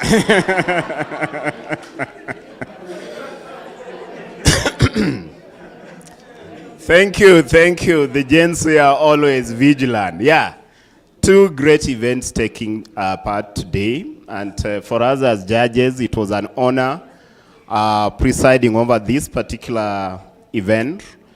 We didn't just make our views, but we also learned a lot. And we believe this is an idea that is going to transform the country. When we were coming up with this project, we were asked by the donor to explain how it differs from a project that we had done the previous year. And we said the main difference is because, one, we are shifting from responding to climate change related disasters to building resilience. And we are also shifting from the typical populations to mainstreaming youth. And we are glad that the idea of mainstreaming youth in climate action has come out in such an incredible way. We owe it to you, we owe it to your dedication to have translated that very, very ordinary thinking of ours into this kind of promise for the nation. All presentations, all ideas are great. Whether you are at the ideation prototype or you are now thinking of scale up, all those ideas are compelling in their different ways. As the UN Secretary General says, innovation is about doing different things and doing them differently. All of you reached that level of demonstrating that you are ready to do different things and also doing them in a different way. So even if you are not declared the winner today, just know that your idea remains great. Keep on fanning it, it will flourish. There are so many other avenues, platforms where your idea is going to flourish. As UNFPA, we are ready to work with you. This is not the end of our engagement with you. We'll work with you until you impact on society in an indelible way. We are now focused on the quintet of change that looks at behavioral change. How do we use innovations like what we have seen today to mobilize communities, to mobilize populations, including those who are left behind, to acquire the requisite resilience when there are disasters, when there is climate change-induced challenges. Areas of data, of digital innovations, and foresight thinking, those very, very ambitious ideas. I'm sure in a few years' time, you will be designing the kind of Santa party that can be worn by people on the moon. Okay? Because we'll be soon living on the moon. Isn't it? Yeah, I mean, if you look at the kind of strides that we are making, cutters of innovations, very soon all of us will be doing weddings on the moon. It will no longer be in gardens here on Earth. So that kind of foresight thinking. Yeah, today when you plan your wedding, promise a place on the moon, not a garden in the neighborhood. So with that kind of foresight, I'm sure we'll go far. I just want to thank NILAB for the great job. Thank you, Sam, for the commitment to young people. Not so many institutions are embracing young people from the perspective of harnessing their potential. But NILAP, we are doing it in a super way, and we owe it to you. We look forward to your institution becoming the engine of Kenya progressing towards its Vision 2030. And so we truly appreciate the partnership that we are also having with the Ministry of Health, because the Ministry of Health has the overall mandate for reproductive health and gender-based violence. The fact that government is welcoming us to get onto that platform and demonstrate our innovative potential, let us seize the opportunity. This is a digital nation. This is a digital government. Let's seize that opportunity, not just here, but other digital platforms that the government has accorded us. Thank you, Dr. Kisha. Pass our regards to the leadership of the ministry and the entire nation, including the Deputy President. Thank you. DSW, thank you so much for the great work. Thank you so much. DSW, in this country, you define the path that many youth have taken to rise to stellar levels in their work. So we acknowledge DSW in a big way. And my colleagues from UNFPA, I really want to appreciate the effort that you've put into this. Kama joined us in the course of this year, and we were wondering, how do we progress? And she brought in the kind of energy that put Kenya ahead of the other 4 countries in this process, because it's Kenya, it's Mozambique, it's South Sudan, I think the other country is Madagascar. But because of her superhuman strength, Kenya is doing extremely well in this process, and we are sure at the regional level we'll come back with the trophy. How many believe we are bringing the trophy to Nairobi? Thank you. Thank you, Kama and colleagues. I will welcome my colleague and Brother Keegan to close at the end. But my colleagues, the judges, this is a panel of 5.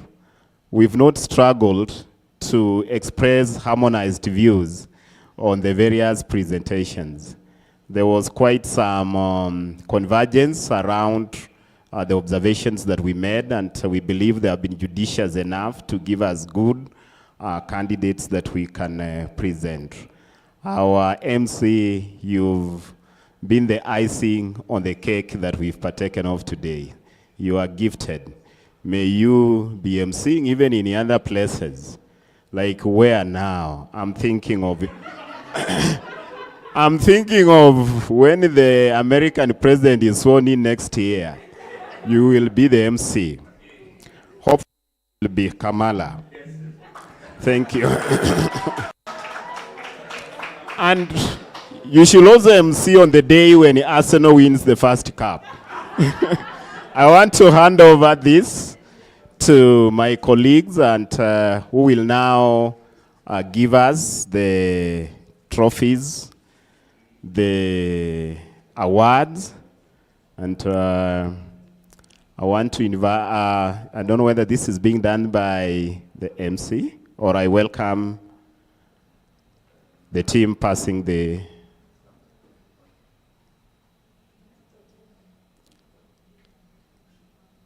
Yeah.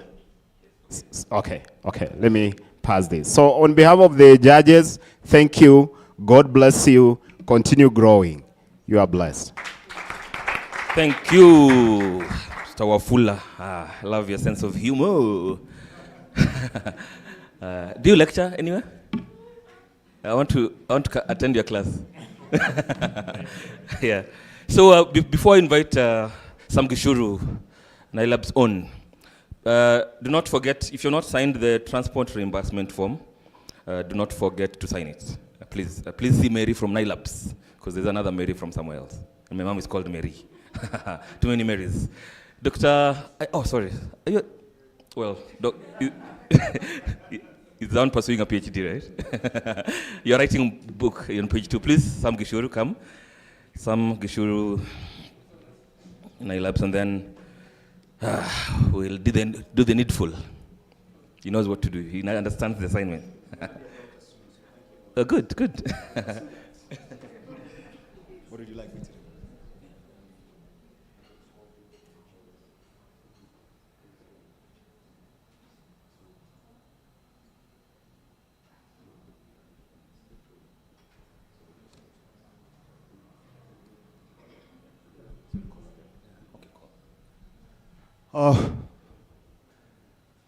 For somebody who dropped out of university second year, it feels nice to be called doctor. Right? Oh yeah, most of you did not know I didn't finish my undergrad. I left university the second year. And I had to make this presentation at Harvard and finish it and tell them, by the way, just before you think I wrote a book, I did. I'm not very good. I have ADHD. I don't have a lot of attention span to sit down for 2 hours in class. Boss lady from government, please join me. I believe she's a boss lady, isn't she? She walks with authority, she stands with authority, she harasses Eric with authority. You have to know boss ladies when you see them, okay? Madam Kisia will help us provide checks and awards, and I would love some direction to do this. Alice, could you come and help us? Judges, today was amazing. Like literally, I've done this for 10 years, but you were one of the best judging panel today. You asked the right questions. Please clap for them. You asked so many of the right questions. You put these guys on the spot. You did not let them get away with some of those stuff that people tend to get away with. You did a very, very good job. I mean, I was sitting there heckling them a little so that when they look at me, they feel a bit uncomfortable, but they still maintain the momentum. But you guys, I definitely hope to see you again in different events. And as Eric has said, I definitely want to attend your classes.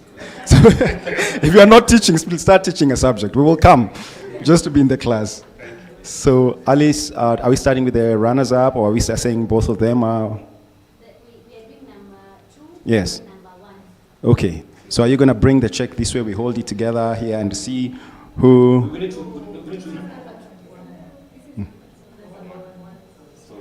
Yeah. Put it down before they see it. Put it down before they see it. You're showing it away. You're showing away, Alice. So we do this and we hold it like this. And judges, do you want to say something about this company before we give their checks? What you found most interesting? Maybe that's a good way to do it. Yes, at least a judge. Before we give the, or should we call them first? Okay, speak first and then we call out their name. Okay. All right. It was quite interesting listening to the pitches and just going through the judging process. And it was so easy for us to agree on the top two. Actually, there was no contention, right? Yeah, so kudos to all of you. And to those who did not win a prize, I know you're in the right ecosystem. Not sure if this is the right place, if I'll have the mic again, but let me just say this. In 2009, I was a fresh graduate. I had just done my computer science degree, and my 4th year project was, one that I wanted to pursue as a business. And at that time, word on the street was NILAB was a place. I did secure an appointment. Like you can't even remember. Yes, I had to say this. Yeah, so I secured an appointment with Sam Gishuru, and I came thinking that I had the hottest tech products. Yeah, sitting with Sam Gishuru after 10 minutes, I nearly regretted my decision because he asked me questions like, how many schools do you have in Kenya? Because it was a web-based school management system. And I was like, am I supposed to know this? What's your business model? I'm like, what's a business model? Let's start there, So yeah, so kudos to the great work you've been doing. 2009. I even have the notes in the notebook. I should have carried it for evidence. Yeah, so you're in the right place, the right ecosystem. Even if you don't win the cash prize today, I know you'll get additional support that will grant you the success you require in your business. So congratulations to the top two and to everyone in the room. Please clap for that.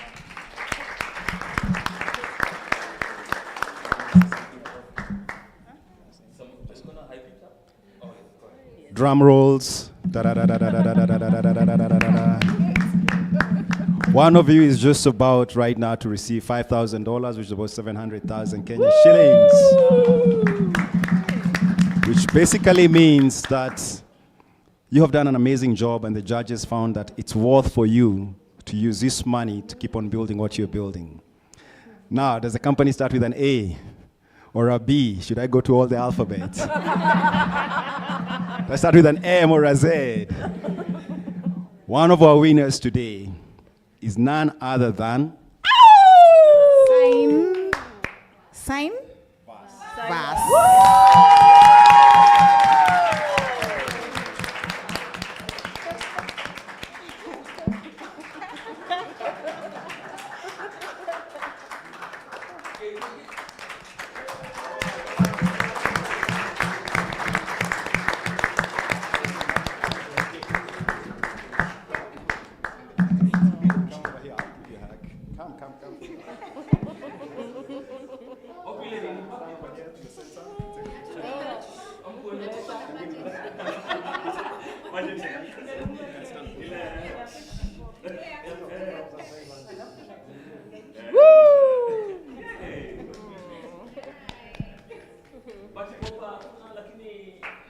Thanks, guys. Oh, go closer.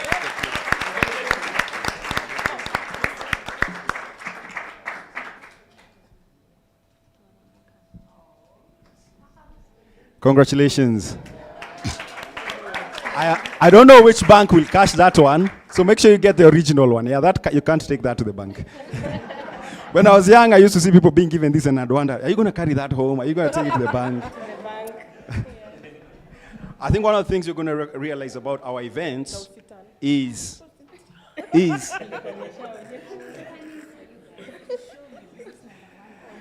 one of the things you're going to realize about events within the startup ecosystem is the fact that we know how hard you guys work. So we actually do tend to intentionally make them more relaxed so that you don't feel the pressure of the work you're doing. And so we're very, I think we are very not formal, for lack of a better word. And so it's because we want you guys. Some people used to ask me, why don't you wear suits? And I told them, I mean, I think it came after the president. I was sitting with the president wearing a T-shirt. I said, I work with young people. When you wear a suit, what do? You create a barrier between them and what they want to say. So, okay? So it's not like we don't take your work serious. It's because we want you to feel comfortable talking to us, okay? I just want to make sure that clear. That's why Eric is here. That's why we have amazing judges and an amazing team. Now, after that small TED Talk, clap for my TED Talk. It was about suits. Our second winner for today, or our first winner for today. Dararam, dararam, dararam, dararam, dararam. Woo! Breathe in, breathe out. I am so glad I was not one of the judges. If there's going to be protest, please hashtags, Occupy 4 points. Not me, okay? So, should we just keep them waiting, or what do you think? I mean, look at them, look at their eyes. I mean, the energy in the room has changed. It's only one shake. The next winner is... Hold on. Pole. Breathe. Butterflies. Ecoprint.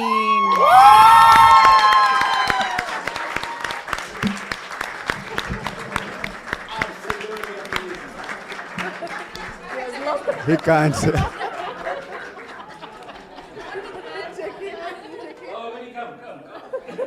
You can't believe it, can you? I have to tell you this. because I had no influence on the judges or any of that, actually. You can tell I was not there. But his presentation, I think beginning of the week, I say every time you show up with a model, show people what you're doing. His presentation, his ability to answer questions. I was sitting at the back then, I was thinking, oh my goodness, in 2 weeks you've done so well. You know, in terms of your product, in terms of every question you answered, showed that you went to the depth of knowledge to understand what you're doing. I'm not a judge, but I was sitting right at the back, I was thinking, I sat there and I said, if these were the days I would be writing checks, I'm not seed investing right now, but these were those days I was seed investing, I'd write you a check. That's how good you are in your presentation, that's how good you are in your product, okay? So congratulations once again. He definitely deserves this.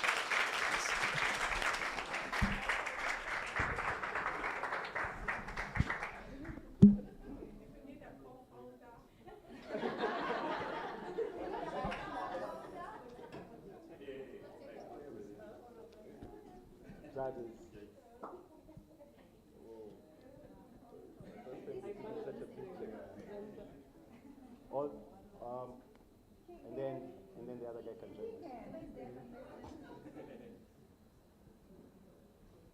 Please come again. And the other winner, come on stage. The other winner, where are you? Signverse and your co-founder, just come and join. Unaweza kuja na check yako, simame tu hapo. Songa simame katikati yao. How are the ladies over there? Yes. Okay, one of you here, one of you there. Yes, come on. Oh, I want you guys to stand next to each other.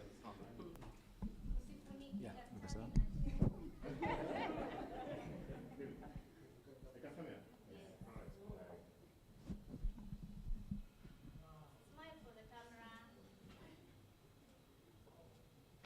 Smile is worth $10,000.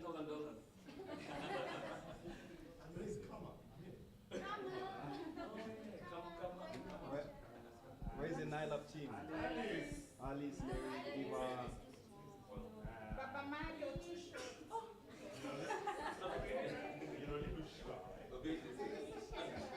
Alice, Mary, get on. Eva? Oh, you think the space is not enough? Okay. Mary, just come in.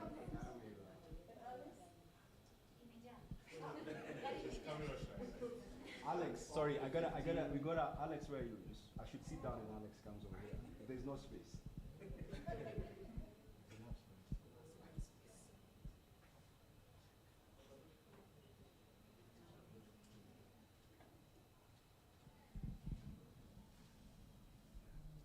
Maybe I should just stand on the side here and say, the mentors, maybe the rest can sit. The mentors, our guest of honor, Kamazan, the mentors, where's Kajuju? Stay on the picture, Kamazan. Just take a picture with your mentors. Oh, I'm emceeing the event now.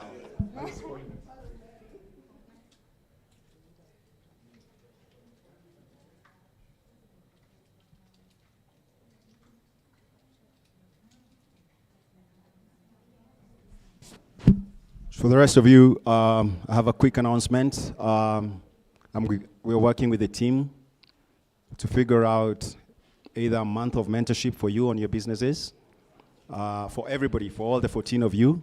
So we will communicate. We are launching a new platform, and the new platform is a direct mentor-mentee platform.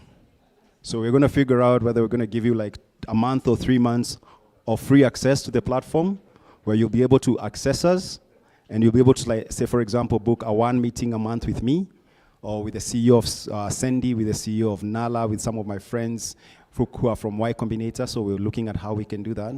So expect an email from Alice, all of you, including the winners, that we can provide mentorship for a month or 2, and then we'll figure out how. This is from Nylab. I'm not committing you an FPA, but we'll figure out 1 or 2 mentorship sessions to just move it to the next level. Alice is going to share a link to some of you. We have a new program running. It's called GSEA, right? It's a global competition for those of you who are still in university doing research.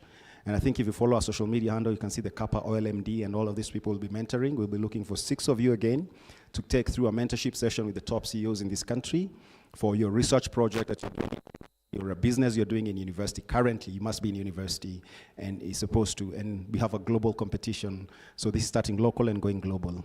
So pay attention, because at any given point we are running 2 or 3 programs and they could just benefit the rest of you, okay? Do not feel sad. Go out, have a drink, and enjoy yourself. You're still a winner. You managed to make it here. Thank you very much.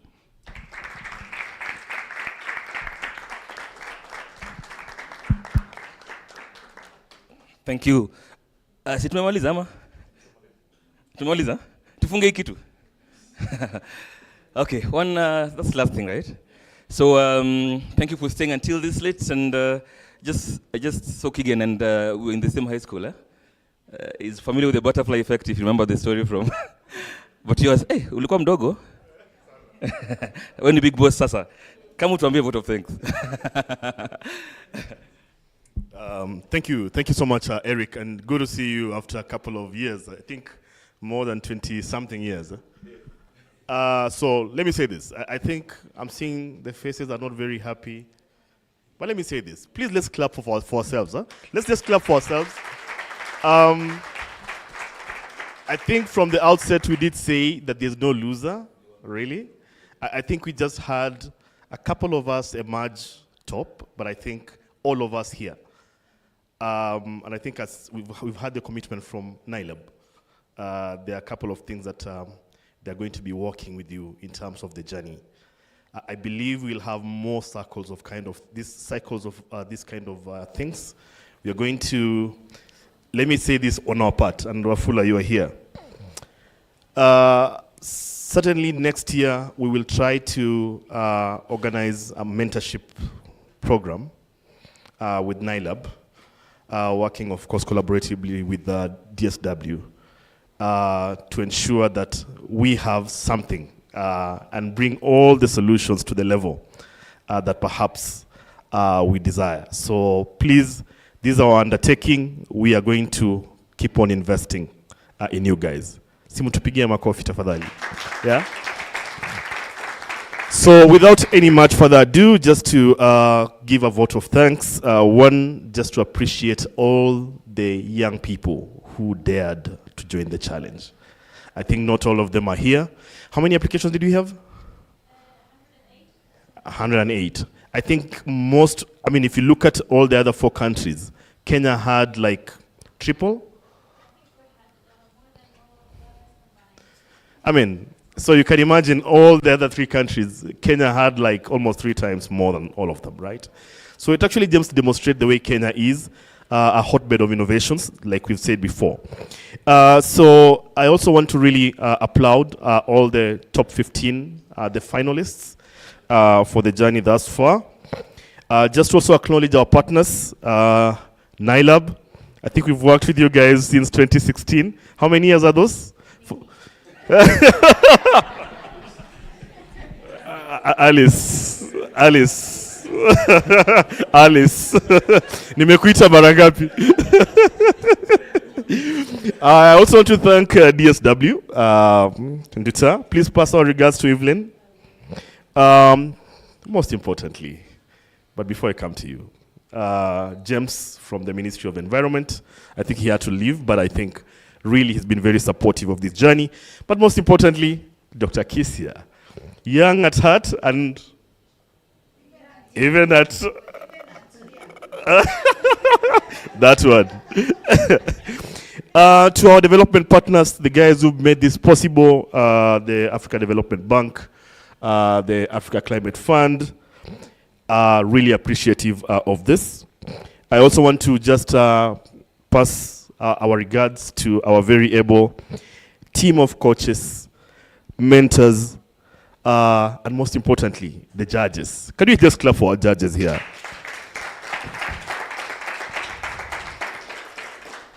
Before I go to my schoolmates, I want to echo the NILAB staff who have worked behind the scenes, right? There are some people who are just hiding behind there, but I know some of them slept at 3 a.m. And most importantly, this lady here, powerful lady called Alice. Alice, just stand up. I know even probably most people don't know you because you're just like, I want to expose you. Stand up. Expose.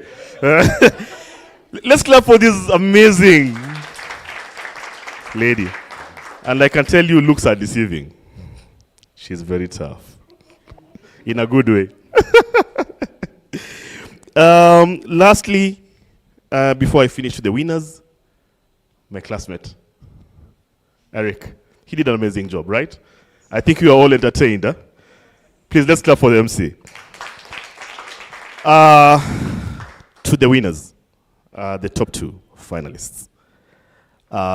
Please, I think every time we normally hear the derby of Gor Mahia and AFC, there's a term we normally say, Giniwasekao. Right? You know it, huh? Can you bring that thing home? Because these guys, there is a 10,000 reward from the regional pitch, right? Can you bring that home? Please, where are the 2? Stand up. Kindly. You are representing 254. Kindly make us proud. I'm sure you'll make us proud. All right. So you carry the aspirations of more than 50 million Kenyans. Please bring it home. And already we believe it's Giniwasekao. Thank you so much. Let's clap for them once again. And to all of us here, perhaps I've not mentioned you, just to say that thank you for sacrificing your holiday. I think most of you are supposed to be relaxing. You've stayed until 7 past. I think it's plus 7, 7:30, almost 8. Just thanking you for the sacrifice. We hope that we are doing this for the betterment of this country. Thank you so much. Have a good evening. Thanks. And that's it. That's it. Thank you for allowing me to tell you a few jokes. It was fun. I learned quite a lot. I'll follow up with Alice, and I just want to follow all these organizations and with the lovely work you're doing, right? So kudos to all of you. Tuko pamoja, ama sio? It was an honor and a privilege. I am your MC Papa Mali. Zima your microphone. Sasa tuende nyumbani ama tuende tushereke. Thank you. See you next time.